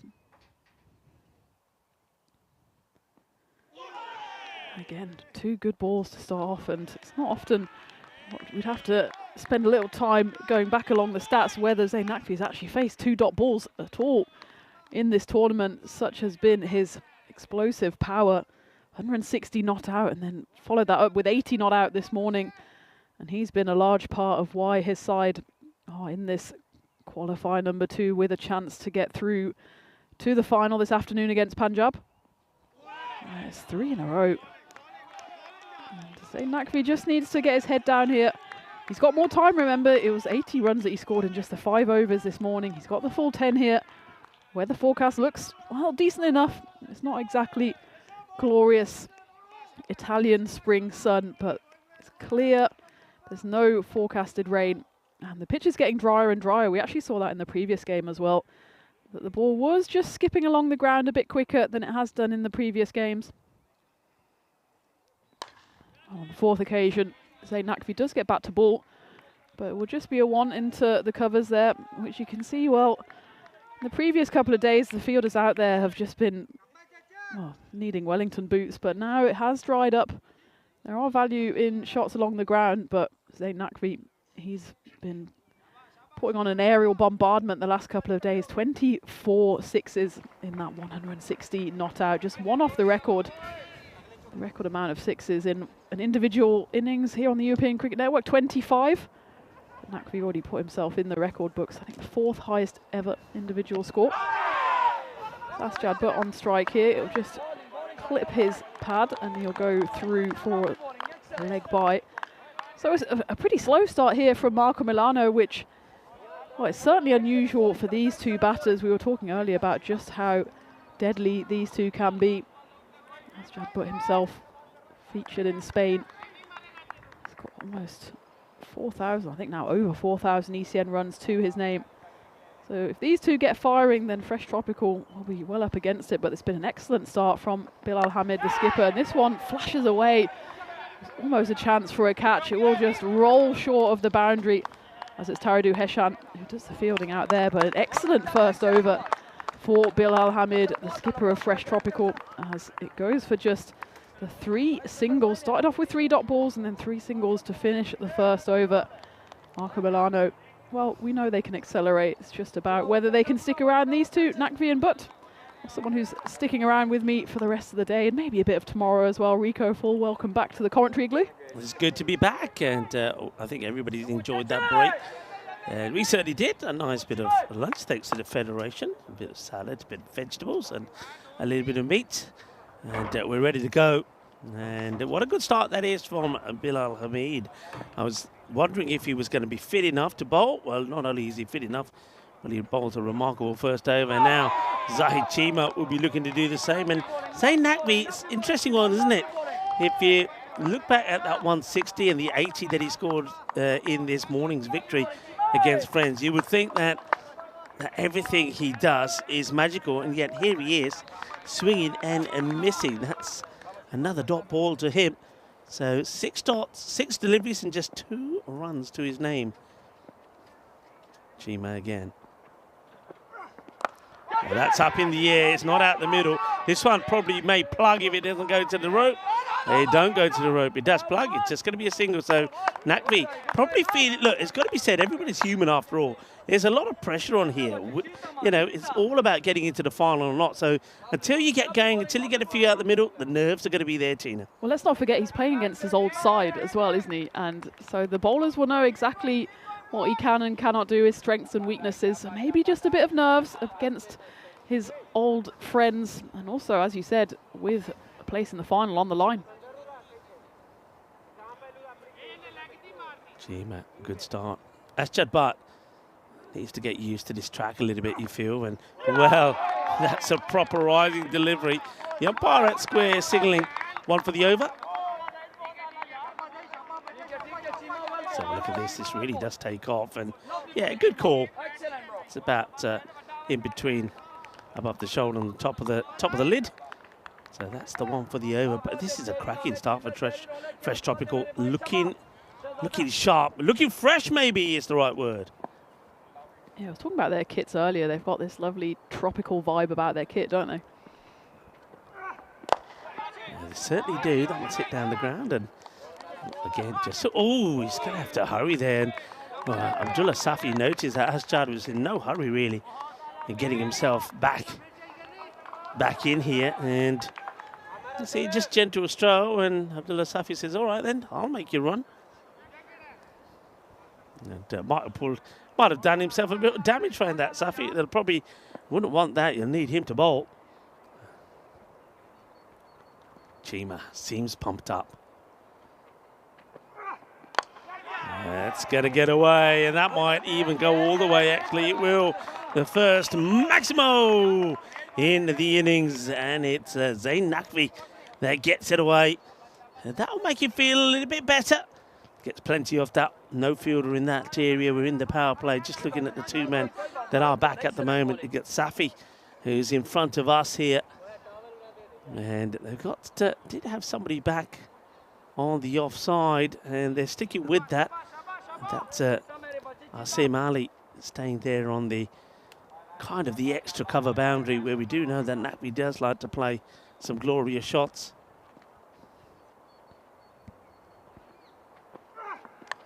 Edge, and well, if only there was a first slip, it would have been straight down his throat, but he gets a little bit of luck here. Un montón de suerte for Nakvi. It's a genuine edge, and the keeper has no play on it. Hassan Ahmed sees it go by and goes for 4 runs. The over comes to an end. It's a good over from Chima, but no luck there at all, Tina. No luck at all, but if someone has earned themselves a bit of luck through their performances the last couple of days, it's probably Zain Nakvi.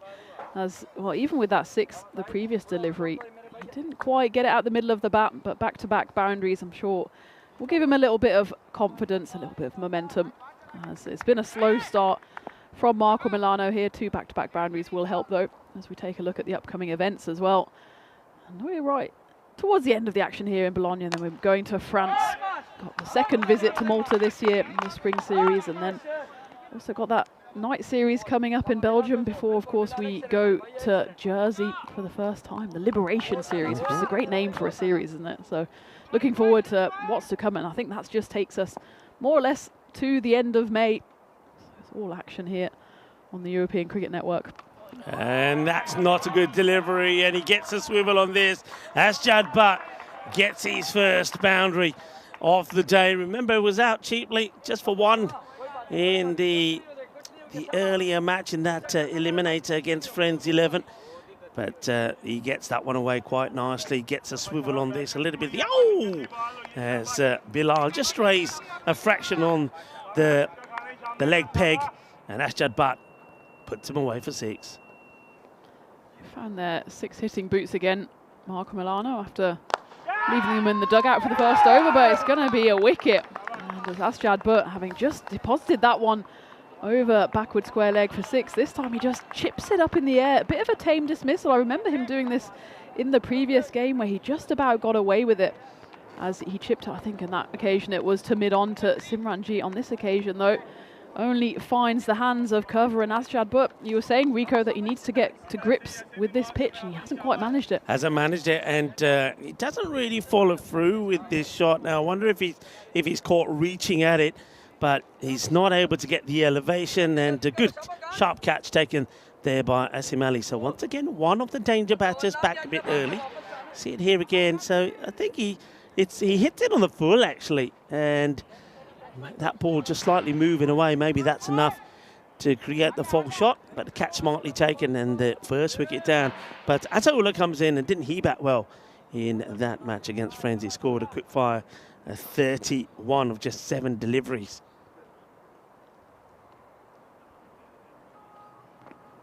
He swings and misses at this one. Interesting technique. Sort of, it's almost like he plays this shot, preempts it. He's already down on one knee and playing a shot to a ball that's probably risen to around about chest high. So, not really watching where that ball was pitching. We saw what Ataullah could do earlier in the day, though. Promoted up the order. These two, between them, have some firepower.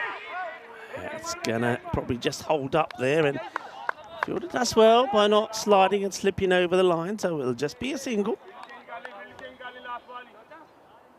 This is a good second over from Bilal Hamid after his first. Just went for the 3. And he's just been hit for that one boundary, but it was a perfect comeback ball, getting the wicket of Asjad, but it was Asim Ali that took the catch in the covers. And he's followed that up with a dot ball.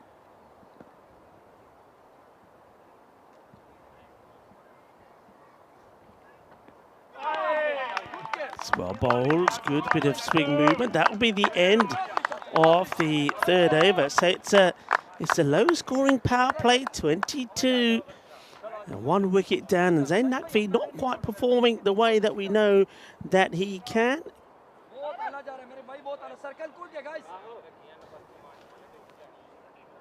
Let's have a look at this. That's why we say he's not quite performing the way that we know that he can. There he is. He's on the board in the 150 club.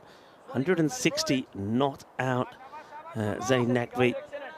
And just look at the number, Tina's just pointing out, when you look at the number of balls he faced compared to the others, that's what tells you the story. His strike rate was quite amazing.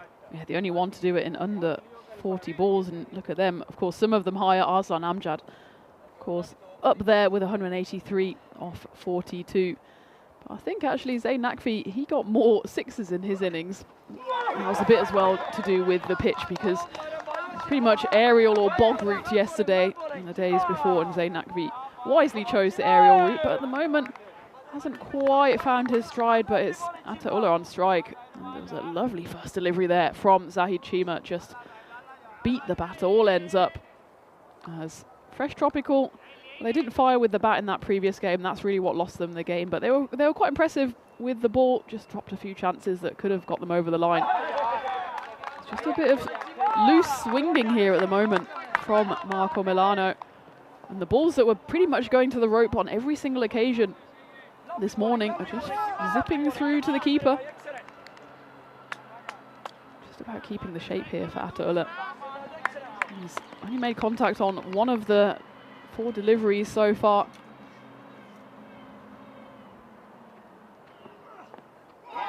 It's good bowling, though. It's very good bowling.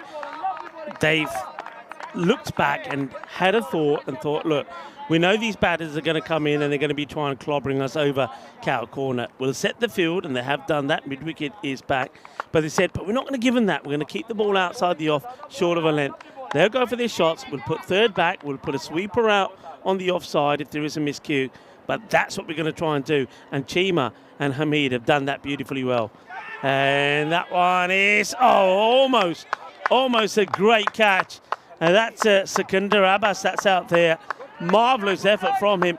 And almost holds on to it. Let's have a look at this again. There's Sikandar.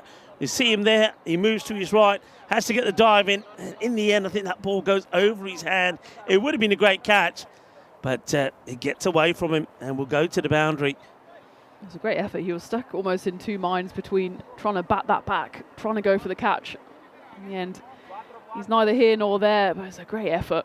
Yeah, I think it's trying to check whether this is 4 or 6. In the end, I actually think it might be 6. I don't know if it will take maybe take another look at this again. I think the two batters are questioning the umpire here. Let's see, it's gone over his hand, and it's difficult. Maybe, yeah, does it hit the rope?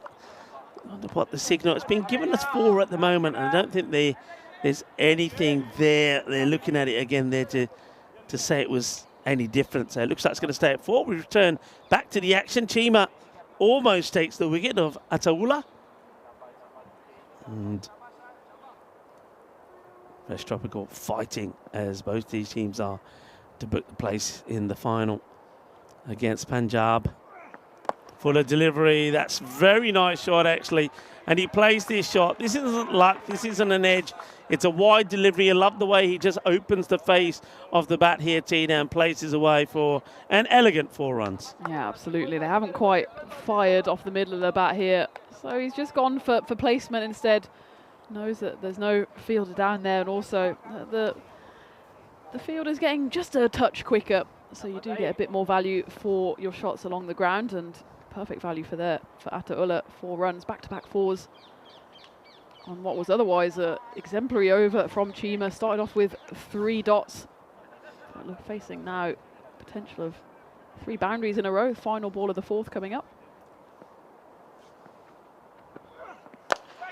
A bit of a lobbed hit. Safi can't get close enough to take the catch. It's still not a bad over at all. And the score at the end of 4 is 31, so just 9 coming off that one. Almost takes a wicket as well. I always like to talk about some things that we've seen back in time, and of course a lot of people are following this at the moment on this day. Back in 2008, the inaugural season of the Indian Premier League kicked off in Bangalore, with the Bangalore Royal Challengers taking on the Kolkata Knight Riders, and New Zealand wicketkeeper Brendan McCullum, the KKR's opener, clobbered 158 of 73 balls to start the tournament in style. What a tournament it's proved to be in world cricket. It's a great stadium as well in Bangalore. I was there for a World Cup game a couple of years ago. And the Indians, they love their cricket, don't they? And I'm hoping they're tuning in, loving the European Cricket Network as well. I believe they are. They can't get enough of it. Okay, right. It's up in the air. Can Chima get there? No, it just keeps going. One thing that's worth reflecting on here, Tina, is the breeze has picked up now, just as we talk. I noticed that the last couple of balls, and it's blowing into the igloo. That means that anything that's hit straight down the ground, if it stays the way it is at the moment, is going to be assisted by the wind, and it's going to be a bigger 6 than what it normally would be. And I just felt that one just kept going for Muller. Yeah, Chima was interested in that one. He made the ground up, but just watched the ball drop harmlessly over his head, over the rope for 6. Ataula, he's finding the rope now. Short, up in the air. I get the feeling that this is going to go all the way as well. Shaba, Kinna, Sona, Chaka, Lagya, and Ataula. Well, Zain Naqvi may not be firing a few blanks at the moment is the captain of Marco Milano, but Ataula, he's there, and he's doing exactly what he did in that eliminator against Friends 11. That's another 6 to him. Moves into the 20s, and Abdullah Safi, he's just got to use that left-hand advantage by going a little bit wider off the right-hander, getting that angle in. At the moment, it's too much onto the pads and too short. Slow delivery, that's rifled away, and the umpire has to take evasive action. Oh, well, it's all happening here at the moment. First, it was umpire Ragbir. Well, he's wearing like a cowboy hat, and he had to be a proper cowboy as that one was fired at him. Look. And he goes down, but how about this fielding? That's a great stop. And all happening quick and fast at the moment, Tina. Great reactions, quick and fast reactions from the umpire there as he went down in a flash. I think he probably saw his live flash before his eyes as that one came right off the middle of the bat, ended up just being a 1. Good stop there from Javed Mahash. Gets a foot on it before stepping on the rope. And now will he get a play on this one? No, he won't. And Safi just hasn't got this right. As a left armer, he's got to be coming in and he's got to be darting this ball wide off the off stump around about Yorker length. You can see he's trying to, but he's making that easy. He turns it into a full toss, and Zain Naqvi, after getting back on strike, shows what he can do when he's moving, and he needs to get moving. That will give him a bit of confidence. He plays that shot with so much time for more. It's already the third boundary of the over. 17 runs coming off it. Make that 23. Yeah, it's gone magical. He just hasn't been able to get it right, Abdullah Safi. It's a shame because he bowled so well in the last match. But that one means that it's gone magical. 23 off the over with still 3 balls to go. Naqvi slowly inching his way to that form that we saw earlier today and a couple of days ago. A slow start for his standards, but he suddenly finds himself 23 off 12 and Ataullah at the other end 23 off 11. So a nice little partnership building. And that is going to go in between square leg and mid wicket. And Abdullah Safi is making all kinds of gestures about the field. But look, he just got to accept he hasn't bowled well in that over.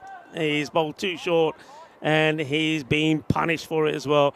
27 will come off the over. It's the over really that Marco Milano needed to get them started, and they will do. So nice hitting, and they put themselves in a good position. And well, we'll get in a good position now as we talk to you from the Igloo. Very excited that the weather stayed good here for today, and well done, of course, to all the Bologna lads for working so hard. If it weren't for their efforts, we would not be here. This is a tribute to them, and I think we're going to get a cracking qualifier number 2 in here. Yeah, absolutely. Hopefully we can repay their help with exciting cricket to come. I think this is shaping up to be an exciting game, and whoever gets through to the final against Punjab, I'm sure we will have a thriller. And thankfully the rain has stayed away, and we're certainly going to, well, I say certainly, hopefully get today's games in. And of course, looking forward to the weekend as well. Yeah, we certainly are. Remember there in Madrid, unfortunately, finals day had to be canned because of the weather, but we're hoping no problems here today. We certainly have been juggling the weather around, haven't we, on International Jugglers Day? Also, I tell you what, it's World Marbles Day today. You ever used to play marbles? Ever play marbles? As this one is going to, once again, be a thick edge. It's going to get away, and I think it's probably 6. It is 6, so Ula keeps on going. 6 more. You're a marble person? No, I feel like I lose my marbles every now and then on the European Cricket Network as we fight igloos collapsing and weather and all sorts. But no, not really a marbles fan. I suppose I didn't grow up in the Victorian era. What about you, Rico? I used to collect them, and I remember marbles used to sort of, it was a bit like stamps. You used to swap them. A bit like, I think in modern day times, it's all about the football cards, isn't it? Players, you swap them. Well, sort of in my days, this is going to be 6 more. And Ula, well, ooh la la. And talk about ooh la la. That ball, well, you can't recognise it. It's camouflaged in the mud now. As that's probably one of the worst parts of the ground where players come in and out. And it's a proper mud bath over there. And that grizzly ends up in the mud bath. Well, that's going to take some time to clean. So World Marbles Day observed on Good Friday. And so that, of course, is today. This day commemorates the first British Marble Championship that took place in England in 1588, competing for the hand of a milk maiden in Tinsley Green. And it still continues today. It's a big annual event. Yes, tries to work this one away. This one won't go to the boundary, but slow up. The batters are content to just take the single this time round. Ever since, the game of marbles has been morphed into an annual championship that even after several centuries still takes place in Tinsel Green, England. And now teams from all parts of the world travel to England to participate in the game of marbles. So it's just some interesting facts there for you. And in England, of all places, I wouldn't have thought it originated in England. Okay, this is Hashan, who's gone 6-6 and a single.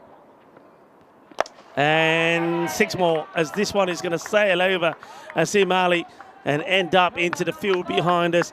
He's back, everybody. He's back. And this is when he looks dangerous, when he's hitting the ball effortlessly. I have to say that maybe the first 6 or 7 deliveries that he faced, he seemed to be trying to force the ball, and that's why he was getting it wrong. This time around, when he's playing and he's flowing, he looks so dangerous. He moves to 33. Ataullah on 36. This is a partnership that Fresh Tropical need to break pretty quickly. You've got me on a marbles deep dive now, Rico. Have I now? I've had a look at the World Championships as we take a look at this 6. Zain Naqvi getting into his work now. This is the Nakvi we know and love as he moves to 39. That's also the end of the 6th, 83 for 1. So you're right, British and World Marbles Championship take place annually on Good Friday, dating back to 1588. Yeah. And it says here on the Wikipedia, the German teams are hoping to end a 6-year drought, not winning the tournament since 2019. So clearly the German marble side are a force to be reckoned with in World Marbles, but they just need to collect their marbles and get back to winning ways. And it was cancelled in 2020-21 because of COVID. Although I feel like you could do marbles socially distanced. I think you probably could, couldn't you? It's actually quite interesting the way that they play. I was reading up about the game. I mean, the marbles that we sort of played was normally one-on-one. And you're flicking them with your finger, trying to hit the other person's marble out of like a chalked area.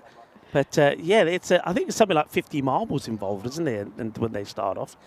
But yeah, so don't lose your marbles. Not today on Good Friday. It is World Marble Day, as this one's put away. The fielder going to try and get a foot onto it. It can't do. So that also shows how the outfielders cricket up. I know that it's had a cut. It's also got harder because of the lack of rain that we've had here today. And then also the great work done by all the ground staff here from Abu to somebody like Hasib Khan. They've been absolutely brilliant, the Bologna lads. And we're starting to see the ball travelling pretty well across the surface now as well. Goes short, and well, he wants a wide, and he'll get the one for the over. That's a good short ball. If you're going to bowl short, this is where it has to be. Amir Sharif didn't bowl in that last match, and I was wondering why that was the case. But he does come back here. He had to really, especially with Safi going for 27, and Thurudu Hishan went for 25. They need something to happen, and Amir Sharif is certainly a player that can make things happen. Do you want to hear some of the marbles teams' names? Go on. So the record-breaking team who've reached a final 23 times, Black Dog Boozers. Okay. There's the Copthorne Sharpshooters. You said you were surprised this is England. I need to tell you the history of why this tournament started. There's also the Telcon Terribles. It's to do with the hand of a maiden, right? Exactly. Yeah. And she was called Joan, and her two suitors were called Giles and Hodge. I wonder who won out of Giles and Hodge. I love the way the tradition for these sort of things start. I just absolutely love it. Giles won. Well done, Giles. Oh, what's this come off? Has it come off the bat? It's gone all the way to the boundary. The umpire, it's come off the bat. Signal as forward. I thought it was a pretty full delivery. If he was missing this, he could have been in trouble. Let's have a look. Yeah, he would have been in trouble. That probably was going to go on and hit middle and leg. And somehow it's managed to come off the back of the bat from Ataullah and go all the way to the boundary. 4 more runs to him. So give me another. So who's been the champions then for the last few years? The current champions are the Yorkshire Meds, who beat the Black Dog Boozers in the final. Right, catching opportunity. Hassan Ahmed, can he get there? And he can. That is an outstanding catch. Somebody put a towel over him, but the catch was absolutely brilliant. Oh, that is brilliant. And Hassan Ahmed, he had a lot of ground to cover here. Janga Natya, Janga Pajya, Pendui Lithanali Sigi, but catch up Halya. What a great catch this is, Tina. Unbelievable catch. The amount of ground he had to cover, you can see him running off your screens there. And he still had a way to go after that. Had to look up in the air, negotiate the outfield, and more of a sigh of relief into the ground, saying a silent prayer to the cricket gods that he managed to hold on to that one. But there was no luck about that. That was an incredible catch from Hassan Ahmed, and it gets rid of the dangerous Ataullah, who was on 44, just 17 deliveries. Still a good shift from him. Zaid Nakvi, of course, is still out there. But it's the second wicket to fall, and it's worth taking another look. Just see how he sets off pretty quickly. And we cut to the other camera. He's still got a good 10 meters to go. And he throws his safety out the window because he knows he's going to take a face full of grass. Manages to hold on to it. Brilliant catch. It's a really good catch. And, we've seen this before, that when wickets fall, then they could quite easily bring this back into a realistic chase. That's what Fresh Tropical are trying to do here. Still got Zain Nakvi there, 39 not out, but it means that Mohammed Munib has to come in and join him. He'll take a single and hand the strike back to his captain. Oh, what a hit. What a hit. And come on, dogs, fetch. Can we have the ball back? This is going over into the doggy park. What a cracking shot. And even though, I mean, they've set the field to this shot, but when he hits it, it stays hit. He's got so much power. 6 more over the fence. 6 carreras más. Nakvi moves into the 40s. So the German teams have been quite dominant in the World Marbles Championships. They've won on 11 occasions. Oi! That was a big old slip. I hope he's okay because he jarred his elbow a bit there. Oh, come on, Safi. Up you get. Up you get, Saf. Continue, yaar. Continue. Soft landing. Good karaho. Yeah, he loses. He sort of overruns it. He recovers well. He's holding the side of his head. I think he might have just, caught his head on his shoulder. So kind of a self-inflicted blow to the head. But I think he's okay. He gets up as Mr. 100%. That also the end of the over there. And that brings the 100 up. 100 on the board after 7. And he's all right. He says, give me the ball as we have a look at the Challenger Division. And this, of course, is what we're going to start the Euros of Cricket with, kicking off on the 25th of September in Andalusia, Spain, at the Carma Oval, a place that you like and know very well. I like it. I know it. I'm looking forward to going back. I think I'll be there for a bit of the ECC. I'll certainly be there for the duration of the ECCW. Let's just hope that the weather gods feel like they've done Spain enough damage so far this year because, well, we had quite a bit of moisture around for the ECL, didn't we? So hopefully by the time the ECC comes around, we'll be enjoying that late summer Spanish sun. It's probably the wettest start that I think we've had to the season, but I also know what that means. It means that from some point in, we are going to be baking. I think the sun is going to come out with vengeance. And I do believe that next time we're at the Cardamom Oval for the Meltel Shield and the Western Shield combined event, and the ECC is going to be roasting. Now, what the umpires decide here, they're calling it a wide. They're saying this has gone right over the head, and here it is again, and it's the correct call because you can see it's only just on our screen. So I think he's pumped up here. There is Amadullah Safi after taking that knock and going down. He wants to take it out on the ball and on the batter, but he's just going to get that ball a little bit fuller. He's been a little bit too short in his spell so far this afternoon. High and mighty. Well, that's going over us, and some more is going to end up in the field. Oh, that's a huge hit. And what a knock. What a moment. And from nowhere, remember at one point he was 7 balls faced on 2, Zain Nakvi. But he just needed one out the middle, and he goes and scores another half century. Remember, he scored a 160. We saw him score 80, and here he is again, scoring another 50. Lovely knock. What a player. The captain of Marco Milano, remember, playing against his old club, and this one is just going to be helped on the way to another 6. It's 2 full this time as Safi tries to get the Yorker in. And Zain Nakvi is reminding Fresh Tropical of the player they have lost. What a beautiful shot. Again, just timing. He's got that flick, plays it away, and he doesn't move. And no point running for those, he says to Mohamed Munib.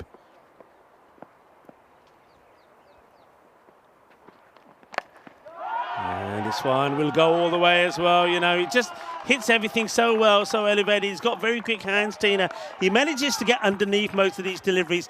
And once he's underneath them and hitting them on the up, they stay hit. Well, it's not too often we say that a player's got off to a slow start and suddenly they find themselves 64 off 21. That shows the power that Zain Nakvi has, and the rough patch that he suffered lasted about 6 balls, and now he's completely back in top gear. And that one again, probably not quite timed, not quite where he wanted it to go, but it doesn't stop him going for triple 6s. It's 19 runs coming off the first 3 deliveries of this over from Safi after that wide as well. Yeah. So he could repeat that trick, 38 runs off 1 over. He could. Twice. He could indeed, and Safi could also be going for a 50 himself. He's 46. Oh, on the lid. This is on the lid, and I think we're going to see Charles Croucher probably taking a walk out into the middle because that's clobbering right on the lid. He's saying I'm okay, but, you know, we like to check these on the network. And, of course, at the Cardamom Oval, this is where the medic would go out. The 2 umpires are dealing with it at the moment, and I can see Charles now. He does get to his feet, and I think he might make a venture out there, but the 2 umpires seem to be pretty satisfied that he's okay. I think he immediately gave a thumbs up to the bowler, Ahmadullah Safi, who showed a bit of concern. But Naqvi seems fine to carry on. It will be a no ball though, because that's the second one. Remember, there was the wide that went over the head, so it's a no ball. So though it is Naqvi who gets hurt, he now has the chance to hurt back the bowler, because this will be a free hit. So we're still on course for possibly a 38 run over. Thought maybe that was a perfectly guided shorter ball, but it will be a free hit coming up. High, gone, adios. Watch out in the tower, could land right in the tower. It won't, it goes over Dennis. Dennis, I think, is found where that ball has landed. So it has the fielder, thanks to Dennis finding it. So it's another 6. So we've gone wide, 6, 6, 6. No ball, 6. So every legal ball so far has been hit for 6. He did it twice when he scored the 160. He's moved to 70.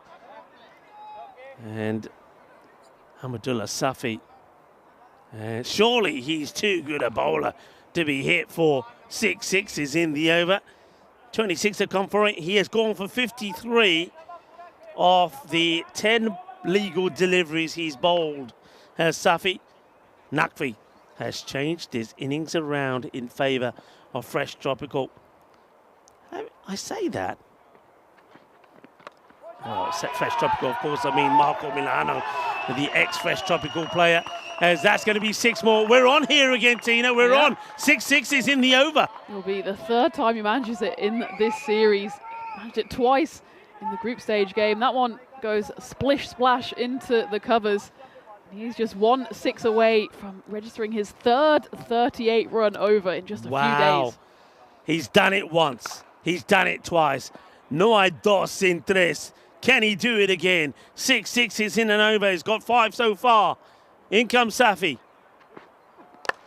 And there it goes. He has done it again. Are we seeing the master blaster off the decade here, Zain Naqvi?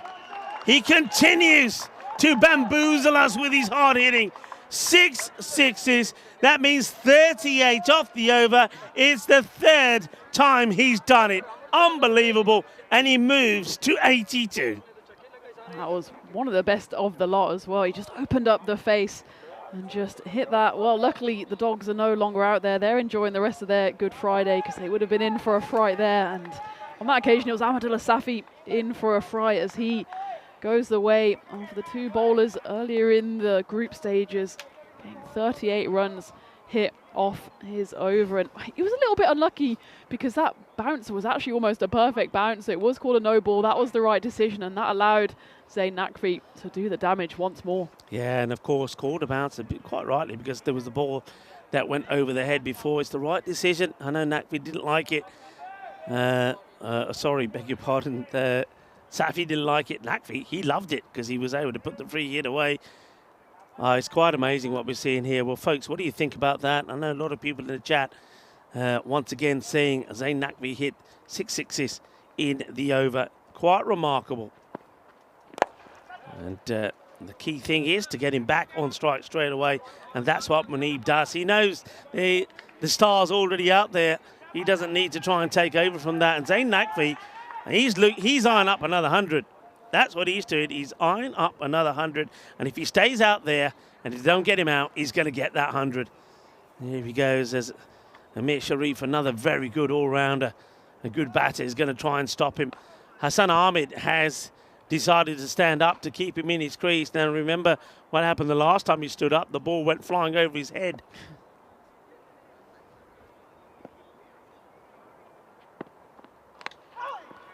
It's not the best of deliveries. That's going to be a wide ball.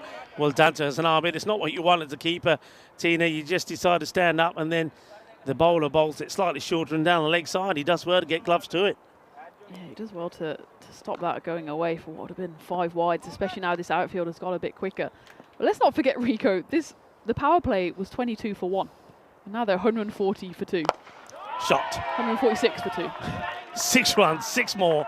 He plays that shot so well, doesn't he? It's almost like It's all bottom hand. Just watch this again. It's just a bottom hand comes through. It's almost like he's playing a golf shot. You know when you're in the sand and you get the sand wedge out and you got to chip the ball out. That's all he's doing there, but he's chipping it for 6. It's like a helicopter shot, but the lowest hands helicopter shot. It's just a jab.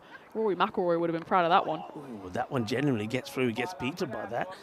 And, well, no run here. I suppose Muniba just decided, well, I might want to run, but I don't think my captain's going to run. I'll just stay where I am. He gets through Ahmed. He gets that on the fingers. That's going to hurt a little. But they decide not to run, probably because there's still 3 balls in the over, and Nakvi wants them all. He wants his 100. Slow ball. Hits it a back foot. Gets a miscue. Big moment. And dropped. Oh, no. Would you believe it? And it's the captain again. Bilal Hamid, remember, he dropped the crucial chance to remove Charanjit Singh in the first qualifier, and now he drops Nakvi on 88. That was certainly a more difficult chance than the one he dropped in the previous game. As Nakvi falls to his haunches, he knows he's had a let off there, but he's still there on 88. Tough chance. You've got to take them, though, in this all-or-nothing qualifier. This one's called a wide. I'd like to see this one again. I wonder if he can. Reyners in the engine room. I thought he got some of the line here. Maybe I'm mistaken. I think that's a good ball. I really do. Remember, if it catches any of the line, I think that's good. So you can see Amir Sharif not too convinced about that call. He left to bowl it again, though. And when he hits this pretty well, they'll take the single, and Nakvi will go back on strike for 1 ball in this over from Amir Sharif. That so far, even though there's been a couple of wides in there, it's not been the worst, just the 11 from it. So it's ended 4 pretty useful overs for Fresh Tropical, but they're still onto a, I keep saying Fresh Tropical, don't I? Zane Nakvi's really thrown me. Marco Milano, 149, and gonna run. And if he hits, he's gone. Adios. Adios. Well, that is so important. You can see why Nakvi's taken this on, because he wants to get back on strike for the last over. Zain Nakvi goes, but Amir Sharif picks it up, fires it in. This could be your HCL Software Play of the Day, you know. Zain Nakvi, who was eyeing up another century, decides to go. Amir Sharif knocks him over, and that is the end of Nakvi, as Amir Sharif gets his man.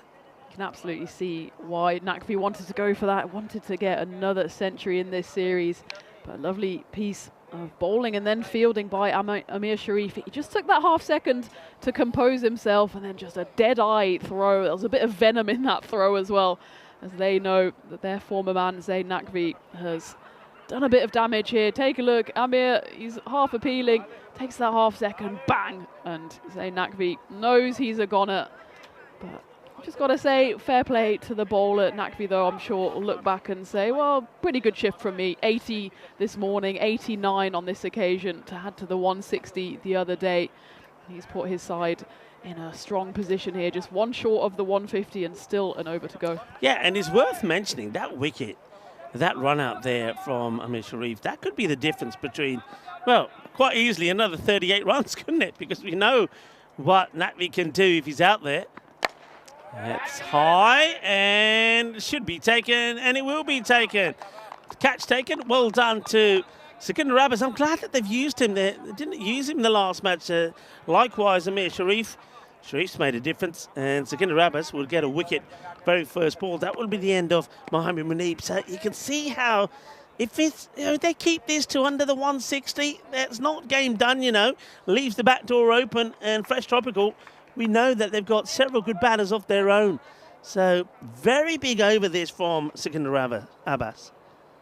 Nice, comfortable catch on the boundary. But they can just wrestle back a bit of momentum, can't they, here, Fresh Tropical? If they just stem the flow of boundaries. That previous over just went for 11. The 1 boundary coming off it after that damaging 38 runs off over 8. So still some runs on the board for Milano, but if Fresh Tropical survive this over, keep them under maybe 165, even 160, that'll give them some confidence. Yeah, you've got to take everyone now available. I think if Nakvi was on strike, you wouldn't be running there. But it's going to be First runs there for the new batter that comes out, gets that one away. So that's Vasil Hussain.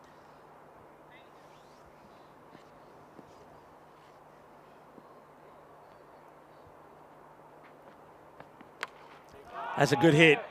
Plays that really well, gets a good swivel on this. Nice bit of fielding out there as well. It looks like one of the Punjab players. Got the bucket hat on, so I can't work out who it is. Good shot from Muneeb, gets a swivel on this, sends it away, 6 runs. That's more like it for Muneeb. He's just gone for a runnable 3 before that hit. And they're well into the 150s here, 156. Didn't quite get a hold of that one though, so it'll just be a single. So they've got 2 balls left here.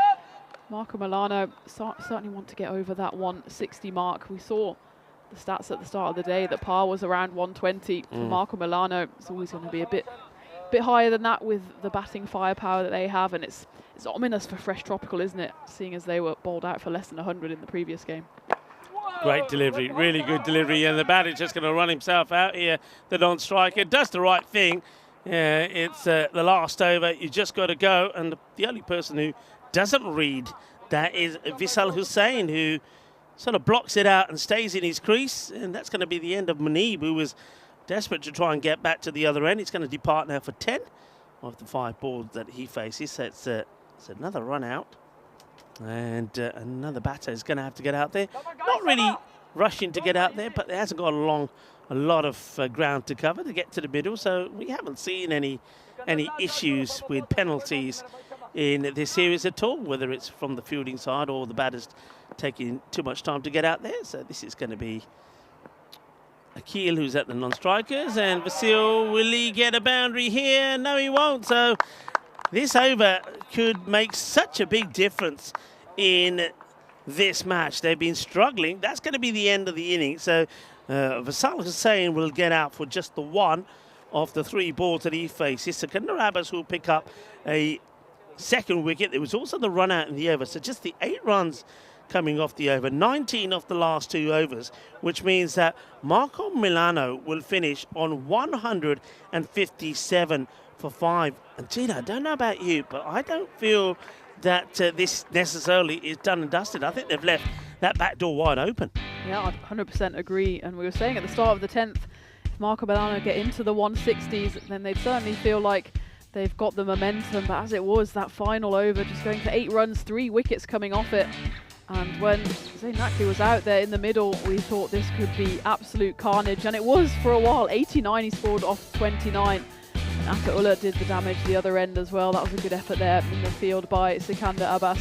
But they just kept on chipping away with the wickets, didn't they, Fresh Tropical? And that certainly gives them a sight of chasing down what would still be a big total to get themselves into the final. Yeah, very much so. But this, of course, was when we were seeing a fair bit of carnage.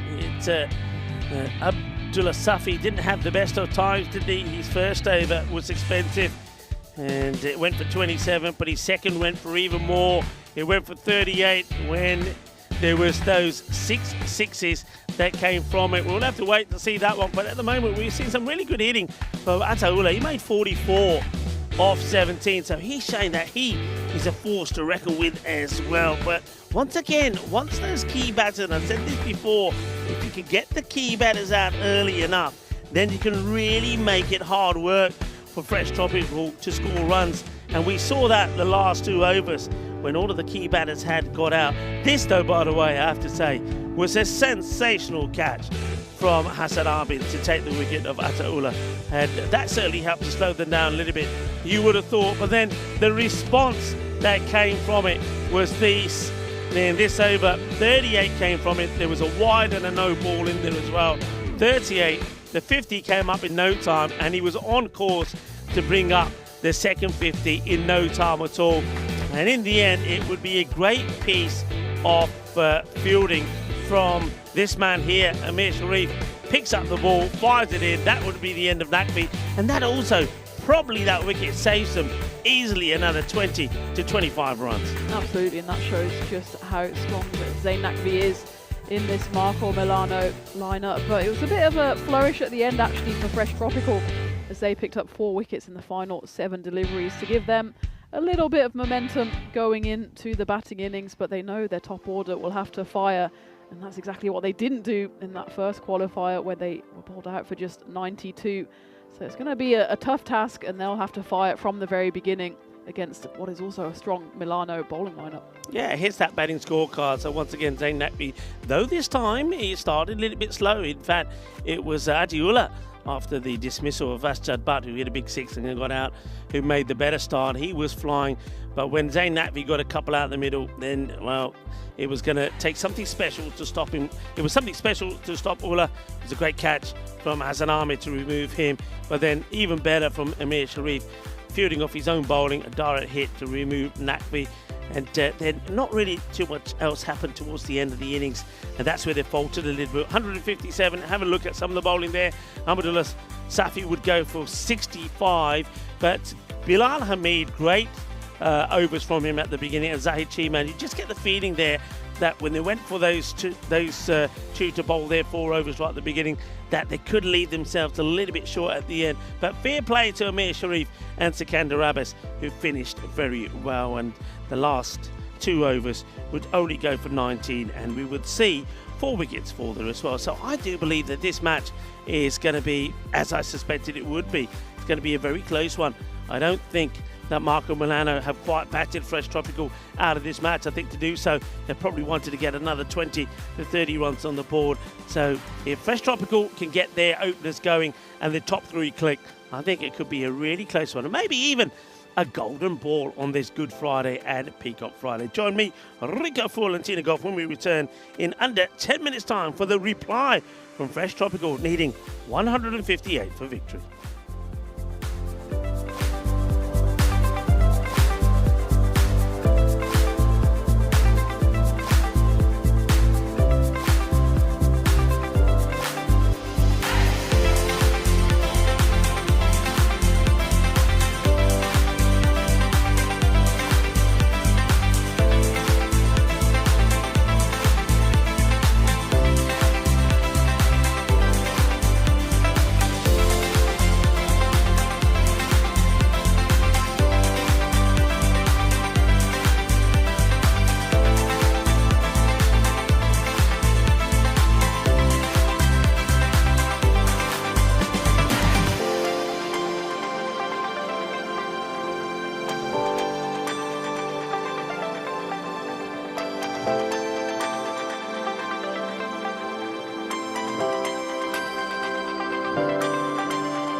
This European cricket event is proudly brought to you by HCL Software, Rado, 1xBet and Victorinox. Welcome back, cricket lovers, as we get ready for the reply from Fresh Tropical. And we feel that this could be a very interesting run chase.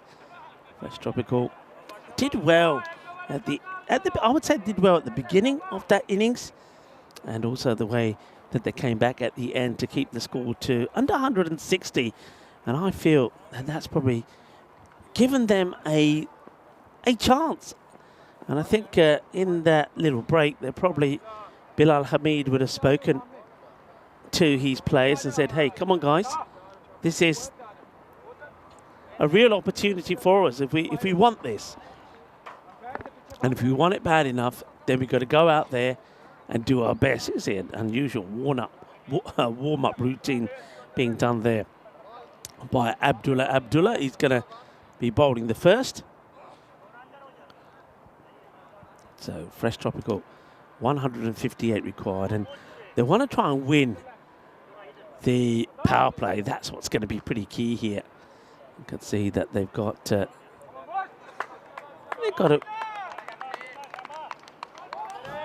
change here. I'm just wondering if I'm seeing things right. Looks like Sikandar Abbas is the non-striker. Is that Sikandar Abbas? I think it might be, yeah. So that's a real change. And Amir Sharif. So they just made a little change here. They haven't gone with Javed Atisham. It'll be a bit of a miscue, no run. Required rate just under the 16. So yeah, not sure what the thinking here is maybe it's they feel that Sikandar is somebody that can really get them off to a flyer in the power play. If that is the thinking, then yeah, maybe I think he faces the first ball. But Amir Sharif is the striker. Abdullah the bowler. Yeah, he's got to try and win the power play for me. Talking about power plays in a moment. What a ball that is. What an absolute beaut this is. Just have a look at this takeoff. He beats Amir Sharif, all ends up. Look at the keeper taking this. The keeper is off the ground. That is a ball and a half. It's an absolute beaut. Yeah, I mean, we were talking about the power plays. Power play score from the Marco Milano was just 22. And here's something for you to chew on. As this one, that one gets hit out of the middle. That's going all the way, 6 runs. Ginna Sona Shakalagya as Abdullah this time now goes for the pegs. He tries to get the Yorker in, but it's been beautifully picked by Amir Sharif. That's going to be the first runs in the reply, and it's going to come in the form of 6 runs. So, yeah, what I was going to say, that out of 5 overs, the first 3 and the last 2 overs, only 41 were scored. That's going to be another dot. That means 116 were scored from the other 5. So, Fresh Tropical, they did win the 5 overs in that 10-over innings. It's just the 5 that they lost. They lost big. I mean, overs are 27, 25, 38, and then 17, which wasn't the worst. That was Amir Sharif's first, over number 7. Okay, well, another dot ball, so 1-6 and 3 dots, and make that 4 dots. And one thing that we were saying about Fresh Tropical when they played Punjab in that qualifier number 1 was that there was too many dot balls, and I think this is really the same again. He's given himself a little bit of room too early to work that away, but he's missed out on it. It's another dot, so 5 balls bowled, only 1 being hit for 6. And you just feel that this one has to go the distance. And it's up in the air, and it will go the distance. That will help them. They fall behind by 3 runs in the over, but still, at least they get 2 Maximos away. 12 off the first. Rico full here, and great to welcome back Tina Goff. Tina, it's going to be an interesting innings. It certainly is, and you expect Fresh Tropical need someone like Amir Sharif to go big. He's got 100 on the network. That was back in 2023, over 2,000 ECN runs, and well, maybe it'll be 59th time lucky for the golden ball as well. We've raised our bats for the 50 up. We don't want to see that go too much higher though, and I'll try and get my golden touch out to make sure we get a golden ball sooner rather than later. But that 157 mark, that's a bit of a tingle zone, I think it is. I really do think it is. When you look at the caliber of players playing, hello to Praveen Prakash, and also to Jacob, who's joining into the chat, and everybody who's on the chat. Hope you're enjoying your Good Friday and Peacock Friday, and that is going to be 6 runs. Sikander Abbas, well, he's there to do exactly this. He's been elevated up the order. We haven't really seen, I don't think we've seen him have a bat, if I'm honest. So if this is what he can do, the only thing I would say to that, Gene, is if that's your thinking, then you have him facing the first ball, surely. Yeah, so it's a bit of a strange call at this juncture of the tournament. His high score on the network, 42. That was back in 2022. So he's got some runs in him. He hasn't lit the world on fire, but he's going big here. That one will probably drop short, and Zayn Nakvi should be able to run round and stop the boundary. It's an interesting change. Maybe they just wanted to mix things up and keep the Marco Milano bowlers on their toes. Yeah, well, change, they say, sometimes is good, and he's done all right so far. He hit a ball for 6, and he rotates the strike and gets Amir Sharif back on. It's Husnain Kabir who's doing the bowling. Oh, well, that's another one that I think has hit the side of the lid. They think about throwing the ball back into the non-strikers, and I think, well, he's rubbing his shoulder. I thought I heard a bit of the helmet on this as well, but no, it looks like just off the shoulder. Puts the stop sign up pretty quickly. Says no, stay there.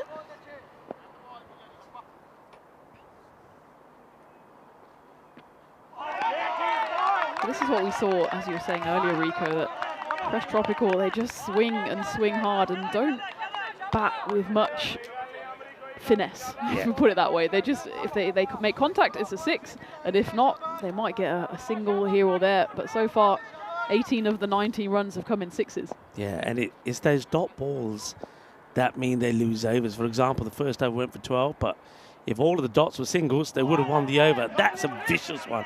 It doesn't come up at all. And Mohammed Munib has done very well to stop this. And if this was straight, it would have been curtains for the batter. Wouldn't have had a chance to play at this. There's another one that hits him on the top right arm. So there's 2 one-armed bandits out there at the moment between Munib and Abbas, who has managed to get himself off strike at least. Gives it a rub.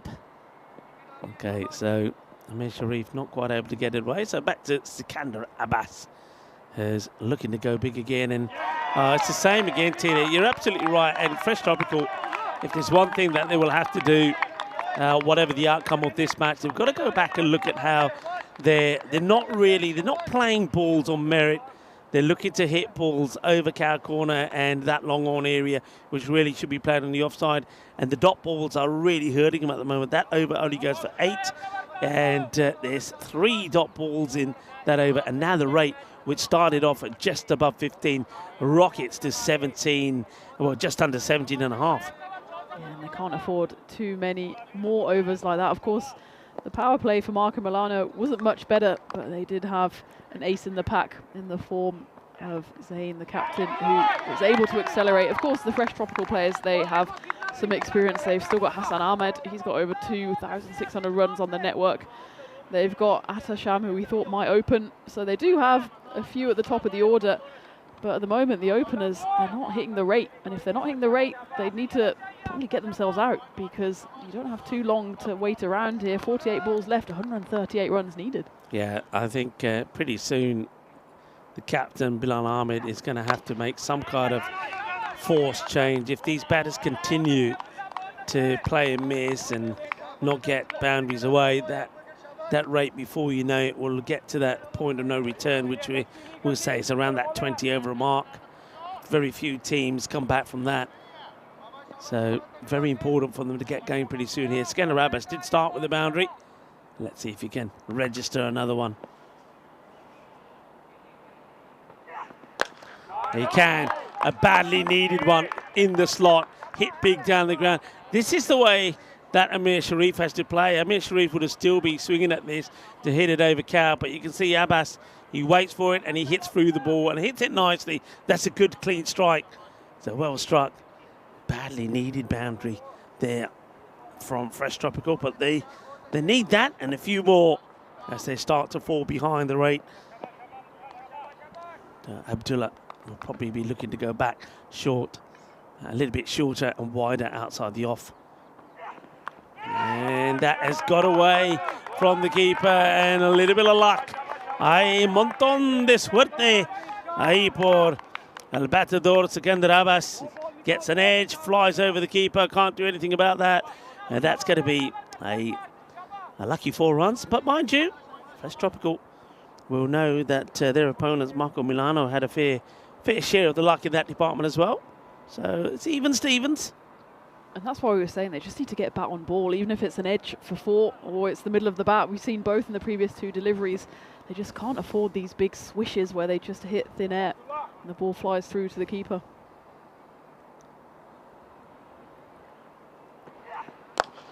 It's well bowled, it's well played as well. The batters may take the arm on, they decide not to. It's a pretty good pick up and throw from Naqvi. There's not going to be too many 2s on this ground, especially with the outfield being pretty slow. So even though you can see there, say Naqvi had to go from long on to long off, he still keeps them to just to a single. Good delivery as well from Abdullah, Yorker length.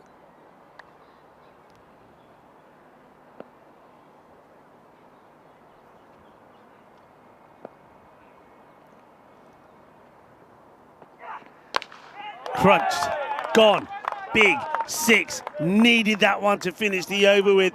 That gets them 18 off the over and kind of helps them to sort of stay in touch. At least they don't fall any further behind. It's banged in there by Abdullah, but on this occasion it doesn't quite get the bounce he was after, but it's been hammered by the batter. Big hit, 6 more runs, end of the over. The power play comes to an end, 38 without loss, and in fact they're actually ahead of where the Marco Milano side were.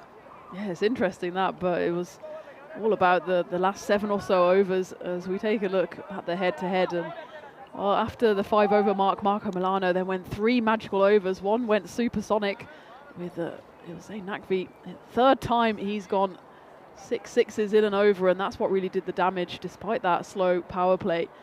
Fresh Tropical then, it will be a case of whether they can repeat the trick. Do they have the batting power to do what Zain Naqvi did for his side?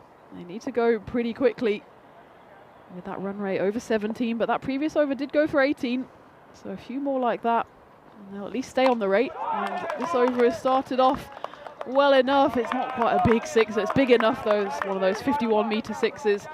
Sikandar Abbas getting into the action now, and that's exactly what they need. A few more of those every over, and they can start chipping away at that run rate. Yeah, that's what he's there to do. That's what they need him to do. And he gets that one away. So it's always, if you're a bowler, so this could be it. If you go for a big boundary, your very first ball, you're always up against it. And it's a good comeback from him. Almost knocks the timber over. Bowled a very good first over. Only went for just a 7. And comes back with a top ball. That one almost shaves the off stick. Pretty close to knocking him over.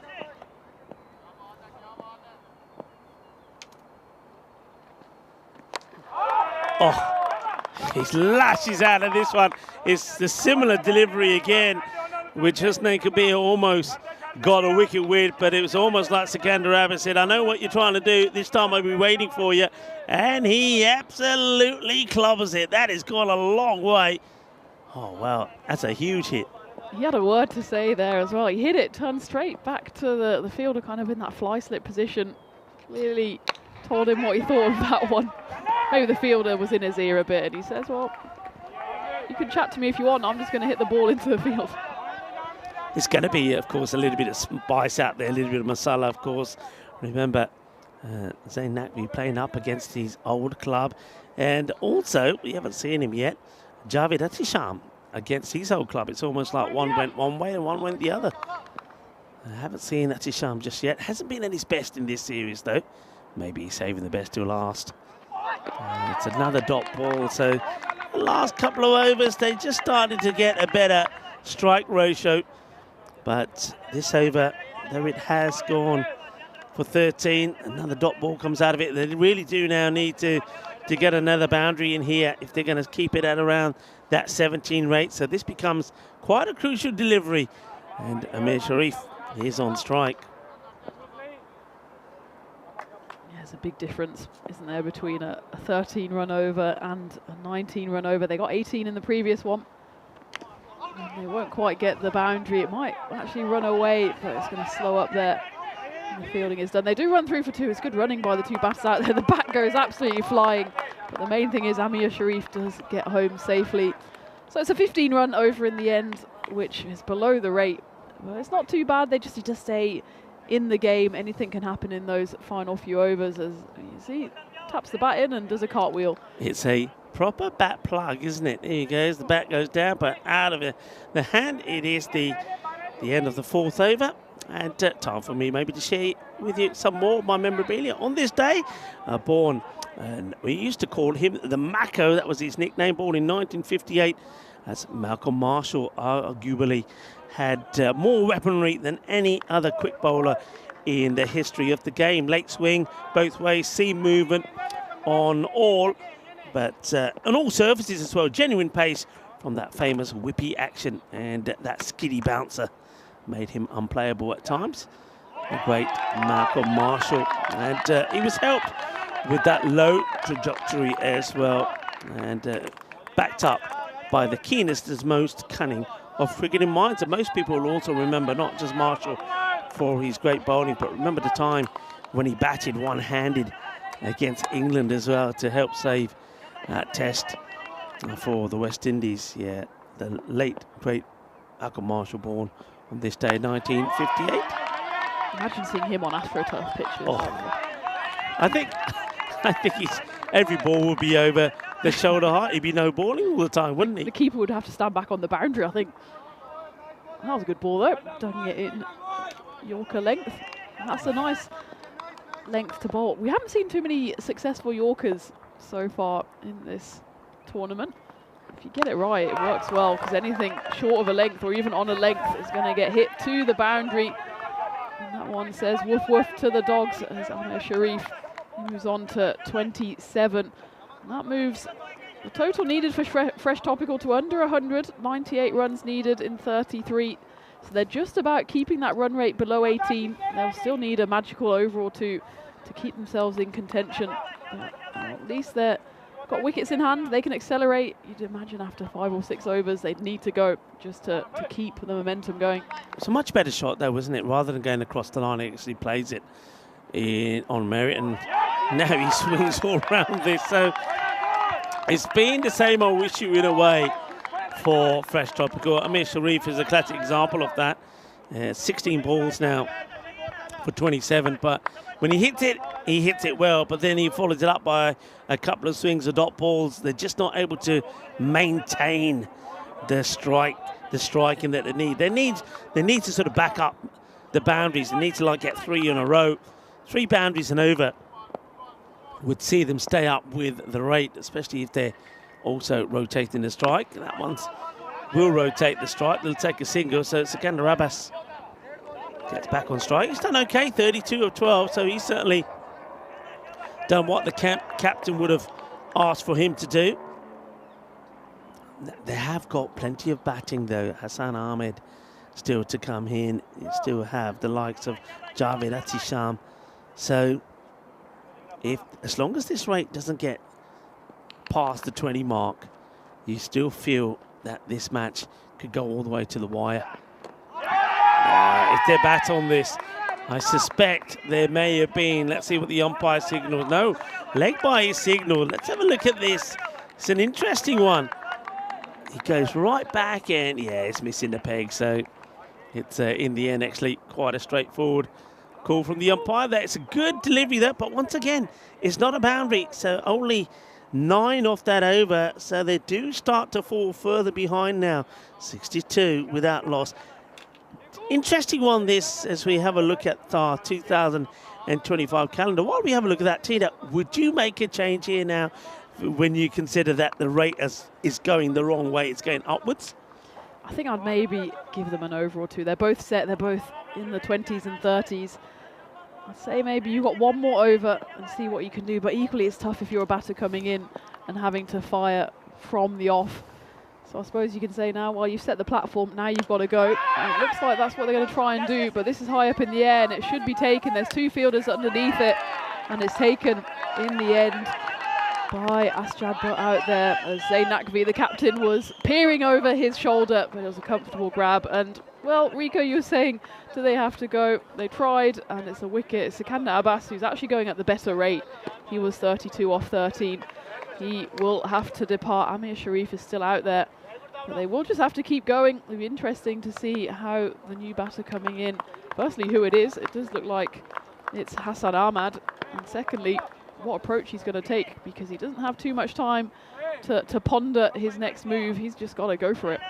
Yeah, things didn't go well for him in the qualifier. He swung and missed it a lot. It never really looked comfortable. Thing is, though, we know he's a great player. He can change the path of any match, and he'll be looking to do the same here as we see the end of Sikandar Abbas. But he did his job. Now, he needs the other batters to do this. So Hassan Ahmed knows he hasn't got any time to waste. Ataullah takes a wicket off his very first ball. Oh, could have gone anywhere. And he's been called to run hard here, and he will get home.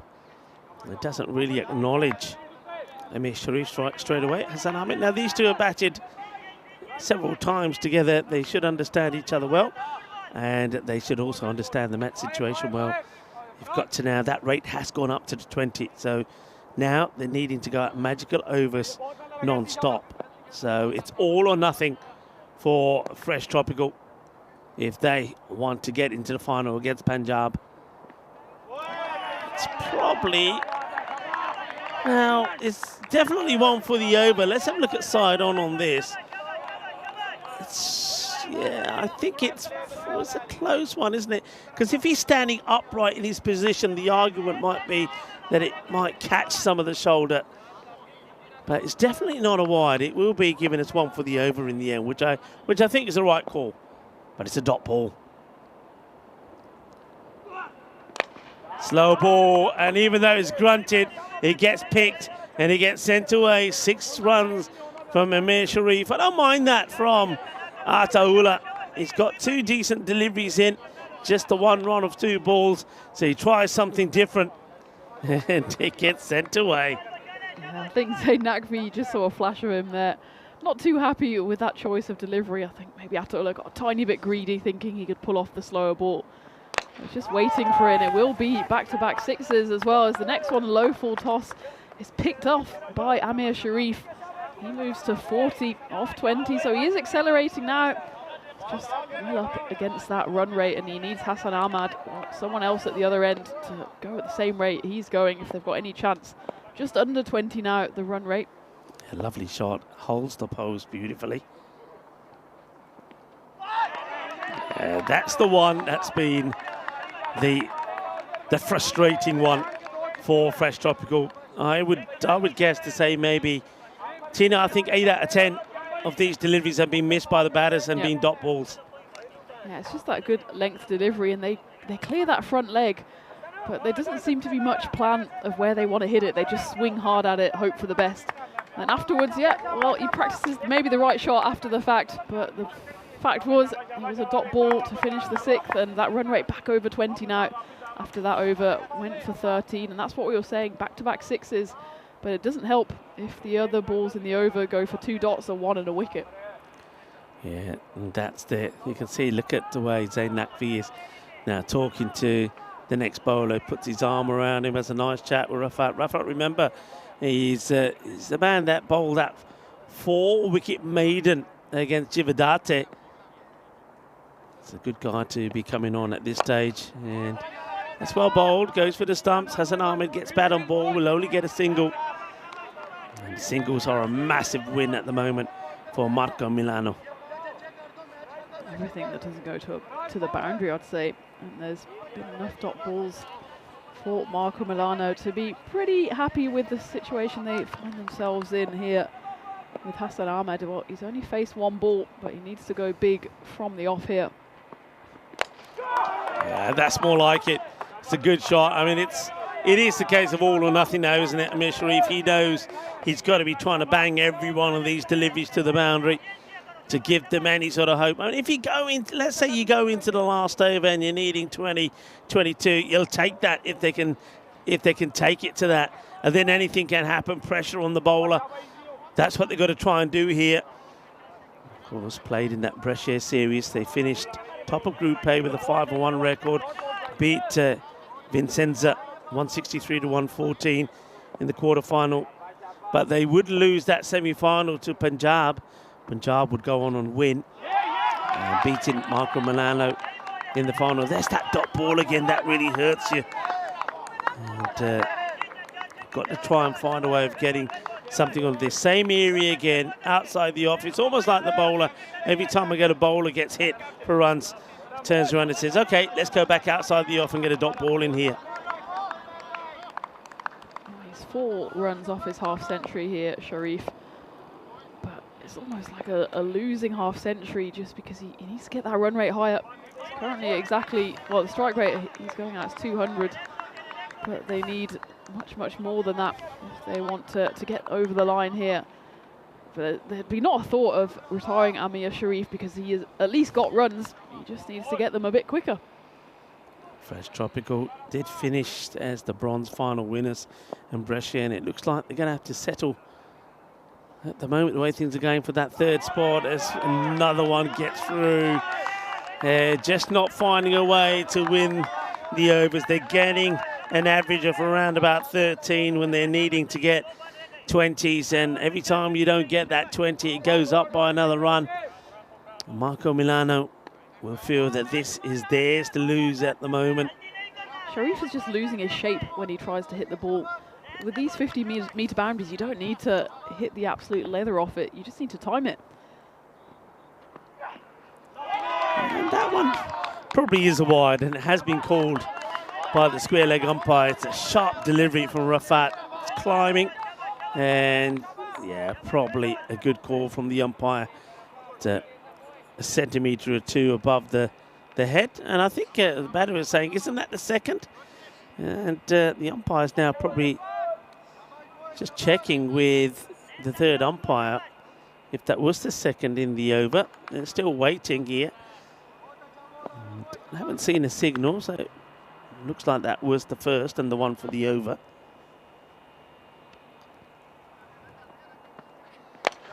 And that's a very good shot. I mean, he goes on the back foot here, but still times it beautifully. That will bring up a half century for Amir Sharif. The 50 comes up, he moves to 52 off 25 deliveries, but you can see there's very little celebration at the moment because, as you said, Tina, looks like a 50 in a losing cause. Well, that at least is a better shot, and that's exactly what I was trying to get him to do in the previous deliveries. Just keep his shape. He just lifted that one for 6. This time there was a vicious ball by Rafa to Arafat. Clearly didn't like the fact the previous ball had gone for 6, and again, worn on just that shoulder region. In fact, that hit him on the back of the shoulder blade, I think. So I think some more magic spray is needed here. Yeah, he's not afraid to give it a rub. I mean, that was a quicker delivery and catches him on the shoulder. And it's a dangerous ball to bowl, bear in mind that it's already bowled one for the other. But what he does here, the bowler, and credit to him, he follows Amir Sharif. Sharif wants to give himself a little bit of room.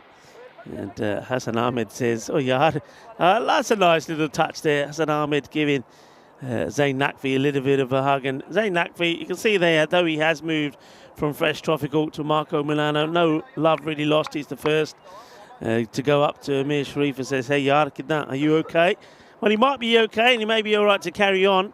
But with 3 overs left, they need to score 69 in 18 deliveries, and that basically means you've got to be hitting 23 every over. I just don't see that happening with Amir Sharif. He's out there, and he's going pretty well. But the half centurion, is going at a strike rate of 200. And they need much, much more than that, as we also take a look at what's happening tomorrow, and I'm very excited for this. I know, Rico, you're so excited that you're going to come down and help commentate in the morning before you hot-foot it to the airport. Yeah, well, my flight's not till later in the afternoon, so I thought, well, you know what it's like. You normally have to check out the hotels pretty early, so yeah, I'll come down and give you a little bit of company before you have to do the one match and Sunday solo. And I'm looking forward to it as well, because I know one thing, and that is that Italia have some very good women players. I'm looking forward to it. The north of Italy taking on the south. I know we're going to see a lot of new players as well, and some young players. New players, young players, and also a mix of national team players. I know they've split them quite evenly between the two sides, so I'm hoping for some interesting contests, as this one's going to drop just to the left of the igloo. It's a nice hit off the bat of Hassan Ahmed. And, well, if they get a big magical supersonic over here, at least keeps them still in contention. They need to channel Zayn Nakvi, see if they can get a 38 run over. Yeah, I think it's one of the, if they do get a big over, I think it will then give them the motivation and the belief that they can do it again. And this one is going to be 6 more. That's hit flat and hard in the same area as the one went before. Well, it looks like we're being targeted here. We haven't had one that's come in to the igloo as yet. But I tell you what, Hassan Ahmed has found the middle of that bat. 2 balls, 2 sixes. Zayn Nakvi getting a taste of his own medicine. Yeah, and the captain here for Marco Milano has to come up with an answer here, because a good over from him, and that could be curtains for Fresh Tropical, but it's gone for 12 so far. It's going to be a wide, and it's well judged by Hassan Ahmed. He doesn't throw his bat at it. He knows the value in taking the single and getting that extra ball.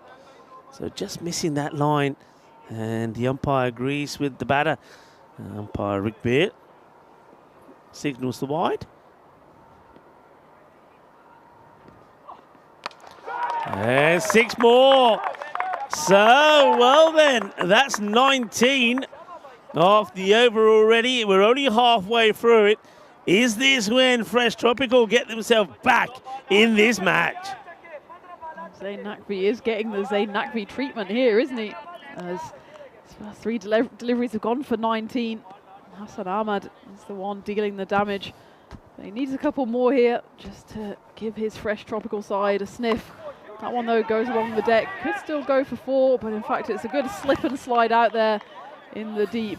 I think it's Faraz Ali out there who does the fielding and wipes his hands afterwards. Does he turn down the run? I think he does. Yeah, he does. He turns down, which is extraordinary. Why? Amir Sharif is on 52. Why are you turning down the run? He says, look, go back. No, he obviously fancies Nakvi.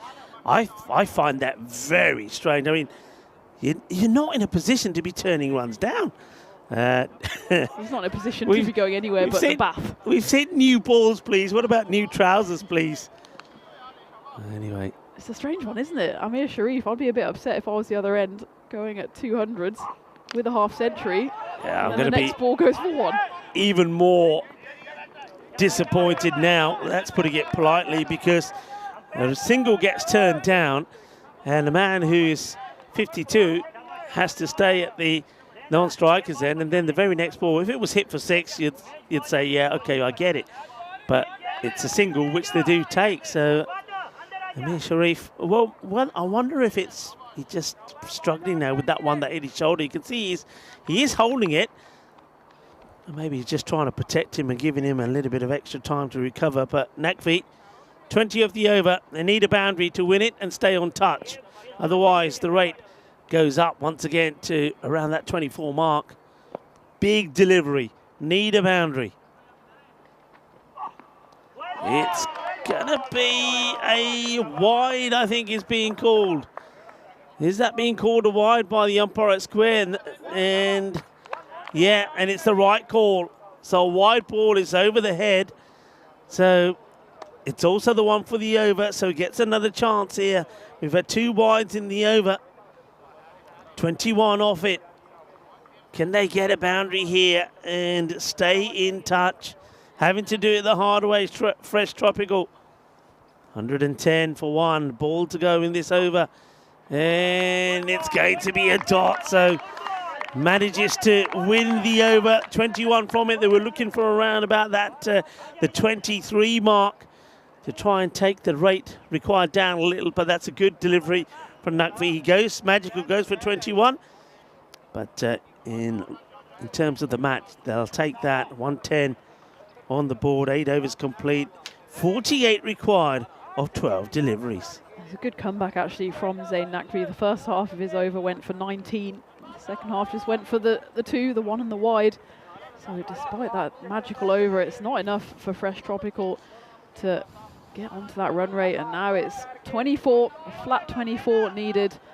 So just the 8 sixes. And Hassan Ahmad, well, he's farming the strike, so he'll be looking at that leg side boundary, the left-hander. It looks like it'll be Bilal Hamid, the captain, with ball in hand.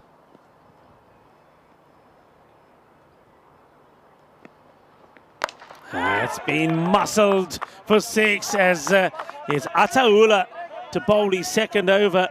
And he starts with one that gets crunched from Hassan Ahmed for 6 runs. So Hassan Ahmed, he seems to have found his rhythm in this match. And if you bowl too close to him, he's going to smash it for 6. You've got to try and go a little bit wider to him. Ataullah bowled a pretty decent first over, just went for 13. So 6 off the first ball. Ullah again. That's better. That's the ball. And no run taken. Hassan Ahmed wants it. He believes that I've seen him do this at the Cardamom Oval. He's not taking the singles because he believes that he's the man that can win the match. Oh, it's 8 sixes and he's got 10 balls left to do it. So he's already burned one of his 3 dot balls. It looks like he's zero interest in going for any singles.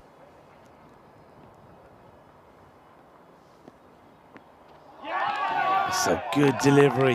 1 for the over is a dot ball. And now, don't like this when the umpires are being questioned here by the batter. I think Hassan Ahmed is wanting the wide here, but you can see that he's not even looking. So how can he tell? It's not a wide ball. It's the 1 for the over. And it's the correct call. Yeah, I'm not a fan of this from batters. I'm quite vocal in saying I think when batters argue in that way or they're calling for a wide and it's not, they should be penalised runs. I'd like to see that brought in. Ullah. Launched. Gone. 6. That's not where to be. That's going to get over the fielder. Ashad Butt can't do anything about it. So it's gone 6.6. That's 12. 2 balls to go. And he's got to really get both of these out of the middle. If any one of these balls is not a boundary, then they win the over again. We're getting to a very interesting conclusion to this match. Remember what I said, that if they can keep it around that 20 to 20, say 22 required of the last, I think it'll be interesting. Because don't forget, some of the better bowlers have been bowled out as well. It's 36 needed. So 6 sixes, 8 balls to do it in. That's a big delivery, and they will take the single. And that makes sense, because I think here now, Hassan Ahmed is basically saying to Amir Sharif, all right, your turn, get a boundary. Amir Sharif, it has to be said, after he got hit on the shoulder, he hasn't scored another run, has he? Because that was after he got his 50. So he hasn't managed to find the middle again. This would be the time to do it. Get a 6 here. Changes everything. 35 in 7, needing a maximum, I think, to make it realistic going into the last. And he's not going to get it. It's going to be a swing and a miss. And you can see they're celebrating that delivery like they've won the match. Because that basically means that when it comes to the next over, they're going to need the maximo. They're going to need the 6 sixes per over to win the match. 35 required of 6. Well, when you need 6 sixes, you turn to Zain Naqvi, but it'll be interesting to see if Naqvi turns to himself to bowl this final over. He's the only one of the 5 bowlers used that hasn't bowled out. And here's the job of the captain to lead his side home. It does look like it will be Naqvi with ball in hand.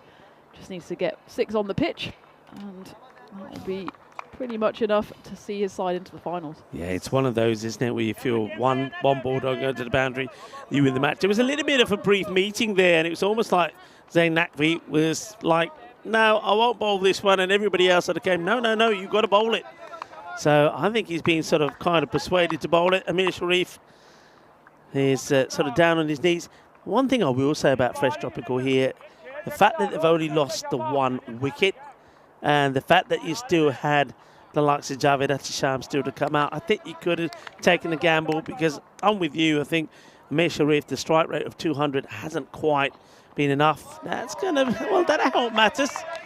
It's a wide ball, so the 35 becomes 34. But I don't mind this from Zayn Nakvi, because he knows if he gets one of those just to catch the line and it becomes a dot ball, that's the match. And I think he will still probably go for it. You've got a couple of tries to get that dot ball in. It goes again, but that one's short. In the air, gone. Adios. Well, that's one of them. That's 1-6. Can he get the other 5 out of the middle? One just plugged right into the mud. But luckily for Fresh Tropical, the right side of the rope. It's probably one of the muddier areas of the field. It is the other side of the rope, though, so not a problem at all. But yeah, first ball's gone for 7. That's the start FT needed into this final over. So, Nakvi. Well, what's the... Not sure what the communication is. There's some sort of communications happening here between the match referee and the umpire. I'm not sure what they're trying to signal here. Anyway, there's a bit of a delay here, as I think the umpire Ragbir is having... He's never played charades before. He has no idea what the tournament referee is trying to signal to him. It looks like he's trying to say something about they're pointing at the shoe, like the foot of somebody, the shoes. And what are they looking at?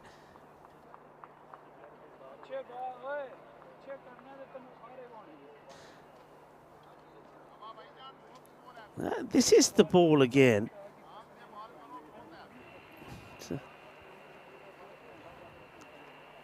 I don't see anything there. It's not like that he went very wide. That thing. Well, no ball has been called here for something. So this is huge. So no ball is called. That makes, well, it's back on, everybody. It's back on. So they're now needing, there's still 6 balls to go, now needing 27. High, in the air. It's going, gone. Well, would you believe what is happening here? Tina, surely they're not going to do this now. I'll say Nakvi could go from 0 to 0 if he doesn't see out this game for his Marco Milano side. Just needed to get 6 balls on the pitch. That's exactly what I said at the start of the over. And 2 of them he's given away. Gave away a wide. That no ball went for 7. Next ball went for 6. Suddenly Fresh Tropical, 21 needed in 5 deliveries. If this ball goes for 6, big trouble. It's definitely on, and you could almost say they've got a ball to play with. Right, edge, but where's it going to finish? Where's it going to end up? It does go for 6, you know. It does. Oh, my word. Are we going to have one of the craziest finishes on the network? So another 6.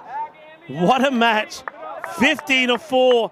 I actually think Fresh Tropical now become the favourites here as Hassan Ahmed brings up his 50.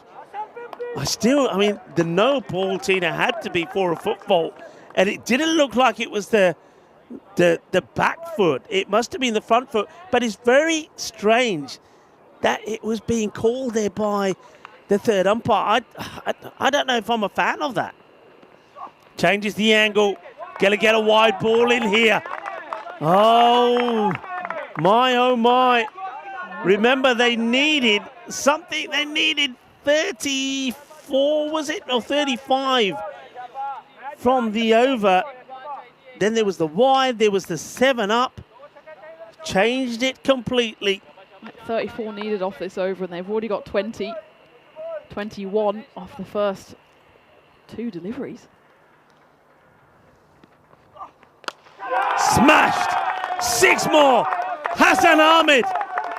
Looks like he's sending Fresh Tropical into the final from nowhere. They look dead and buried. Remember the celebrations from Ataula when he got the dot ball in of that 9th over. When they thought they'd done it, there was a little meeting between the team. Everybody said, yeah, Zane, you bowl it. Starting with the wide, and I said then I don't mind that. He tried to sneak one in, but then that no ball, and since then he's gone the 7 up, 6-6, wide 6, 8 required in 3. And at the moment, Hassan Ahmed looks like he's going to finish it in 2. They need this dot ball here now. Fresh Tropical have gone in front for the first time in this match because of this over. It has gone for 27. And do they run? They've taken the run. I don't know if I'm a fan of this. And, well, they might as well keep running. And, well, what are they doing here? I think they lose the opportunity, perhaps, to run out Hassan Ahmed. I think they played it safe. We're going to have a good look at this. But the key thing is Hassan Ahmed gets back on strike. Here's the throw. Let's have a look at this throw first. Is he? Yeah, he's kept the stumps. Now, all he had to do was pick up the stumps there. But they've run out. It's only one run. They've run out Amir Sharif. But you didn't have to do that. You just had to get the ball easily back into the keeper. Amir Sharif would have been on strike. Hassan Ahmed would have been at the other end. It's a real error, this, for Marco Milano. Watch this. So it just needed to be gently given back to the bowler here. The fielder throws it at the stumps, and because the stumps go down, and he didn't want to pick the stumps up and knock them down again, it meant that Hassan Ahmed has gone back on strike. They'll only get the one. 7 off 2. Wow. Oh, that's the thing that pressure does to people. Someone like Zayn Naqvi, who we thought had ice in his veins, he had fire in his bat, and suddenly he's staring down a defeat. In the air, 6 runs. Scores are tied. Scores are tied.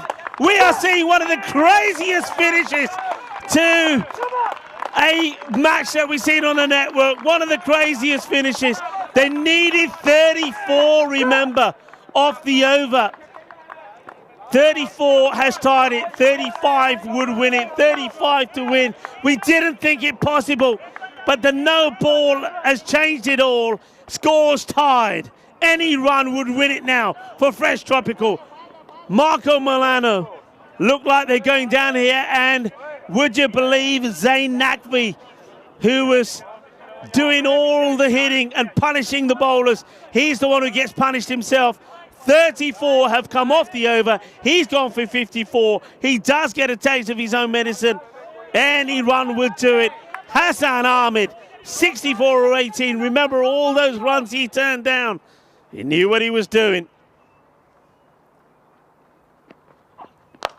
And he will do it in style. Look at the scenes here from Fresh Tropical. Marco Milano cannot believe what's happened to them. Fresh Tropical have come in and they have storm raided Marco Milano to victory. You wouldn't believe what you're seeing here. Fresh Tropical have booked their place in the final as Hassan Ahmed hits the last ball for 6. He'll finish on 70 not out of just 19 deliveries. An incredible finish to this match. Marco Milano can't believe it. Zayn Naqvi, you can see he is distraught. And he gets Zahid Chima, of all people, goes up to him and say, that's the way the game goes. Don't forget what he's brought to this series with his 160 and 2 scores of 80. But he'll end up on the losing side. And Tina, we said that, you know what, with that score, 157, they left that back door open. And Fresh Tropical, they've charged and marched right in and booked their place in the final. What a finish. And we were wondering why Hassan Ahmed was turning down those singles. And boy, did he prove us right that we just watched him destroy Zayn Naqvi in that final over. It goes for 40 runs. Corey says that the ECN universe will collapse in on itself on a 40-run over, and there we have it. And Zayn Naqvi, I mean, he's still in line for probably MVP of the series. But I think he'd trade in his century, he'd trade in his 80, he'd trade in his runs in the previous game to get that over back. That is something special. That really is. 40 hit of that last over. And, well, what do we call an over that goes for 40? I don't know. Is that, we know that 30 is super, is that hypersonic? Well, maybe. Now, that's what's happening in the final. Punjab are taking on Fresh Tropical.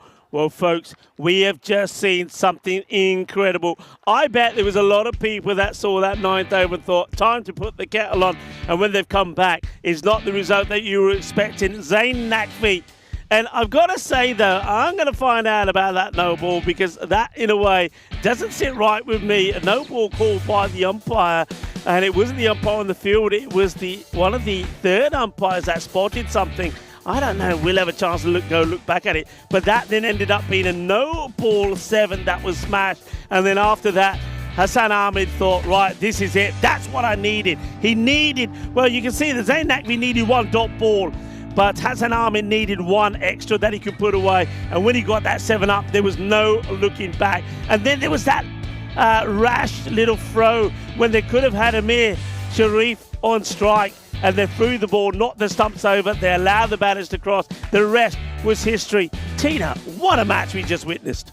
The previous record for the most runs chased down in the last over, 32. So not only have we gone past that, we've absolutely smashed it into hyperspace, whatever we want to call a 40 run over. And it was off the bat of that man, Hassan Ahmed, who proved us all wrong when we were questioning why he sent back the half centurion at the non-striker's end. And he says, just leave it to me, folks. 70 runs off just 19 deliveries. And it was just an absolute capitulation at the end, really, from Marco Milano. It was all in their hands. They just needed to get the ball on the pitch. Didn't manage to do that. It was an explosive end all round. Yeah, well, that was when the celebration was for the dot ball at the end of the night. So dot ball, 35 needed for victory.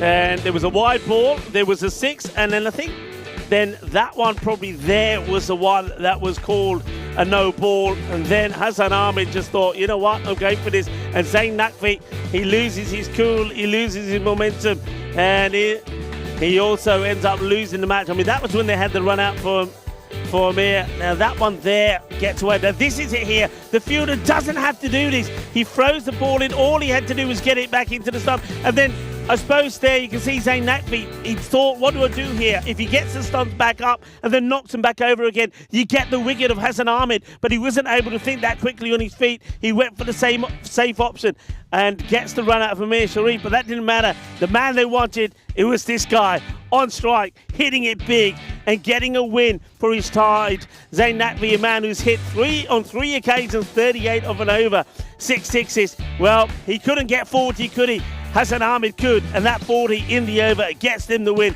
in quite an incredible match. Is a match here in Bologna in this Fabio Fabri cricket ground that will be talked about for a very, very long time.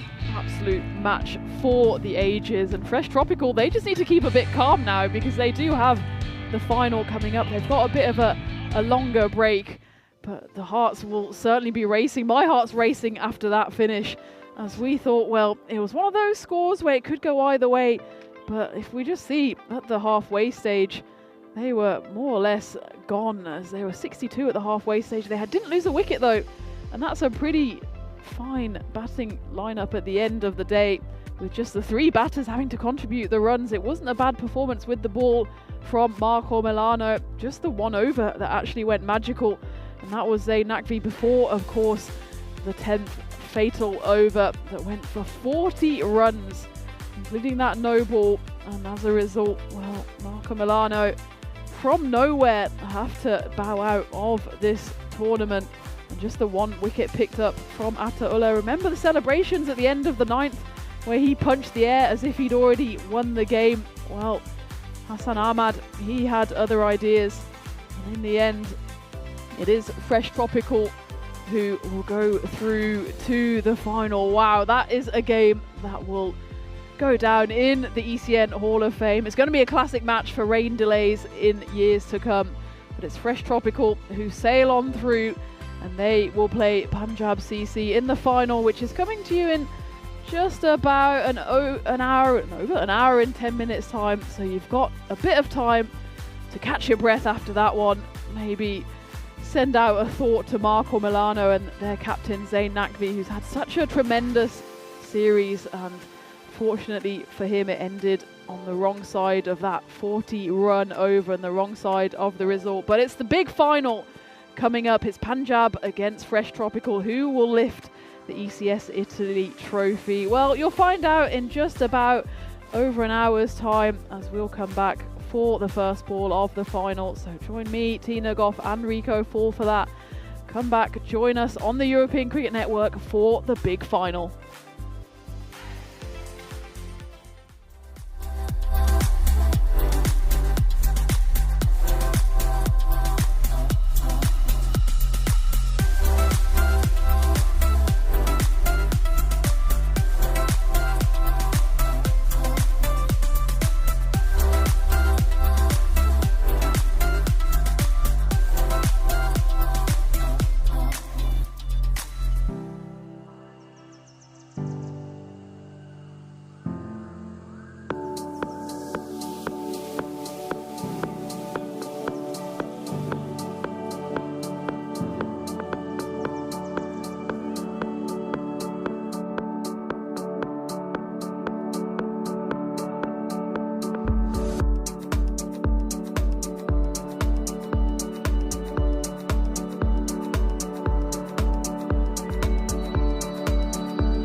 This European cricket event is proudly brought to you by HCL Software, Rado, 1xBet and Victorinox. Hello viewers and welcome back to the final where Fresh Tropical, after an incredible victory in that last over against Milano, are going to face Punjab. Now remember, Punjab and Fresh Tropical did play earlier this morning in qualifier number 1, and it was Punjab that had the upper hand over Fresh Tropical in that one. But this is the one that counts, and they're playing for this magnificent trophy. Who's going to walk away with this beauty? The two captains will make their way to the tournament referee, Charles Croucher. Let's see what happens in the coin toss for the final. Thanks, Rico. Punjab with Fresh Tropical to call. Heads is the call. And it's a tail. Punjab won the toss. They're going to bowl. Simranjit Singh, the captain of Punjab, winning the toss and deciding that he will field first. I knew that was going to happen after what we saw Fresh Tropical do. I don't think they would want to be batting first and allowing Fresh Tropical to chase. But let's just talk a little bit about the last match that we saw on this Peacock Friday and Good Friday. And it was a Good Friday for Fresh Tropical. Didn't go their way in that qualifier number 1 against Punjab, but they left it late, didn't they, to get that win against Milan. And what a victory, chasing that score in the 150s. They never looked in it, and they're needing 35 off the last, and it was Hassan Ahmed who scored that magnificent 70 that got them the win. You've got to spare a thought though for Milan. They're going to be a bit distraught. Remember, Milano were the team that played Punjab in the Brescia final last year, and they lost out on that one. And this time around, when they looked like they were booking their place against the same team again in the final here in Bologna, they go down. So let's talk about these two teams. Punjab, they are undefeated at the moment. And I think once again with the ball, Hardeep Singh and certainly Dipendra Shekhwat are going to be key for them. These two have bowled with some real pace. And on the batting, will Arvind Kumar come back again? He has scored 97 runs earlier when he almost picks up 100. They've also got Taranjit Barraj in the side. Simranjit Singh, we haven't seen too much of the captain with the bat, but that's because other batters have been performing like Rajmani. And for them, they needed a saviour themselves in that low-scoring match against Fresh Tropical, and it was Charanjit Singh that scored a fine half-century. But the talk, of course, will all be about Fresh Tropical. Amir Sharif, he did his job, didn't he, at the top of the order? He had that strike rate of just about 200, but it was enough. He got partnerships going. I think the move to get Sikandar Abbas at the top of the order worked very well. He scored runs very quickly, but then Hassan Ahmed, what a good player he was. He didn't click in that qualifier number 1 when Punjab managed to keep him quiet, but he came back well in the end. He's a national team player, and we know that good players come good when the going gets tough, and it didn't get any tougher than that when he needed 35 to win off the last. So this is going to be a cracking final. I want to say a big thanks to everybody here at the ground, especially all the guys from Bologna, for all the hard work they've done to even make this day possible. And now I think we are going to finish with a bang. It's great to have Tina Goff in the commentary igloo with me. Tina, let's get ready for a really... Thank you very much, Rico. Happy Friday, happy Peacock Friday, happy Good Friday, and happy Finals Day. And we're getting into the big one now. It's Punjab CC or Fresh Tropical. One of these two sides will be lifting that coveted ECS trophy in around about 90 minutes time. And well, for Fresh Tropical, the start of that 10th over in the qualifier number 2, they didn't think they had a shot of even getting into this final, let alone possibly lifting the trophy, as they needed 34 going into that final over. And it was Hassan Ahmad, the hero of that occasion, as he hit Zaid Naqvi for 40 runs in the over. There was still time for a wicket as well, as we had one of the finishes to go down in ECN history. I'm sure that one will be shown for years to come, especially among those Fresh Tropical players. And we'll have a look at them here as, well, they only finished playing that game just about an hour ago. So they are fresh and they're keeping with their same 11. As for Punjab, we saw them earlier today. They've had a bit of a rest since then, and they've brought in Amninder Singh and Akhil Nirmal. Well, he played the previous game, but he'll be wanting to pick up some more wickets, as he did come in earlier today, having sat out of the final group stage game. We take a look at the win predictor, and that's what you want to see for a final, isn't it? 55%, 45%, not much between the two sides, and it was a little victory for Punjab as they did win the toss. They have decided to field, and as Rico said in the intros, they've probably seen the damage that Fresh Tropical did in that run chase. They've decided to put them in first, and well, it's been a mixed bag for Fresh Tropical today on this finals day, because of course they chased down that total. 158 was the total to win. They did that in some style in that final over, but in the first qualifier they fell to this exact side, and they not only fell, but they stumbled and face planted as they were bowled out for 92. And so it's no wonder that Punjab are looking to repeat the trick here. Simranjit Singh, he called correctly, and he said to Fresh Tropical, go on, have another go, see if you can get 92 this time. And it's Amninder Singh who will have the ball, and it's the same two openers, so Amir Sharif, Sikandar Abbas at the crease for Fresh Tropical. And it was a bit of a strange one actually for the opener, Amir Sharif. He got a half century. He was 52 off just 28 deliveries. And well, he gets into the action here as he cracks that one away for the first Maximo of this final.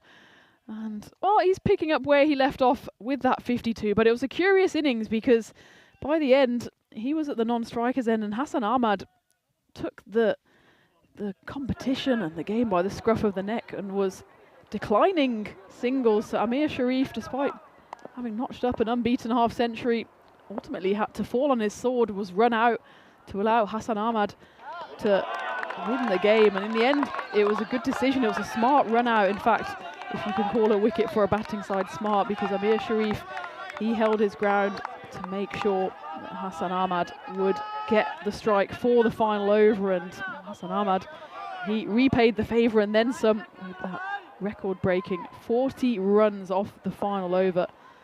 But Amir Sharif has another go here to try and notch up back-to-back half centuries. That one flashes away, not quite where he wanted the ball to go. He will run away for 4. Sikandar Abbas, meanwhile, at the other end, he played quite well in that run chase in the previous game, scoring 32 off 14 before he was caught in the deep. That was actually the only 2 wickets to fall in that run chase on the back of Fresh Tropical losing all 10 of their wickets in that qualifier number 1.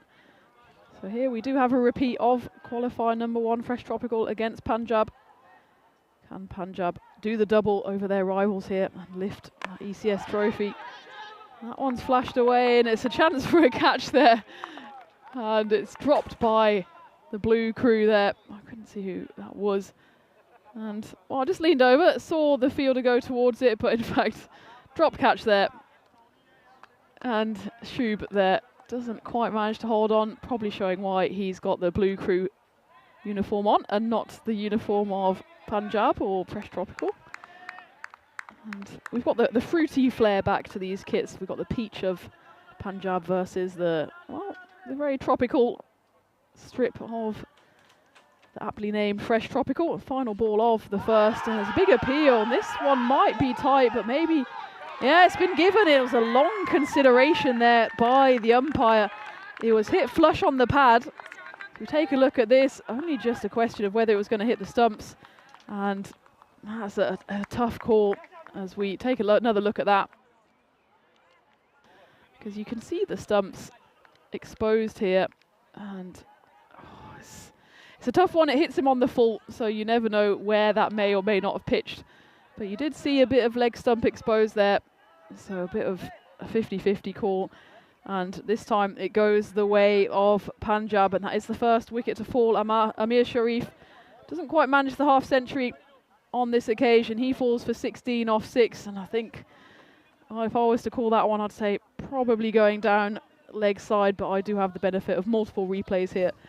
So the men in black, or the blue at the moment, have to make the call on field as they see it, and the umpire there saw that as going on to hit the stump. So that is the first wicket to fall. It's also the end of the first over. 16 runs coming off it, but importantly for Punjab, 1 wicket. And joining me here to take you through the rest of the action, Rico Full. And it's good to be back, and what an entertaining first over. We saw some Maximos, 2 of them. We saw a 4. We saw Shub returning back to dropping catches. And an LB, yeah, I must admit, when I first hit first up, I thought it's full. And it's hit him in front. But looking at it again, I think the ball was starting to come back in. Was it coming in enough to hit the stumps? The umpire decides yes and gives the wicket. So a good first one to take. But now you've got 2 good batters in there. Sikandar Abbas is out there with Hassan Ahmed. And, well, it's all happening here. I think, well, who's that hit?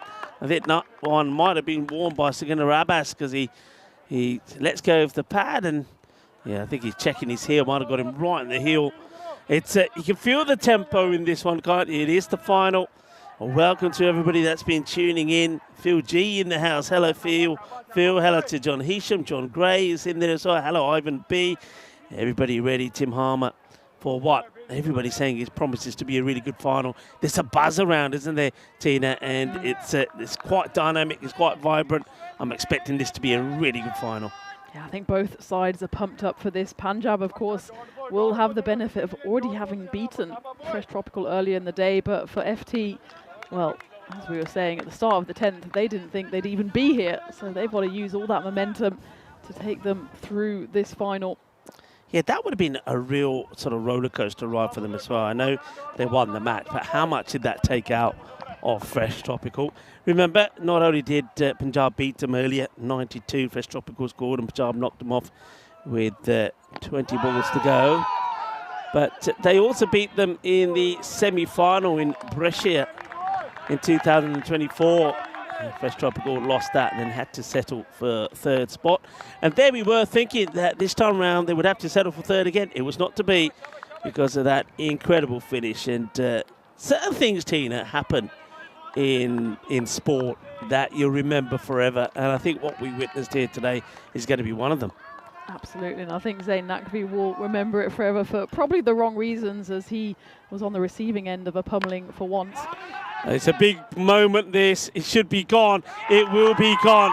So Sikandar Abbas, who played his part in that victory against Marco Milano with a fine 32-14, gets one that pops up. Hardeep Singh, we know he likes to deliver this heavy length ball, gets it in the right area, gets that ball to cut in. Sikandar gets it top off the bat, and it's an easy catch.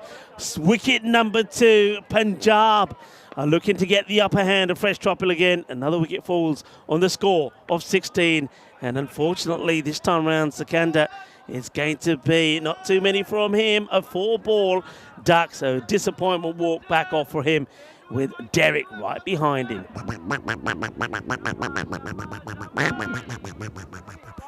Derek would certainly love those conditions there. A bit of mud for him to splash around in, but well, it has dried out, and in fact the sun is trying to come out and say hello. The jackets are off here, the peacock shirts are in full flow, and well, Punjab are in full flow at the moment as Hardeep Singh, he's 2 balls off a wicket maiden. That's in the air. This will be another catching chance, and it's taken. So it's going to be a golden duck for Javed Atisham. He probably had to wait the whole innings in the last match with the pads on. He never got a chance, and now he gets out there. He's going to be caught. It's a very good catch. Just for a moment there, I thought the fielder was going to maybe be put off a little bit. There were fielders running in from all over the place, but he holds his cool and he takes the catch. And with number 13 on the bat, there can only be one man, Charanjit Singh. For as long as I've known him, he's had the number 13. Unlucky for some, certainly unlucky for Javed. He's going to go for a golden. And Hardeep Singh, well, are we going to see a hat-trick here in the final? 16 for 3, Fresh Tropical. What a start this has been, and it's a bit reminiscent of that earlier qualifier, isn't it? Qualifier 1, Fresh Tropical. They just kept on losing wickets. They were skittled for 92 on that occasion against this very side, and it's looking a bit ominous for them here. Hat-trick ball, showing all these stumps is the batter. And does step across, but good delivery there from Hardy. What an over. We've seen a few of these here in Bologna, haven't we? We saw, remember, Ratul Rafat. He bowled a 4-wicket maiden. We've had wicket maidens, 2-wicket maidens, and we see another 2-wicket maiden here as Fresh Tropical. They get stuck in the tracks. 16 for 3 after 2. What a start as we take a look at what's happening tomorrow over in Dre, and I know you'll be hot-footing it over there, but not quite at the speed of light to be able to make it there for tomorrow. But, well, it's a pretty one-sided affair in terms of the games on offer, but France and Sweden will be facing off on 4 occasions. Of course, we've got the 2 games over here in Bologna as well, so another action-packed day of cricket on the network. Yeah, it'd be good to see Sweden playing again. Of course, their men, when they click, they can score big runs. And France, I think they're going to have their work cut out, but France have got some very clever bowlers in their setup. So, yeah, I'll be travelling tomorrow after doing a little bit with you here in the morning. I'll get there late on Saturday night, ready to start with Danny Hudacek on Sunday morning. So Danny will talk you through day 1. Hassan Ahmed knows he's got to do it all over again here, can he? Remember, he wasn't really able to get going against Punjab in that qualifier number 1. So he knows that Punjab have had a good look at him. They're not going to give him too many straight deliveries and too many only pads, but I suppose Fresh Tropical will believe that while they have the likes of Hassan Ahmed out there, there's every chance they can still recover and get to a big score here. And through to Hashan has to play his part as well. Here comes Dipendra Shekhawat again. Goes short and wide. That will be called a wide. So using 3 different bowlers. It's not something that we've seen other teams do, actually. I think we've seen Fresh Tropical will probably go with Bilal Hamid and Zahid Chima to bowl out. We saw the same, really, from the likes of Marco Milano. They like to use the key bowlers up front, but this is slightly different for Punjab. And, no run again there. Goes on that back foot pretty quickly. It's a little bit, it's almost like Theodore Shan's a little bit uncertain about the bounce. It's a little tentative, isn't it? He was the top scorer in that defeat to Punjab earlier in the day. 92 runs were on the board. 21 came off the bat of Taridu Heshan. He'll need that and a few more if possible, especially given the middle order collapse they suffered on that occasion. That's well bowled. It's a bit of an appeal there from the keeper, but you can see that Dipendra Shekhawat knows there's nothing on this. He just goes back to his mark. It's always, this is an interesting one because Shani, if you look at him start hitting, he's showing all these stumps, and then you know, it's like the bowler knows he's going to come across.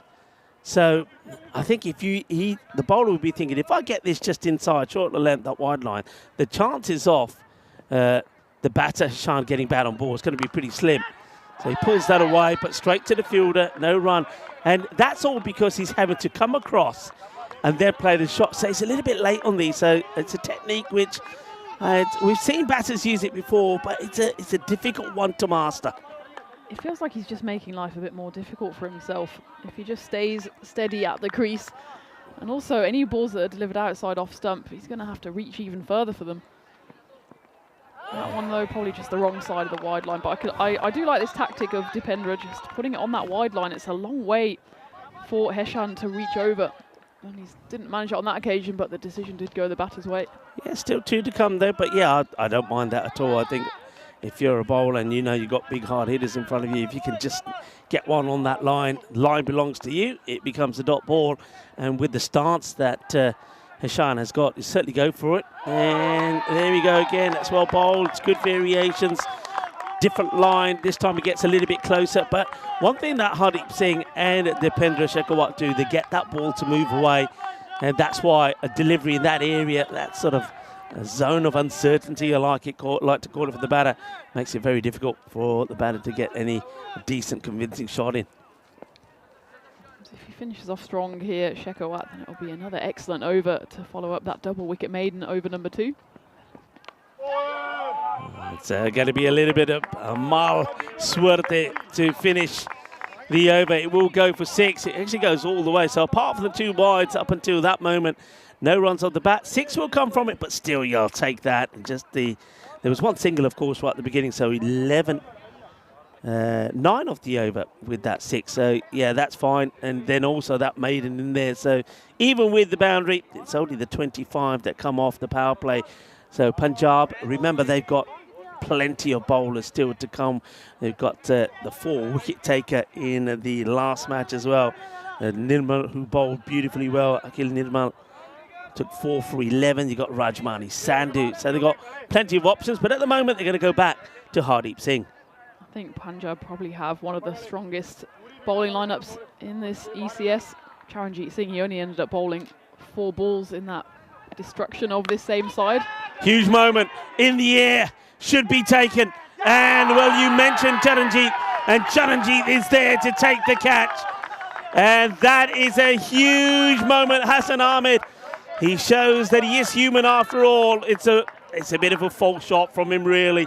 He gets caught on the back foot, tries to get the elevated shot in. Just watch it here. Hardeep Singh doesn't give him the length to play at, but he's clever bowling. They're keeping him outside the off. They know if you go too straight on his pads, he'll wallop you away over the leg side boundary.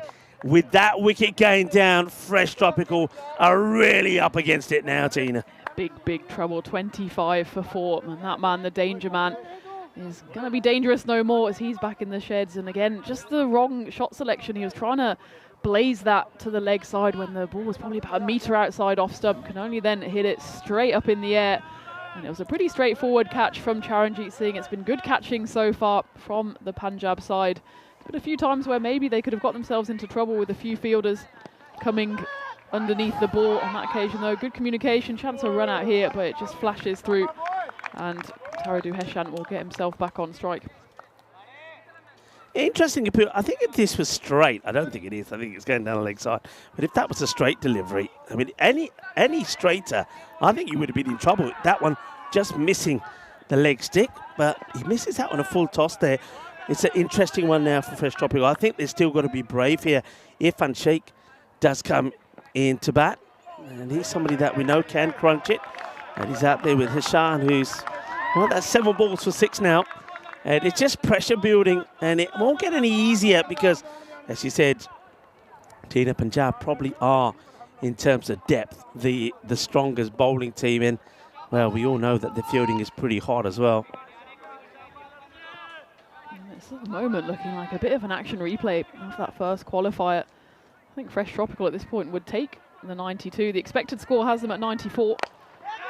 This might be a chance for another catch. There's 2 fielders converging underneath it, and it's again comfortably taken.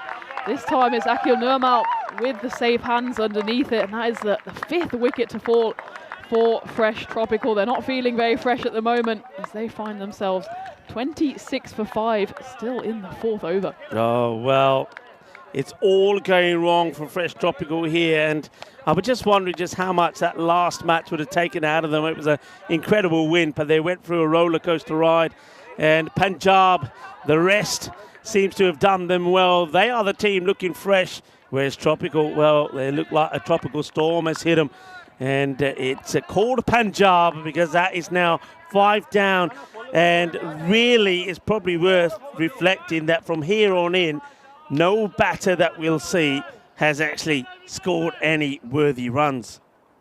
No, and this is big trouble for the Fresh Tropical side. That one's just clubbed away to long on. Simranjit, who's usually the one underneath all of the catches, he hasn't taken one so far, but he'll be more than happy with his side's antics so far, as that one just gets hit for a single. And again, the first over went well for Fresh Tropical. A few runs came off that one, 16, but since then it was the double wicket maiden, then the over that went for 9, and this one's already had 2 wickets in it and only 2 runs. And no more than, well, they go, oh, it could be a run out. And, well, in the end, it's just going to be a dot. You take that. What a great over. What a great spell from Hardeep Singh. Incredible. We'll have a look at this again, and I'll put a question to you. Who became the first batter to break the 10,000 run mark in T20 cricket? It's probably pretty straightforward. Most people would know, but have a quick guess.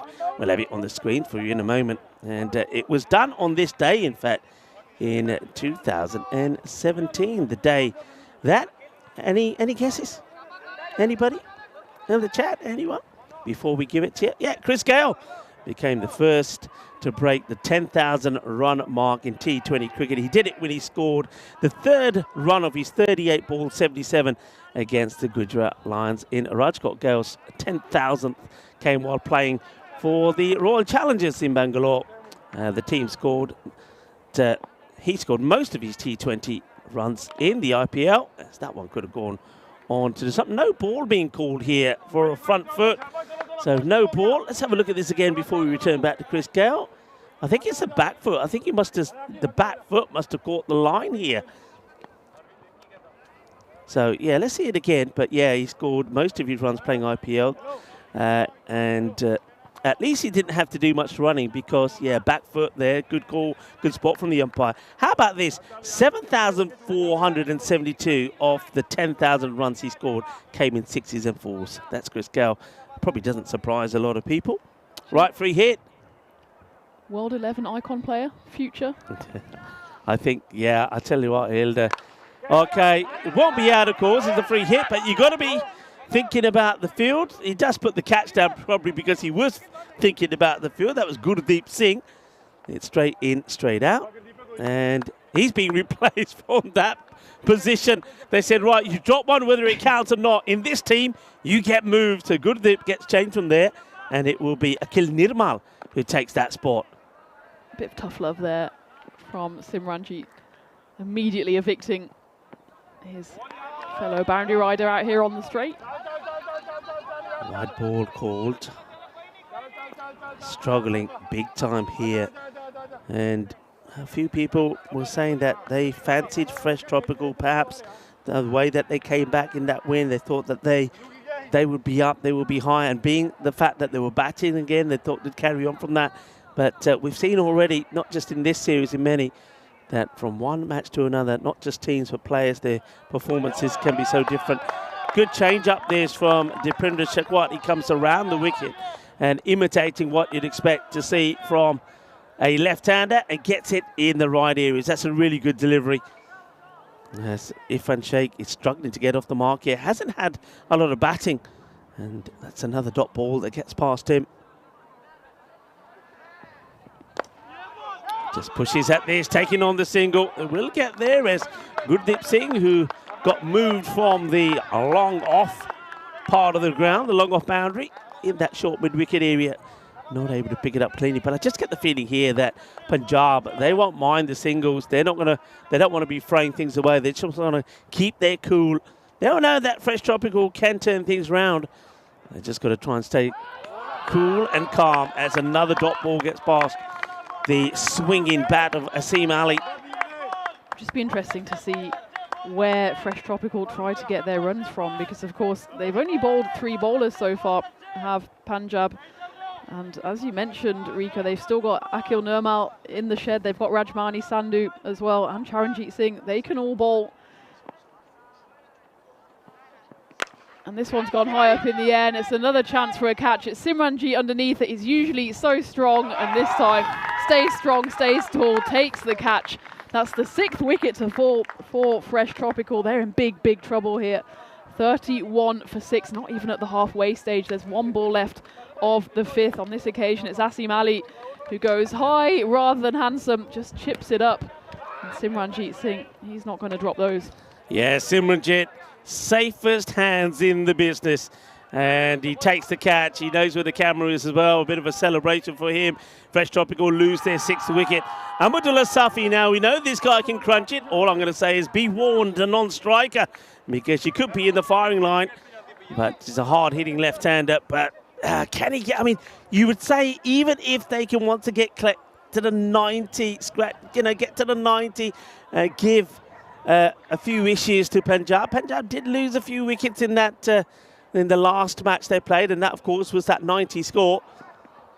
It's a big swing from Ahmadullah Safi. It's a dot ball, and at the halfway point, Punjab are well in control of this final. 31 for 5. Rika full here with Tina Goff. It is Peacock Friday. Well, I've got my Peacock Friday number on, and I'm loving the colours on yours as well. You see, 2 commentators here that know all about Peacock Friday. 1 or 2 of us do sometimes forget, but not us do.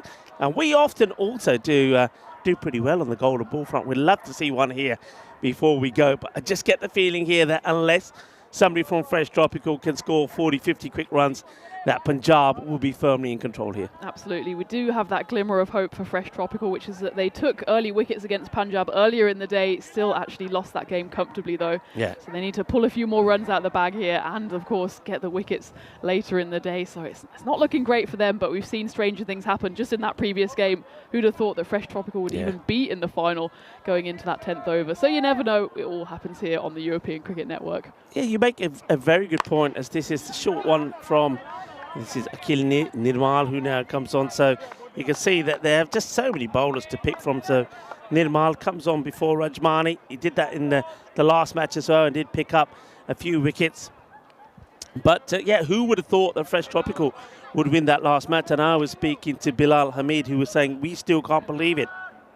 The captain of Fresh Tropical. And I said to him, and I always say that when you see matches like that, you know, whenever people doubt, and I think I'm going to put my coaching hat on again, it's one of those matches that I'll save away somewhere. When I'm doing some coaching and you want, you know, whether it's adults or kids to feel that nothing is impossible, that's the sort of match you show them.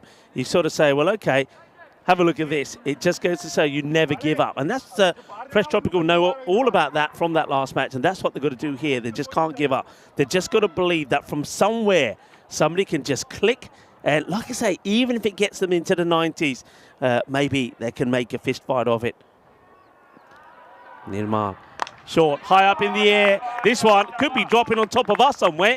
Where's it going to go? Oh, it's cleared us and goes to the other side, but it doesn't miss the igloo by much, I can tell you. We might see a good look of it here. Well, me and Tina, we huddled together in the middle. There we are. You can see it's not that far away. Here we are, and you see, we got no idea, because in the igloo, the thing is, once the ball goes up from where we are, say halfway up the trees that you see at the back of the ground, that's it, we lost it. It's in the air, it could end up anywhere. We just look at the players' eyes and see what they're telling us. That's played away well. Fielder does good. Good stop. Charanjit, who was made the difference between the two teams in the last match. With the bat, he scored a fine half century coming in around number 5, 59 of 22 to get them the win in the first meeting between these two. Makes a stop. He's been good in the field. Takes some catches. Makes a stop there. All right. Safi. Hard hitter. Will he get one in the slot? No, they're just not putting it in the slot to him. That's where I think Punjab have been different to some of the other teams. They seem to have done their homework on some of the players. They know exactly where to put it and where not to put it. Safi likes it pitched up. You pitch up to him, he will hit it as hard as anybody in the business. But slightly short of a length, because he's not moving his feet, he's going to miss out on him.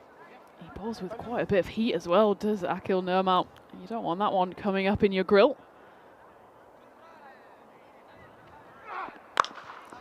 And bat on ball is a bit of a grunt there from Safi. He's not happy with the connection that he gets on that.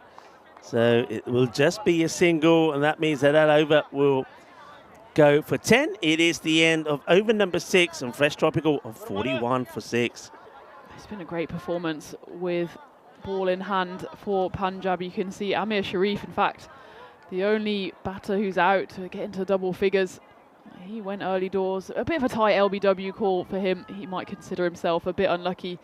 But the rest of the batting, well, there wasn't much luck about it, as they just kept on swinging and swinging up in the air more than to the boundary. And the catching from Punjab has been 100% so far. Yeah, they're a team that pride themselves in their performance in the field. They've got some very good players.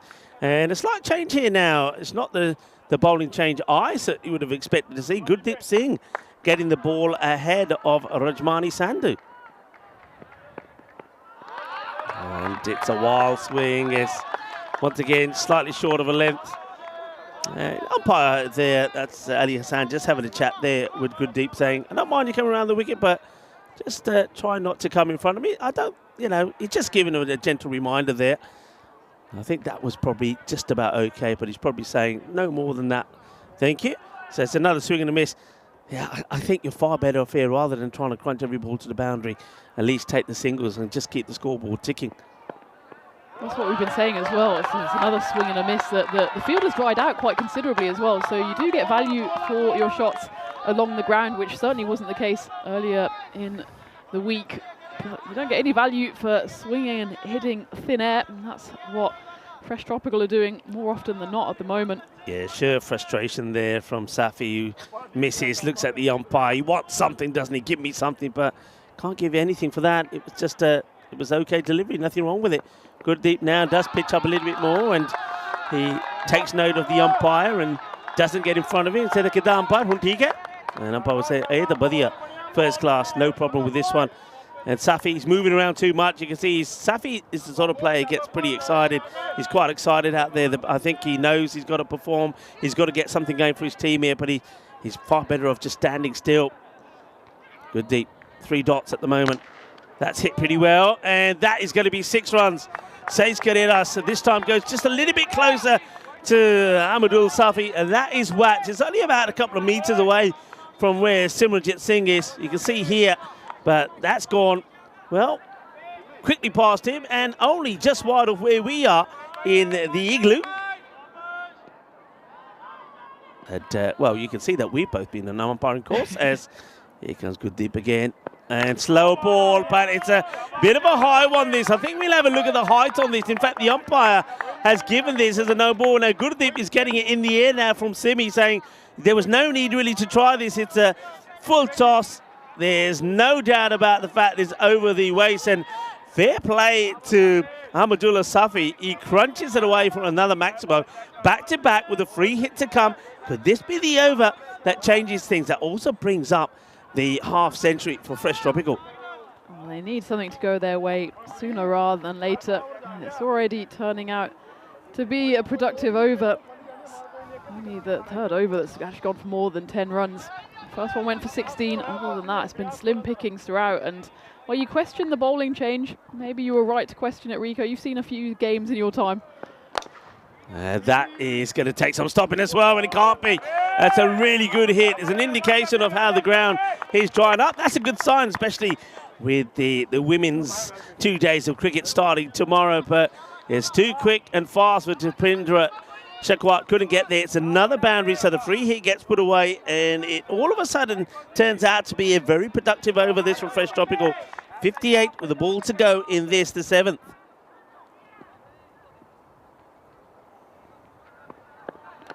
And gone.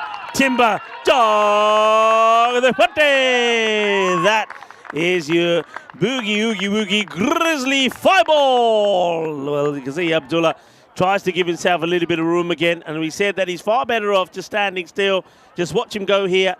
Yeah, he tries to be clever. And Gurdeep this time gets it full and straight. Knocks him over. Chak de one day.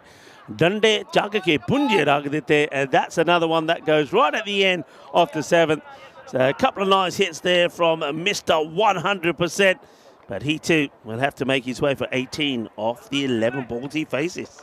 So he does finish off the over in style, and we're finishing off this series in Bologna in style with 4 games coming your way over the weekend. It's 2 tomorrow, and 2 the day after is Italia Nord take on Italia Sud. It's kind of made-up teams, but it's regional teams that are made up of a combination of regional players, of national team players, and there'll certainly be a lot of talent on show. There'll be experienced, seasoned players for the national team. There'll be young players. I think there's some twins playing. It's all going to, I hope they're not identical, because that'll be a nightmare for commentary. I think you catch up with some people that you know as well, exactly. I'm sure, and it'd be a nice little...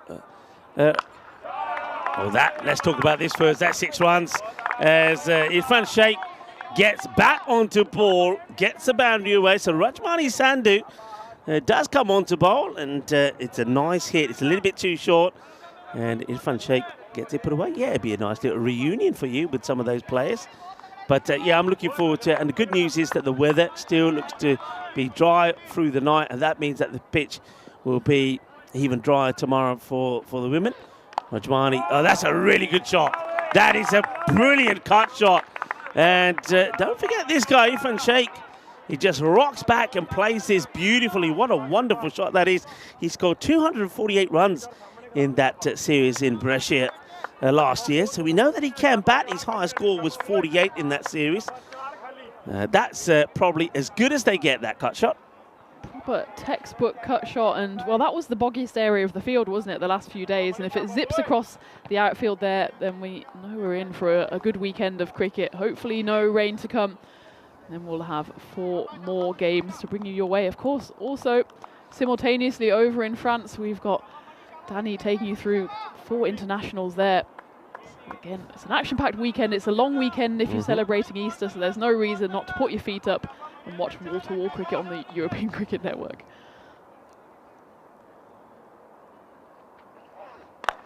It's good comeback delivery. Yorker length gets blocked out. But we haven't talked much about, Easter for obviously not really a religious holiday for myself. It was just a time to eat lots of chocolate eggs. What's your favourite chocolate egg? A bit of time to think about. Anybody on the chat, and we can have random questions. Why not? What's your favourite chocolate egg? Shot. Oh, beautiful pickup. Well, Irfan Sheikh is making a difference. Is Sheikh rattle and roll at the moment as he's trying to get fresh tropical, something on the ball that he can try and defend. And Rajmani, I get the feeling he'll go back to his slower ball here. What do you reckon? Yeah, I think so. He doesn't want to see another one end up in the potatoes. It was a shake, rattle, roll of the wrists as well, as he just flicked that one over square leg. I must say my favourite Easter chocolate is mini eggs. Okay. I'm an absolute fiend for mini eggs. Luckily, they're only available at Easter. Otherwise, I think you'd have to roll me out the commentary igloo. Did you used to do the egg hunt? Yes. You know? And Yeah? it's a big thing in Germany as well. So every time I went to visit my grandparents, I was able to hunt around the garden for eggs. That's There's that a slow slow. delivery. We do it, you see. We just know. And we even told you, Irfan, but you didn't listen to us, did you? A good delivery. He's his go-to ball, Rajmani, when he's under a bit of pressure, and he nails it. It's an absolute beauty. And I tell you what, I would do it again. I'll bowl the same again if he gets it right. Get through the over. He's gone for 16, and it was 17 that Gurdeep went for the over before. So Fresh Tropical, they have started to get a move on. Will he go for it again? Yeah, he does, and he's going to take the single. If he hits, he's gone, and he misses. Has all the stumps to aim for, and I don't think they're thinking about taking a second here. They just wanted to get the single, so Irfan Sheikh could get back on strike. And Rajmani, you'd expect him to hit him from there. He's a good player, plays for the national side as well. So I think this is one that he has time, takes aim, fires, but misses. Oh, Terry, he says. Oh, Terry. There's the chance. Gets missed. End of the over. Goes for 17 like the one before it did. So Fresh Tropical starting to get something gained. 75 for 70. I used to do the Easter hunt, and I must admit, it was normally 48 eggs, and I would tell them it's 50. It's the only way that you get a chance to get a relax, you know. So the kids were looking for the other 2 eggs that weren't there. Eventually, I would put some somewhere and say, there they are, well done, you found them. But it's well bowled as Nirmal comes back. Yeah, I must admit, I'm not a big fan of the ones that are filled with all the different type, like gooey, caramel or anything like that. I don't like the cream eggs. I prefer them to be just whole chocolate eggs. I did pick up yesterday in the supermarket, because Italians love their Easter eggs. They have these extravagant plastic-covered Easter eggs. In the air, and it's going to go all the way. That's another good shot.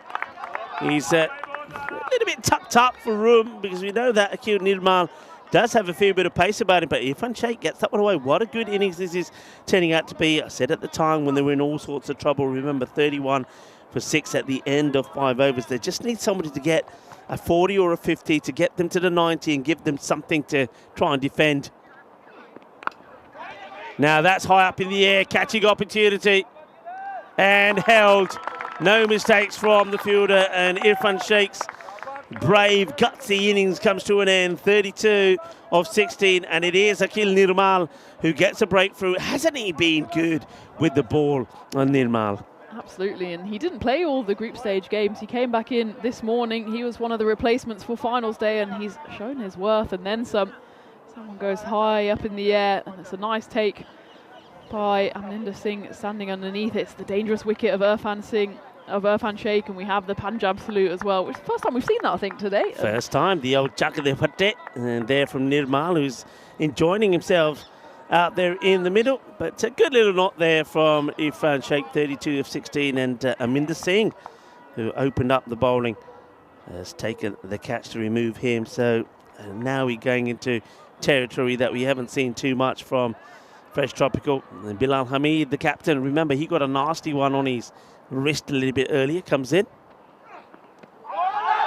Probably just going down the leg here.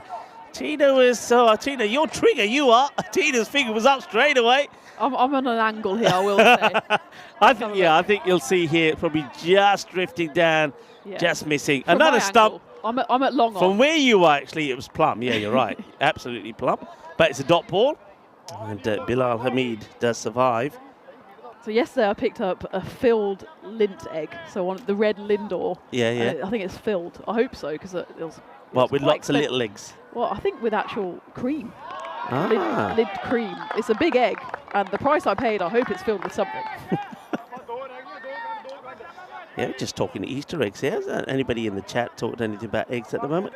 Aero chocolate mint eggs, says Paul Kempin. I'm a sucker for mint, I have to say. I like the, the Terry's. Terry's chocolate orange. But they do a mint version. Ooh, do they? Yeah, it's once I start that, can't stop. And catching chance. Taken! Another one bites the dust. That's Mahesh, who tries to get a boundary for his side. Doesn't get off the mark. It's going to be a 2-ball duck for him. Well, we're talking eggs. There's some duck eggs around as well in some of the supermarkets for Easter. And Javed Mahesh, he's going to get one of them here. And Akhil Nirmal picks up his second wicket right at the end of that over. And Fresh Tropical, 82 for 9. They may not even get to the 92 that they got bowled out with 2 balls to go, remember, in that qualifier number 1 against the same opponents. It's almost an identical innings so far, isn't it? It's just a bit of resistance put up by Irfan Sheikh, but when he departed in that previous over for the catch of Aminder Singh, it looked like last chance saloon, and it certainly is the final chance here with 9 wickets down. Zahid Chima, who's at the non-strikers, Bilal Hamid, the captain, on strike for the final over. Rajmani gets this one through him. Rajmani also now electing to come round the wicket. I wonder if just some of the bowlers now, it's a bit of wear and tear perhaps on the bowlers' runnings that they're finding it a little bit difficult just to get there when they land their front foot, so opting to come around the wicket. I think it's more that than anything tactical here to Bilal Hamid. Well, he hits that well down the ground now. He's going to take the single. So these two, we're used to seeing this partnership when they're open the bowling. Bilal Hamid and Zahid Chima. Chima, the number 11. Can he get anything for his team here? Desperately needs something, Fresh Tropical. We're also in this last over. Rajmani. And at the moment, Punjab, big-time favourites to make it back-to-back wins here in Italy. So that's that quicker delivery that Rajmani fires in. His first over probably didn't go to plan, did it? It went for 17, but it's come back well. That last one for Nirmal, only going for just the 7, picks up the 2 wickets. And Rajmani, it's going to be difficult to get away. You've got to feel, though, really, for the batters here. Once again, unfortunately for Fresh Tropical, the top order just never really clicked. Ali Irfan Sheikh scoring 32 of 16.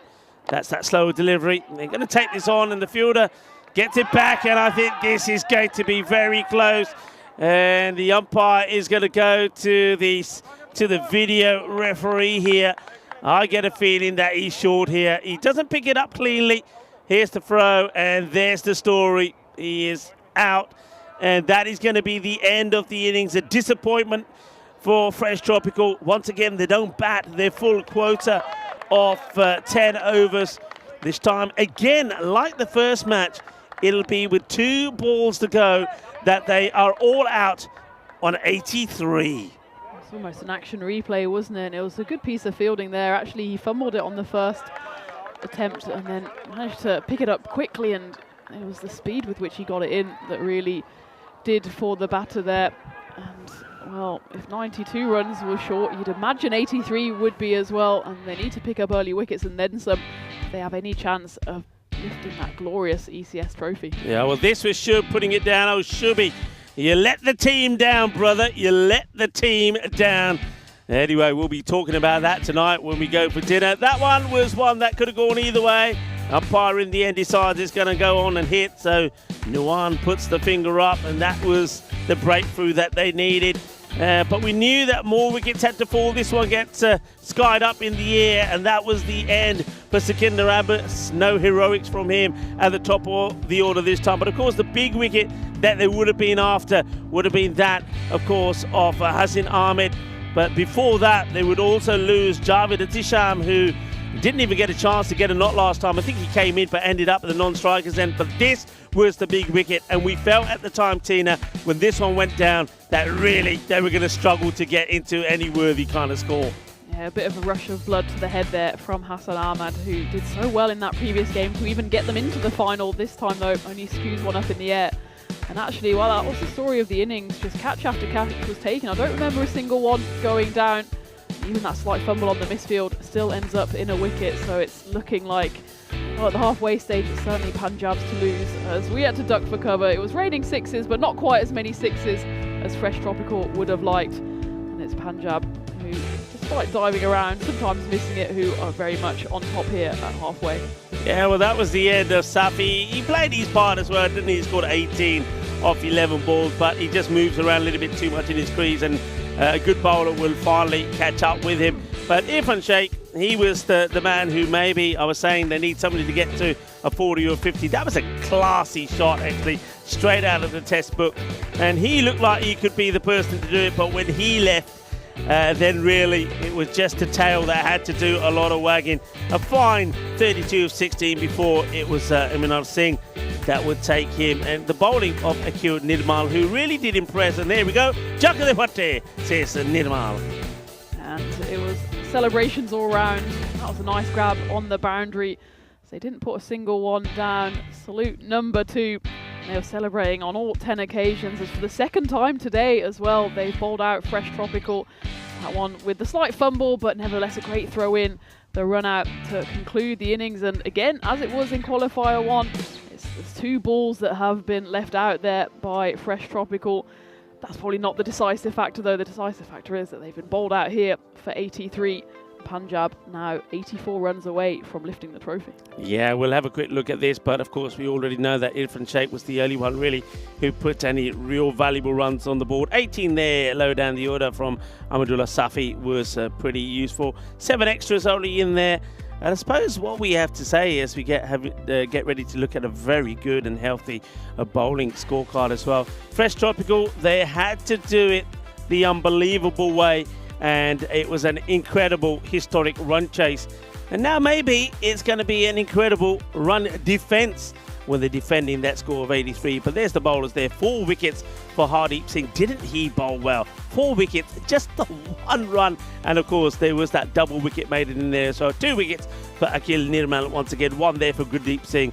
And also Amadir Singh just gets that 1 over, comes into the side, bowls the first. It goes for 16, but he picked up a wicket off that very last ball. That was that full toss that clouted Amir Sharif onto the pads. Close call, but the umpire saw it was out and it was given. So 83 for 10. And very, as Tina said, very identical to the first match when they were also bowled out. But on that occasion, it was 92 with 2 balls to go. This time it's 83. So Punjab, they'll be hoping to get another comfortable victory. But look, they did have a few wobbles themselves. They did lose 4 wickets getting that win, and they needed to rely on somebody who doesn't really bat too much for them these days, Charanjit Singh, who scored a fine 59 not out to secure the win for them. So we're going to take a break. We'll be back in about just under 10 minutes time for the final innings of this European cricket series here in Italy, Bologna. And Punjab are looking to back up the victory they had last year in Brescia and get some more gold medals and another brilliant European cricket series trophy under their belt. To do that, they've got to go out there and score 84. Join me, Rico Full, and Tina Goff when we return in just under 10 minutes time.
This European cricket event is proudly brought to you by HCL Software, Rado, 1xBet and Victorinox.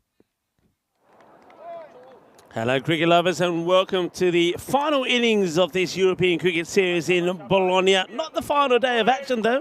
We've got a weekend of women's cricket, 2 matches tomorrow and 2 on Sunday to look forward to. But Punjab needing 84 for victory. Here's the first delivery. And it's going to be a genuine leave this from the batter. Takes a look at it and leaves it. I think they've gone with Hardeep Singh to open up, which is a little bit of a change here. It's listed as Hardeep Singh, but I'm not convinced it is. You know, I think that might be, it looks a bit like Taranjit Barraj to me anyway. I'm not going to argue with the scorers. I might argue with them when I see the number on the back. That's going to be, it's going to be out. So that's going to be the end, and it is Taranjit Barraj. So we've got that wrong. As Taranjit Barraj, that opens, not Hardeep Singh. So we're just going to have to correct that. So, and he's been caught as well. So Barraj, he skips across, it skies it in the air. It's a gentle catch. So it's the perfect start for Fresh Tropical. Now look, you never write these guys off. Remember what happened in that last match when they chased 158 for victory, needing 35 of the last over. He gets a little bit tucked up, and the wicket falls, and Bilal Hamid gets the breakthrough. So perfect start. This is Bilal, the captain. He's going to throw everything at this. He's a believer. That man there is a believer. So first wicket goes down, and that's the end of Taranjit. So he hasn't had the best of times outside of Denmark, has he, the Skanderborg player. So he'll go for nada. It's played away with soft hands, just be a single.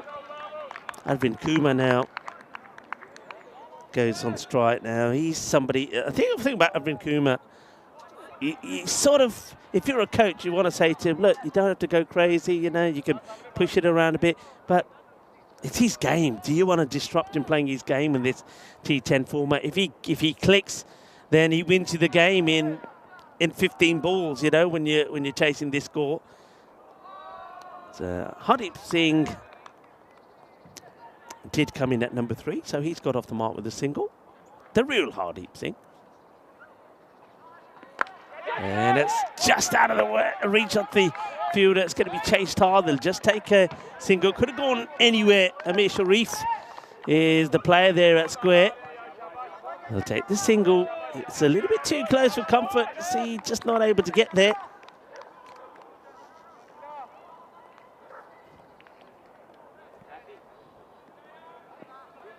Welcome back to everybody.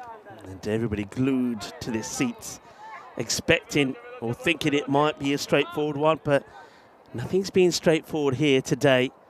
And Fresh Tropical, they get another wicket or 2. They'll be up for this again, you know. That's well bowled, really good. Feisty delivery, gets good bounce.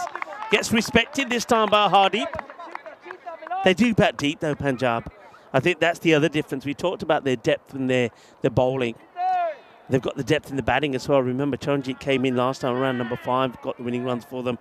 And we didn't even see the likes of Gurdeep Singh going out there or Simranjit Singh. So that's the depth that they have. So I don't think they'll stop themselves playing their shots.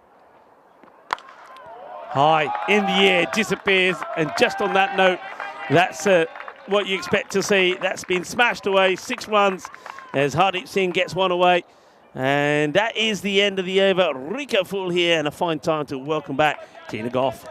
Thank you, Rico. And again, we've said it a few times now that this is just turning into a bit of an action replay of that qualifier, which was between the same 2 sides. Can we have a different outcome? Can we have a golden ball?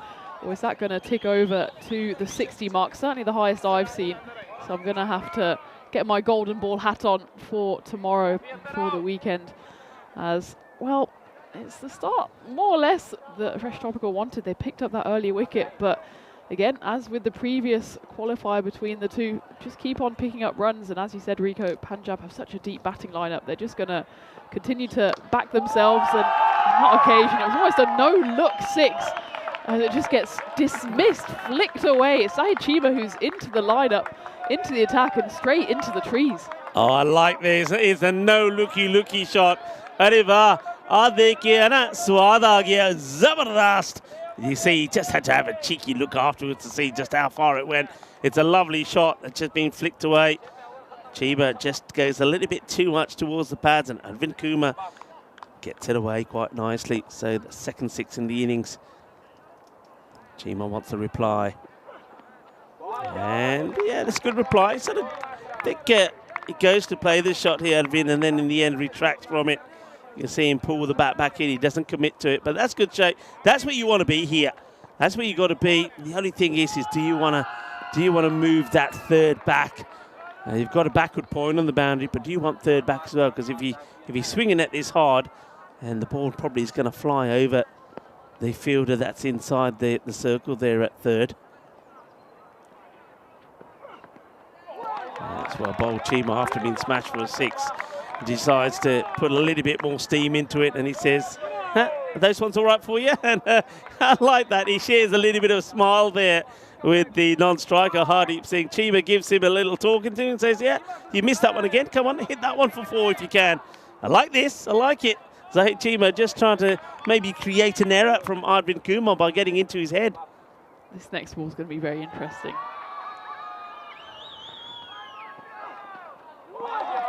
And it's the same again, 3 dots. And it's Zahid Chima doing all the talking at the moment. I like it, I like it. And I wonder if we can see this from this angle. Chima, look at him go, look at it, look at it. He's saying, Ki ho gaya hunna, hun bhi mara. Ki ho gaya, hun nahi maar sakta. And Arvind, he's giving a bit back as well. A little bit of masala in the middle. Little bit of masala. It's 3 in a row now, and this is what we were seeing from the fresh tropical players earlier, just swinging and missing. Can Arvind Kumar make contact with this one? Yes. Yeah. The difference with now, come on, now I want to see, there we go. Oh, chala, tu hi sana de. Hun meri wari aa gayi. Oh, I like it. He says, it's my turn now. Now it's my turn to do the talking. Oh, yeah, I like this. The umpires, just a little bit of chit-chat. I think the umpires will say, one will talk to the batter and one will talk to the bowler. I said, chalo, mundiyo thande, hojo thande. Oh, that was just a little bit fuller. And you just knew it, Tina, you were right. Arvind was waiting to latch onto one. Well, I think the dogs very much got their paws up on this late Good Friday afternoon. If they hadn't, though, that would have been, I think, even above and beyond their training areas. We take a look at this, a little chit-chat. All's fair in love and cricket. Achiever saying, well, what about the other 3? And Arvind would probably say, okay, come on. Well, the sun's coming out now as well. This is great.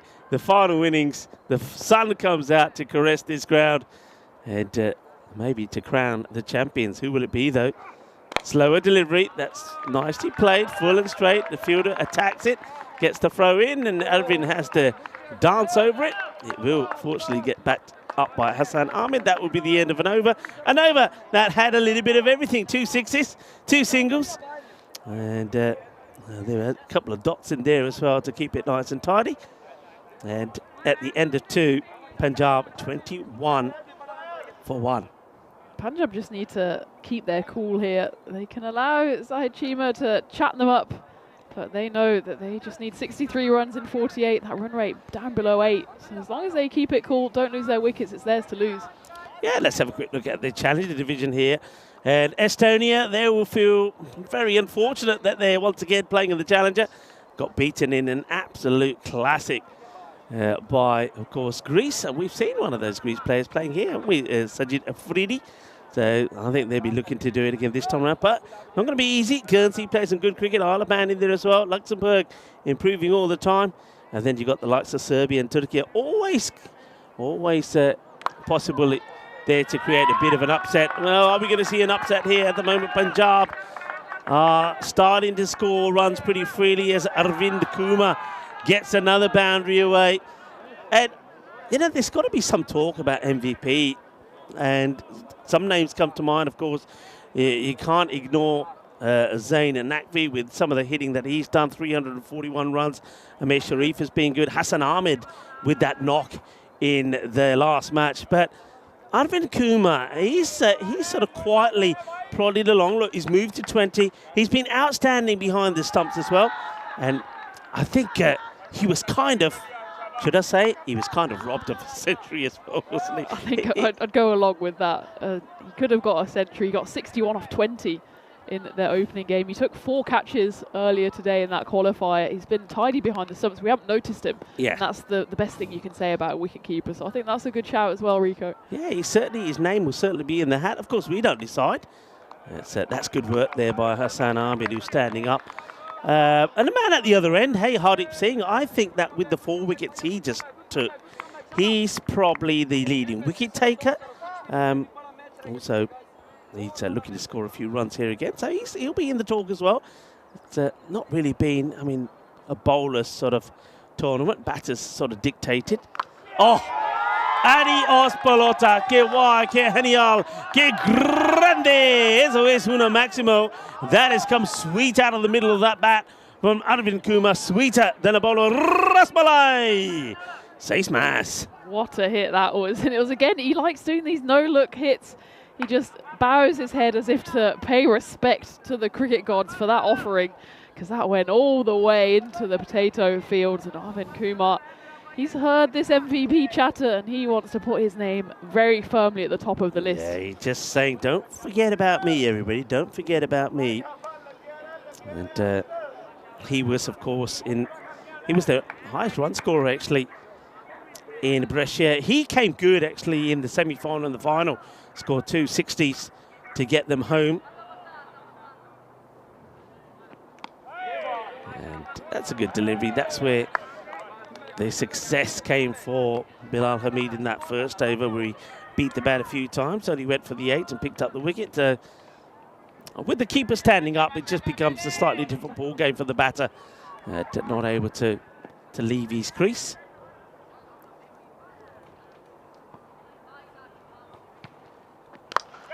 A lovely shot. Beautiful. Absolutely beautiful. That is one of the shots of today.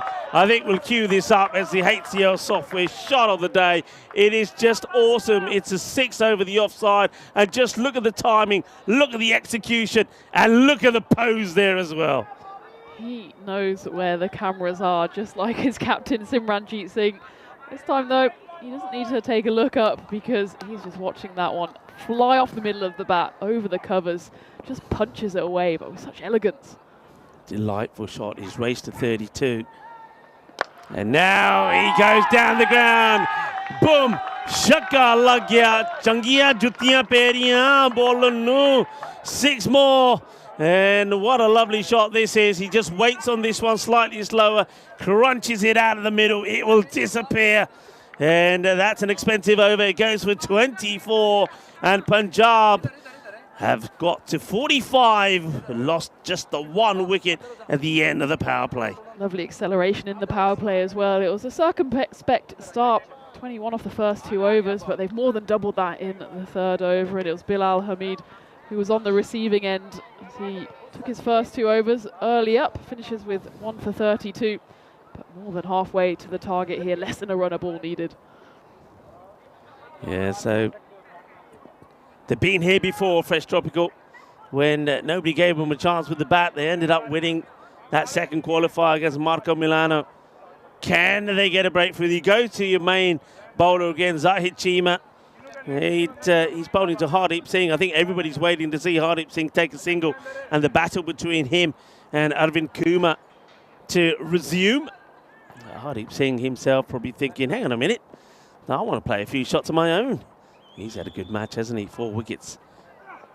And he's going to swing and miss at this one. Says stay there. Yeah, 4 wickets, 4 for 1, including a double wicket made in Hardeep. It has been the Punjab bowlers in both of these games that have put Fresh Tropical to the sword and almost, I wouldn't say given an easy task to the batters, but certainly made their lives a lot more easy if they're chasing just double digits. And this looks like an easy chase for now, but still could be a twist in the tail here if they pick up a few wickets. He just guides that one away. That's a nice looking shot from Hardeep Singh. He played a lovely shot before outside the outfield. He just guided the ball in between the 3rd and the fielder at point. So he does like to to sort of place these away. It's a nice bit of timing, a classy shot, and got everything under control there. A little bit of etiquette there from Hardeep Singh, just showing that you don't have to try and hit the leather of the ball with every shot you play.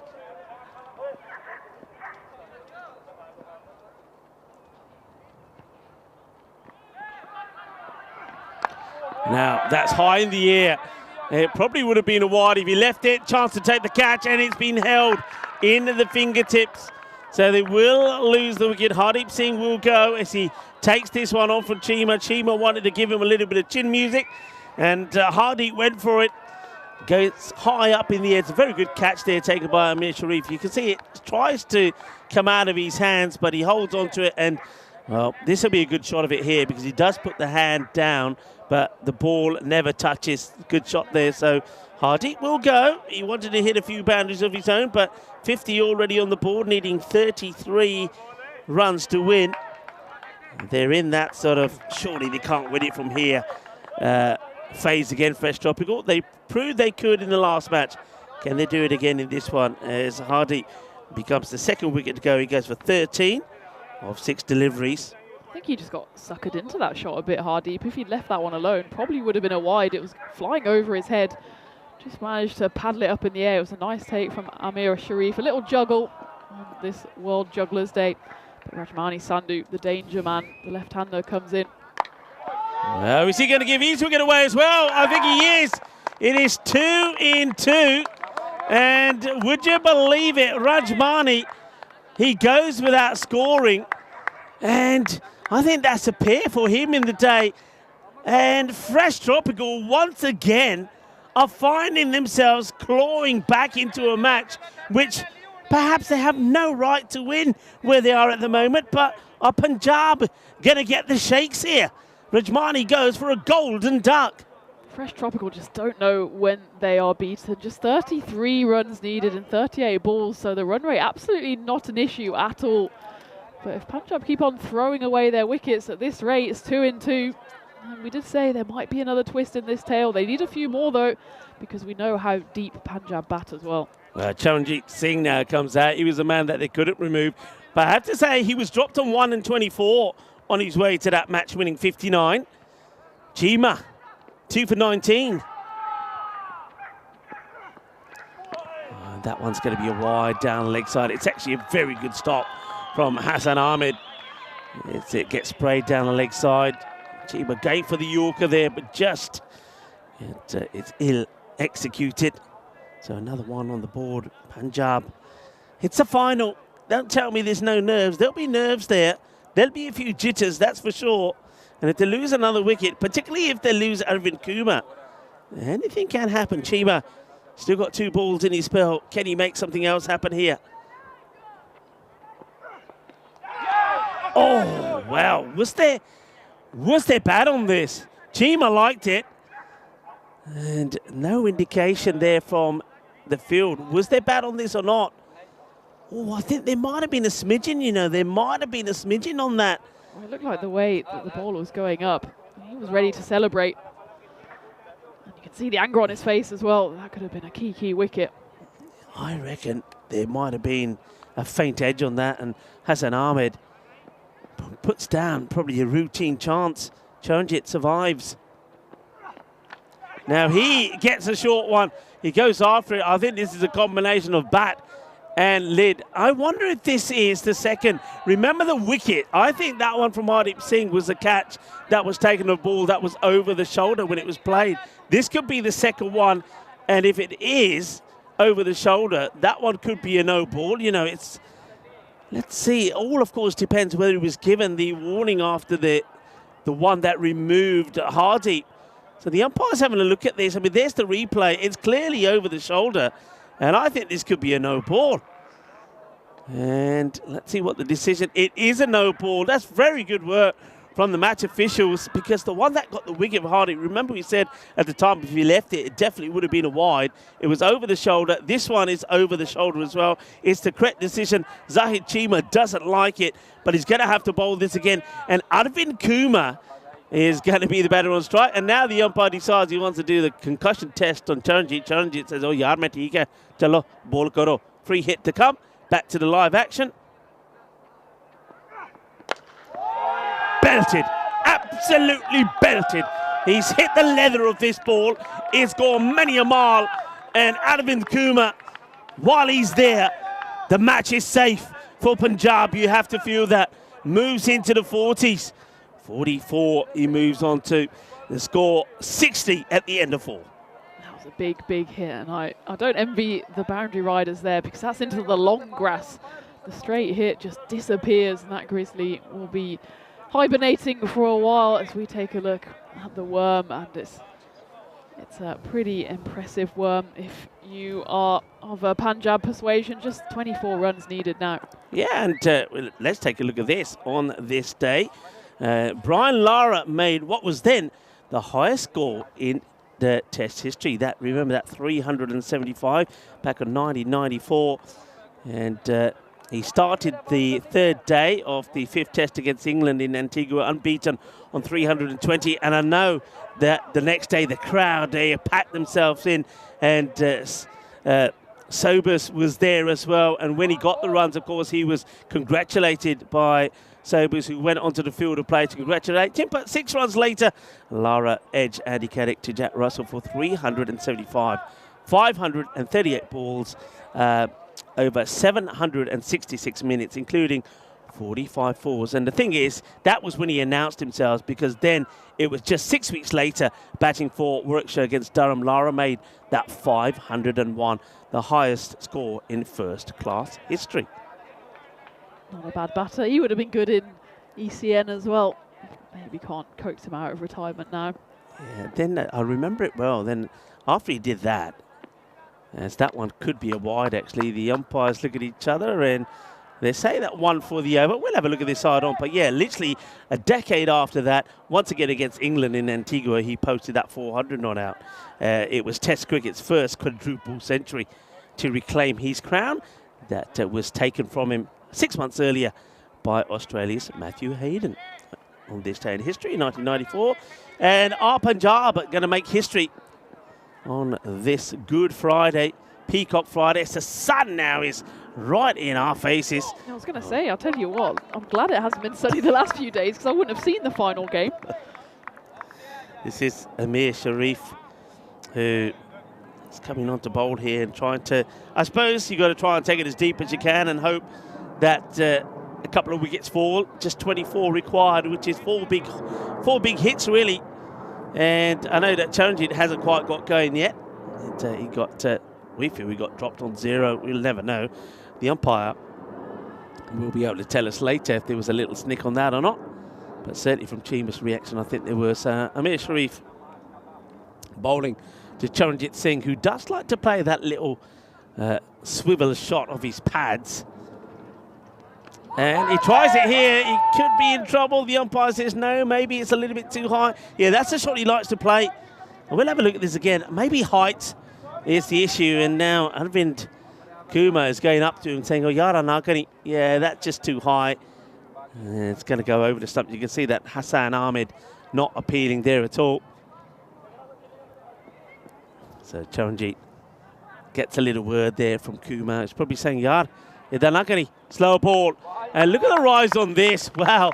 It's just nothing on this, and it pops up like a good on. Look at this. It's a slow ball, and just watch this rise. Wow, well, how'd you play that? You don't. You try and get your bat out of the way for it and live to fight another ball. Get Wish his your head out shades. of the way. Wish your shades. I know. I'm getting arm ache here, Rico.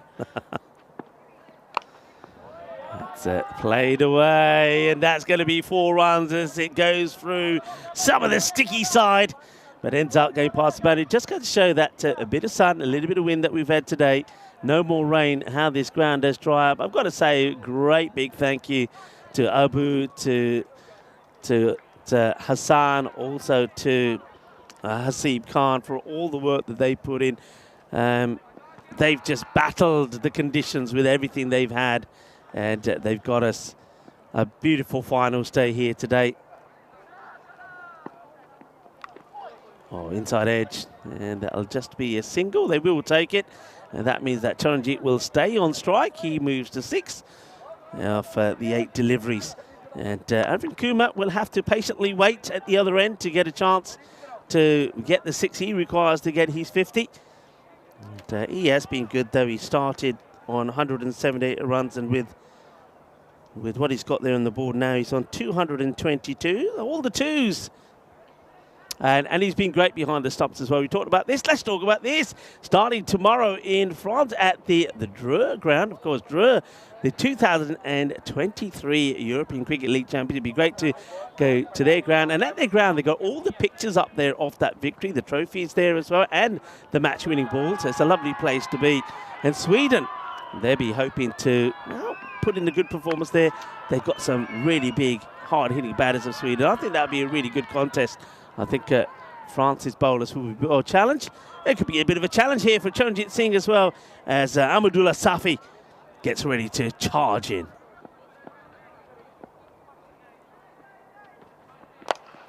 In the air, it won't carry to the fielder, so Charanjit hands the strike back to Arvind Kumar.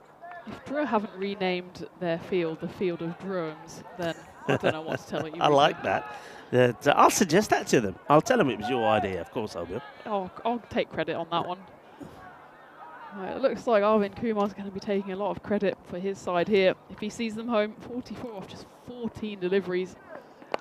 That's nicely played. You can see he's not interested in giving his wicket away this time, it would seem. Arvind is quite happy just to take the single. It's all about winning the match, isn't it? Winning the match and getting another title under your belt. And that's what Punjab are looking to do here. They did it in Brescia last year with that win against Marco Milano in the final, when they totally destroyed Marco Milano, 179-91. Arvind Kumar was the star of the show on that occasion, and he's the star again here at the non-strikers end at the moment. So that's well bowled, good Yorker. Well, Ahmadullah Safi, he wants to have a little bit of the action, mind you, when there's only 17 required at less than 4 runs and over. I think you probably don't have too much to say. Safi missed a 100% and then just kicks out at an ant or something. Maybe it was one of those worms on the pitch. Charanjit Singh just gives him a nice little smile and says, let's carry on.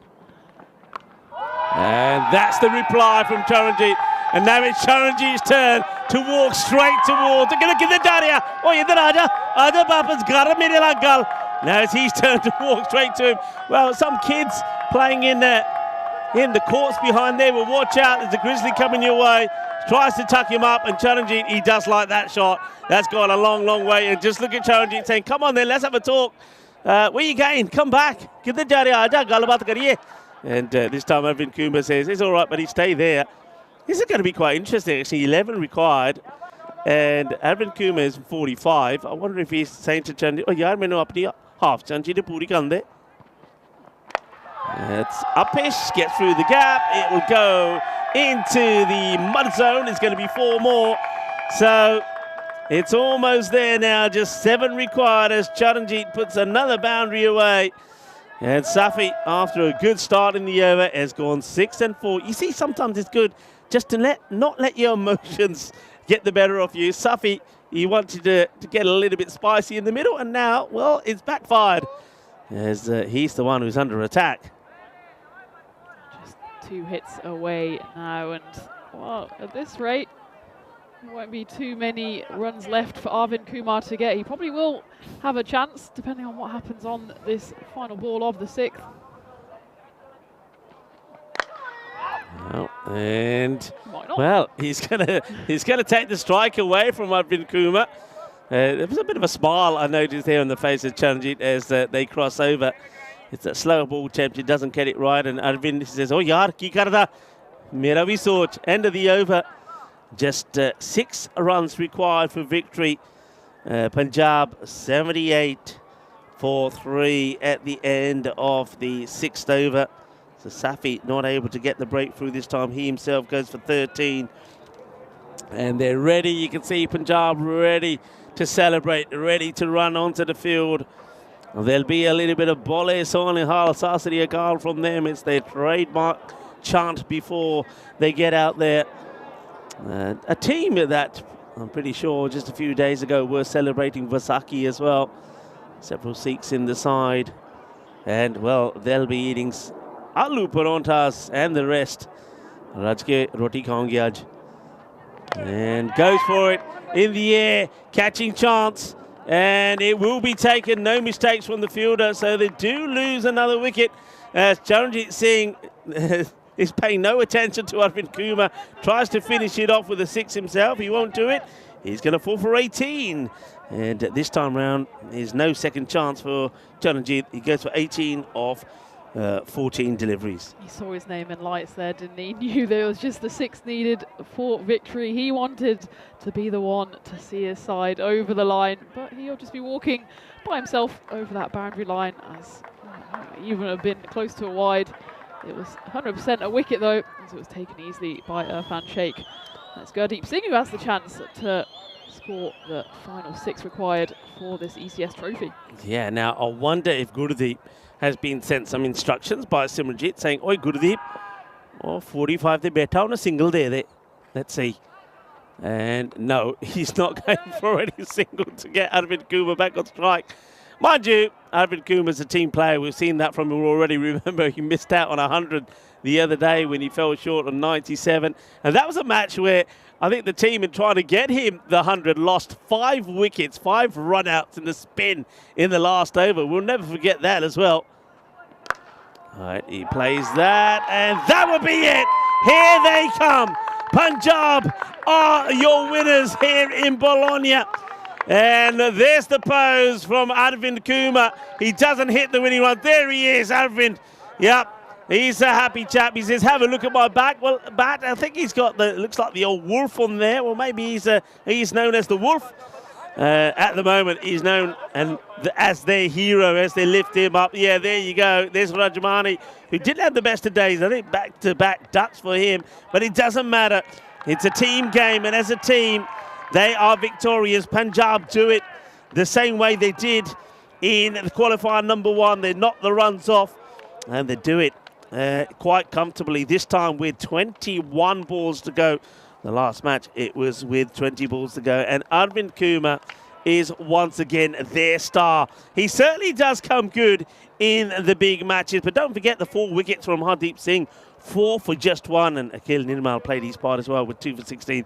Congratulations to Punjab. Not only were they victorious in Brescia, they've done it again here. And Fresh Tropical, well, I suppose one thing you can say about them, we never even thought we would see them in the final. They looked down and out in that qualifier number 2. They did something sensational, something that we'll talk about for a long time, but they just weren't able to produce the same sort of dynamics in the final. And they will know that they get well beaten here by Punjab. I think no one will have any complaints. Punjab beat Fresh Tropical twice on the day. And for Fresh Tropical, it just seemed like maybe they left everything out there in qualifier number 2. And they were so shell-shocked, I think, to get to the final. They just didn't have anything left to give, and that's why they only managed to get 83 runs on the board. And for Punjab, despite a little wobble here and there, they get over the line comfortably. Well deserved. They do. They're a good team, aren't they? And when you think about it, just a reminder, I know we'll show you the highlights of that innings, but we will have the award ceremony coming up a little bit later on as well. But they're a team, when you look at them,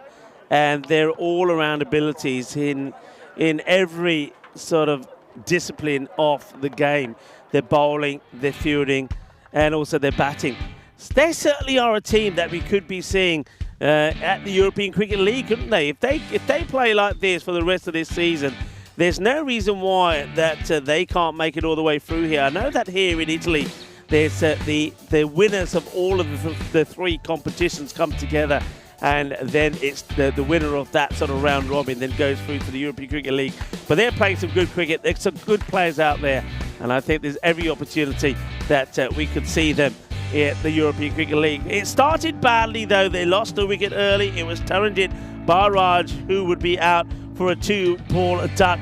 But Arvind Kumar said, "Don't worry, I'm here." I love that shot. That was that no looky shot for a big 6. But wickets were still falling at the other end. Hardeep Singh did play some nice shots. I like the way that he guided the ball away onto the offside. Well, he was guiding. Arvind was clubbing. But he will lose his wicket. And just for a moment there, especially when we saw the wicket there of Rajmani fall as well. So it was 2-2 for Chima, who seemed to be really fired up. But first, before that happened, there was that glorious shot. There was a few highlights. Some of them might make the play of the day later today, and deservedly so. You can see how strong this Punjab lineup is as well, because Taranjeet Barraj, international player, he didn't make runs. Rajmani Sandhu, he got a golden duck as well. If those two don't fire and they can still chase down this target comfortably, then I think we just have to say they're deserved winners. Yeah, very much so. This was the little moment that we thought there could be a blip. 2-2, Chima getting the wickets. But every time that happened, Advid would come out and smash the ball to the boundary and take all the pressure off again. Taranjeet, it was a chance maybe for him to have gone first ball or without scoring at least, but it wasn't. It was put down by Hassan Ahmed. He would score 18 before he got out, and then that's the hit there right at the end. The winning runs, not coming from the bat of Arvind Kumar, but it was Gurdeep Singh. Smashes a six, but lovely scenes there at the end. Here was Arvind. He was being lifted up by everybody. He was shouting as his bat. He was absolutely delighted. And I'm pretty sure that his name will be right up there when it comes to talking about the MVP. Absolutely. He's done it all, hasn't he? With the gloves, taking catches, and just a quiet performer with the bat. He scored 61, set 97, and then a match-winning 45 not out here. So we take a look at the action for tomorrow as well. It's non-stop action here. We've, of course, starting off Indra, and Danny Hudacek will take you through the first day here. And, well, here I will be seeing you through Italia Nord against Italia Sud. It's the women's side. And, well, the sun is shining down on the women, hopefully, as it shines down here on Punjab CC. But don't go anywhere, because we've still got a long weekend of cricket action to accompany your long Easter weekend. Yeah, we certainly have. I think that's going to be absolutely brilliant. And I know that a lot of people will be here over the weekend. It's an Easter holiday weekend, watching some of the cricket, and I think the ladies certainly are going to entertain us. They always do. I love the way that they play the game. It's competitive, but I love the way that they share with each other their talents and skills, and I think we're really in for a very good weekend of cricket. I think I know you're going solo for most of Sunday, but I know that you're going to enjoy every moment of it. Absolutely. I love seeing all of the women's cricket on the European Cricket Network. Obviously a massive supporter of women's cricket all across Europe. And Italy, well, they're sometimes my rivals when I play for Germany, but we're all friends tomorrow, and I'm looking forward to calling that alone, hopefully with you in the morning. Yeah. See if you swing by. Can't get enough of it before you go to the airport. I'll have to come by and say my hellos to some of the ladies, because of course I know them well. I've seen them play for a number of years now, so it'd be good to call the first match with you before I then of course start to make my way to France, to the Druid Ground, where Danny Hudacek will start things off tomorrow. Of course, that will be the internationals there tomorrow between France and Sweden. It's an opportunity for us to say hello from our commentary igloo. Well, probably we'll talk to you tomorrow as well, but let's just talk about the day. We needed a good day. We needed the weather to be kind to us, because we knew that if we had that we would see some really good cricket, and we haven't been disappointed today. And I know that a lot of our viewers have been disappointed the last couple of days because of the way the weather's been, and they've been I've just got to say, all of you, wherever you are tuning in from, you've been absolutely fantastic. You've been the stars as well, so we're very pleased that we've been able to bring you the action here today, and we haven't disappointed you, have we? It's been absolutely brilliant. It's been amazing. I must say my heart sunk when we arrived this morning. It was raining, it was a bit boggy, and we thought, oh no, we're not going to have another washed out finals day like we had in Portugal. But thankfully the weather was on our side, and it was on the side of Punjab as well.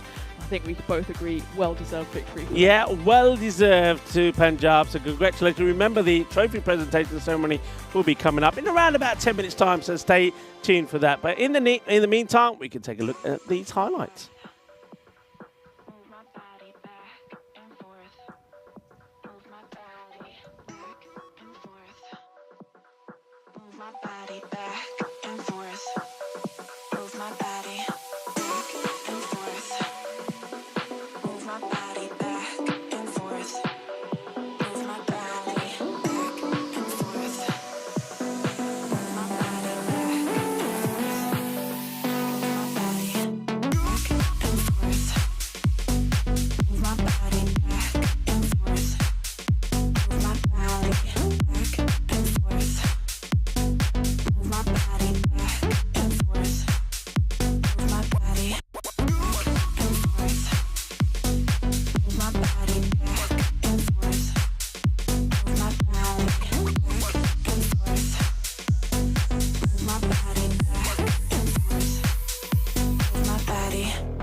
Hello cricket lovers and welcome to the trophy presentation ceremony for this European Cricket Series here in Bologna.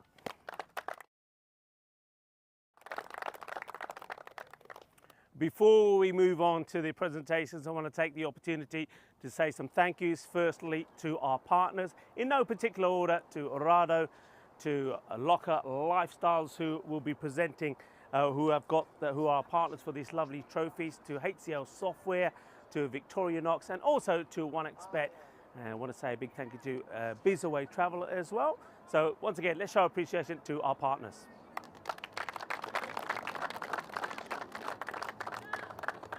I want to take the opportunity to say a big thank you to the Federation. I know that Lorena, the president of Cricket Italia, is here. Lorena, lovely to have you here with us. I know that Prarath is roaming around somewhere as well. But I know the sun is out here now, but we need to reflect on some of the weather that we've had the last few days. It hasn't been ideal for cricket.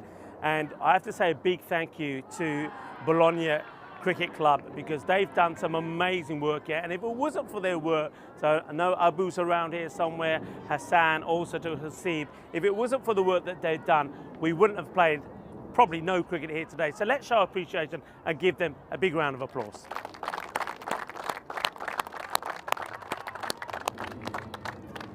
Thank you very much to the Federation of Cricket Italia for their hospitality.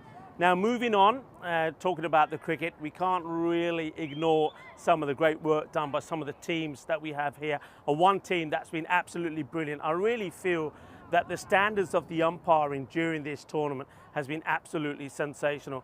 I think the tournament referee, Charles Croucher, will be very pleased and very happy with the performance of the umpires who've been absolutely outstanding. So to the men in black, let's give them a round of applause. They've been absolutely brilliant.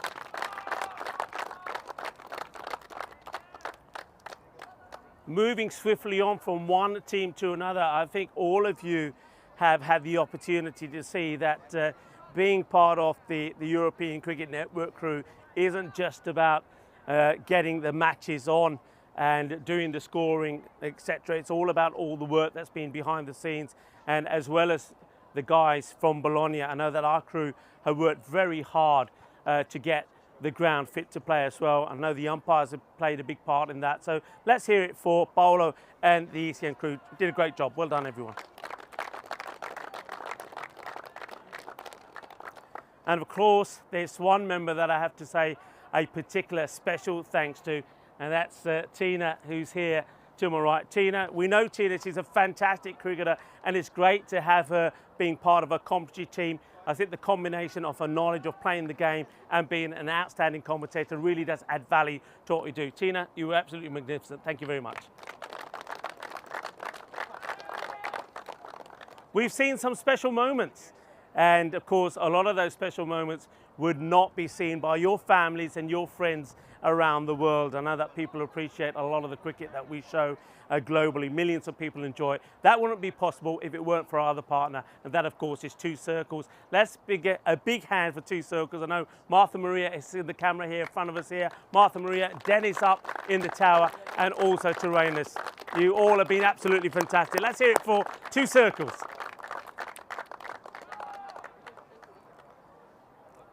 Once again, I want to say a big thank you to all the players that have taken part in this series. It's never easy.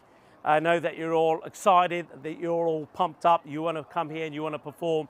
And we've had to deal with some conditions which have not been ideal for cricket. But I like your attitude. I like the fact that whichever team it was that was playing on that day wanted to play cricket. There was no not wanting to play, there was no excuses. And I think you should be credited, all the teams and the captains should be credited the way that you've represented your team and Cricket Italia. So well done to you all.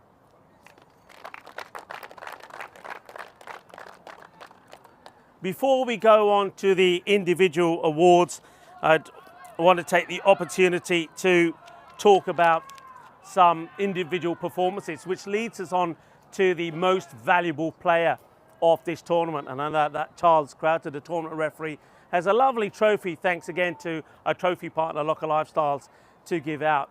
So in no particular order, there were some performances during the tournament that I want to remind you of and recap on. want to start off with something that was quite amazing from the Marco Milano captain, Zayn Nakvi. I mean, we saw an outstanding 160. It was breathtaking in just 37 deliveries.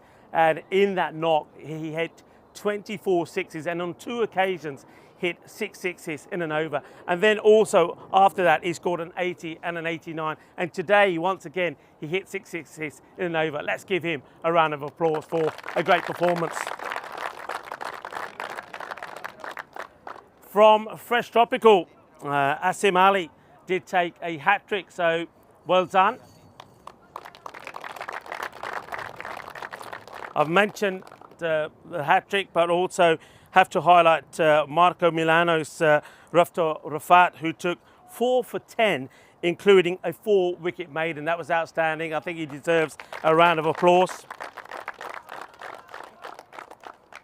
When the going gets tough, then good players do perform, and I know that in the earlier battle between you both, that Punjab, you were in a spot of bother with the top order being ripped out by Fresh Tropical, but you needed somebody to stand firm and challenge it. I think your knock there, that 59 not out, was very crucial. Talking about important knocks, what we saw from Fresh Tropical, I know that you're feeling you're feeling it here, not winning the final, you're going to be a little bit down. But what you produced in that qualifier number 2, that comeback, that is something that we'll remember for a very long time. And, 35 off the last over to win, and you do it. And that knock from Hassan Ahmed, the 70 that you scored, was unbelievable. It was breathtaking.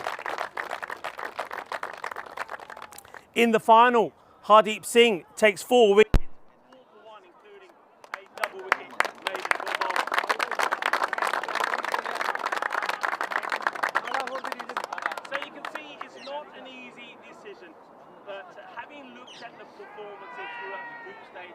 And here on finals day, the MVP, your MVP, with in the end 225 runs, and also an outstanding performance behind the stumps, and 47 in the final, is Arvind Kumar.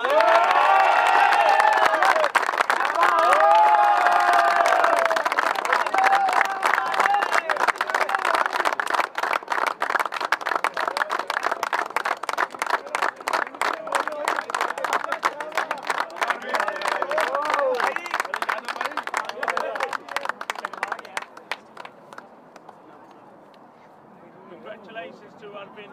Arvind, I know that in the tournament in Brescia last year, you came good at the right time for your team in the semi-final and in the final with those two half centuries, and you proved once again that when it comes to the big occasion, you stand up. So I think well deserved. Well done.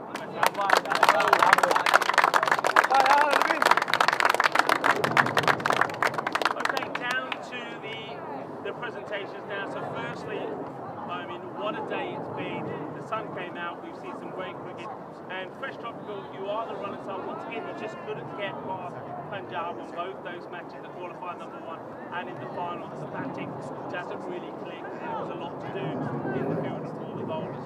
But again, like I say, you should take a lot of credit for your performances and your belief. And that qualifier number 2 and that win against Marco Milano, that's gone down in history already. It's something quite sensational.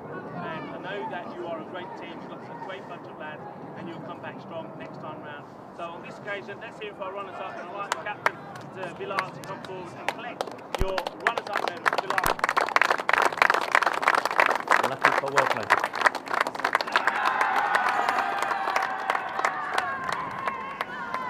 So once again, let's hear it for our runners-up, Fresh Tropical.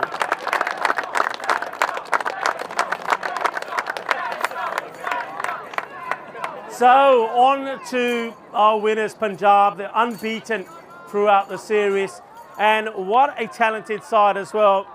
I think the way that you play your cricket on the field, you battle, you never give up, your bowling has been superb, you've got some great variations in there, the catching has been incredible, and I think you're a classic scenario of when we talk about how important fielding is, and you win matches in the field. You hold on to those difficult catches, and maybe that's where the difference is between you and perhaps some of the other teams. A really good performance from you, Simranjit. Once again, you're going to be in the highlights for those great catches. And Arvind Kuba, you're not almost getting 100 yourself, that 97. Never quite got there in the end, though some people feel it actually was 100, but we're not going to go there. But it was a great performance from you all round. Hardeep Singh bowling really well. All the bowlers pitch up when you have to. So excellent performance. So Simranjit, and let's hear it for your champions here in Bologna, Punjab.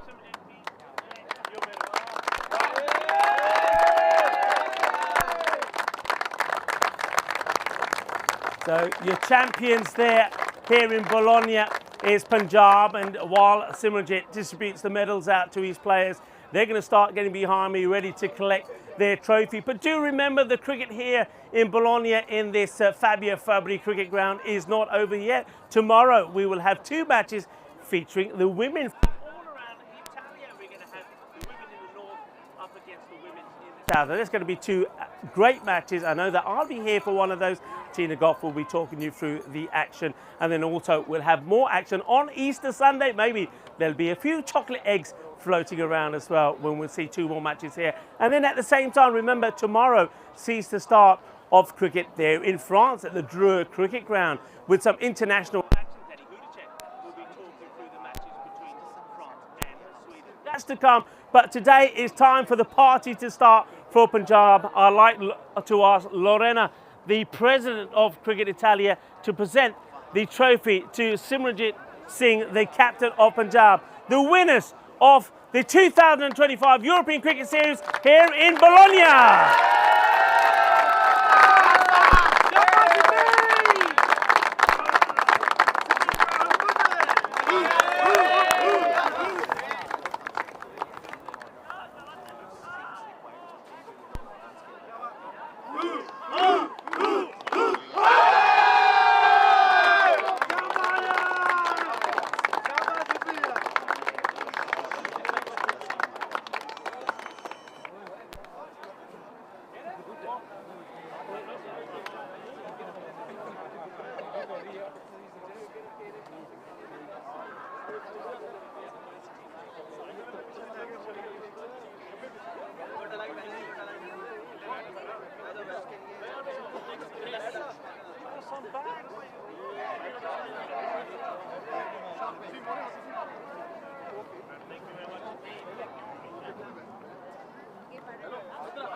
सारे बुला रहे हैं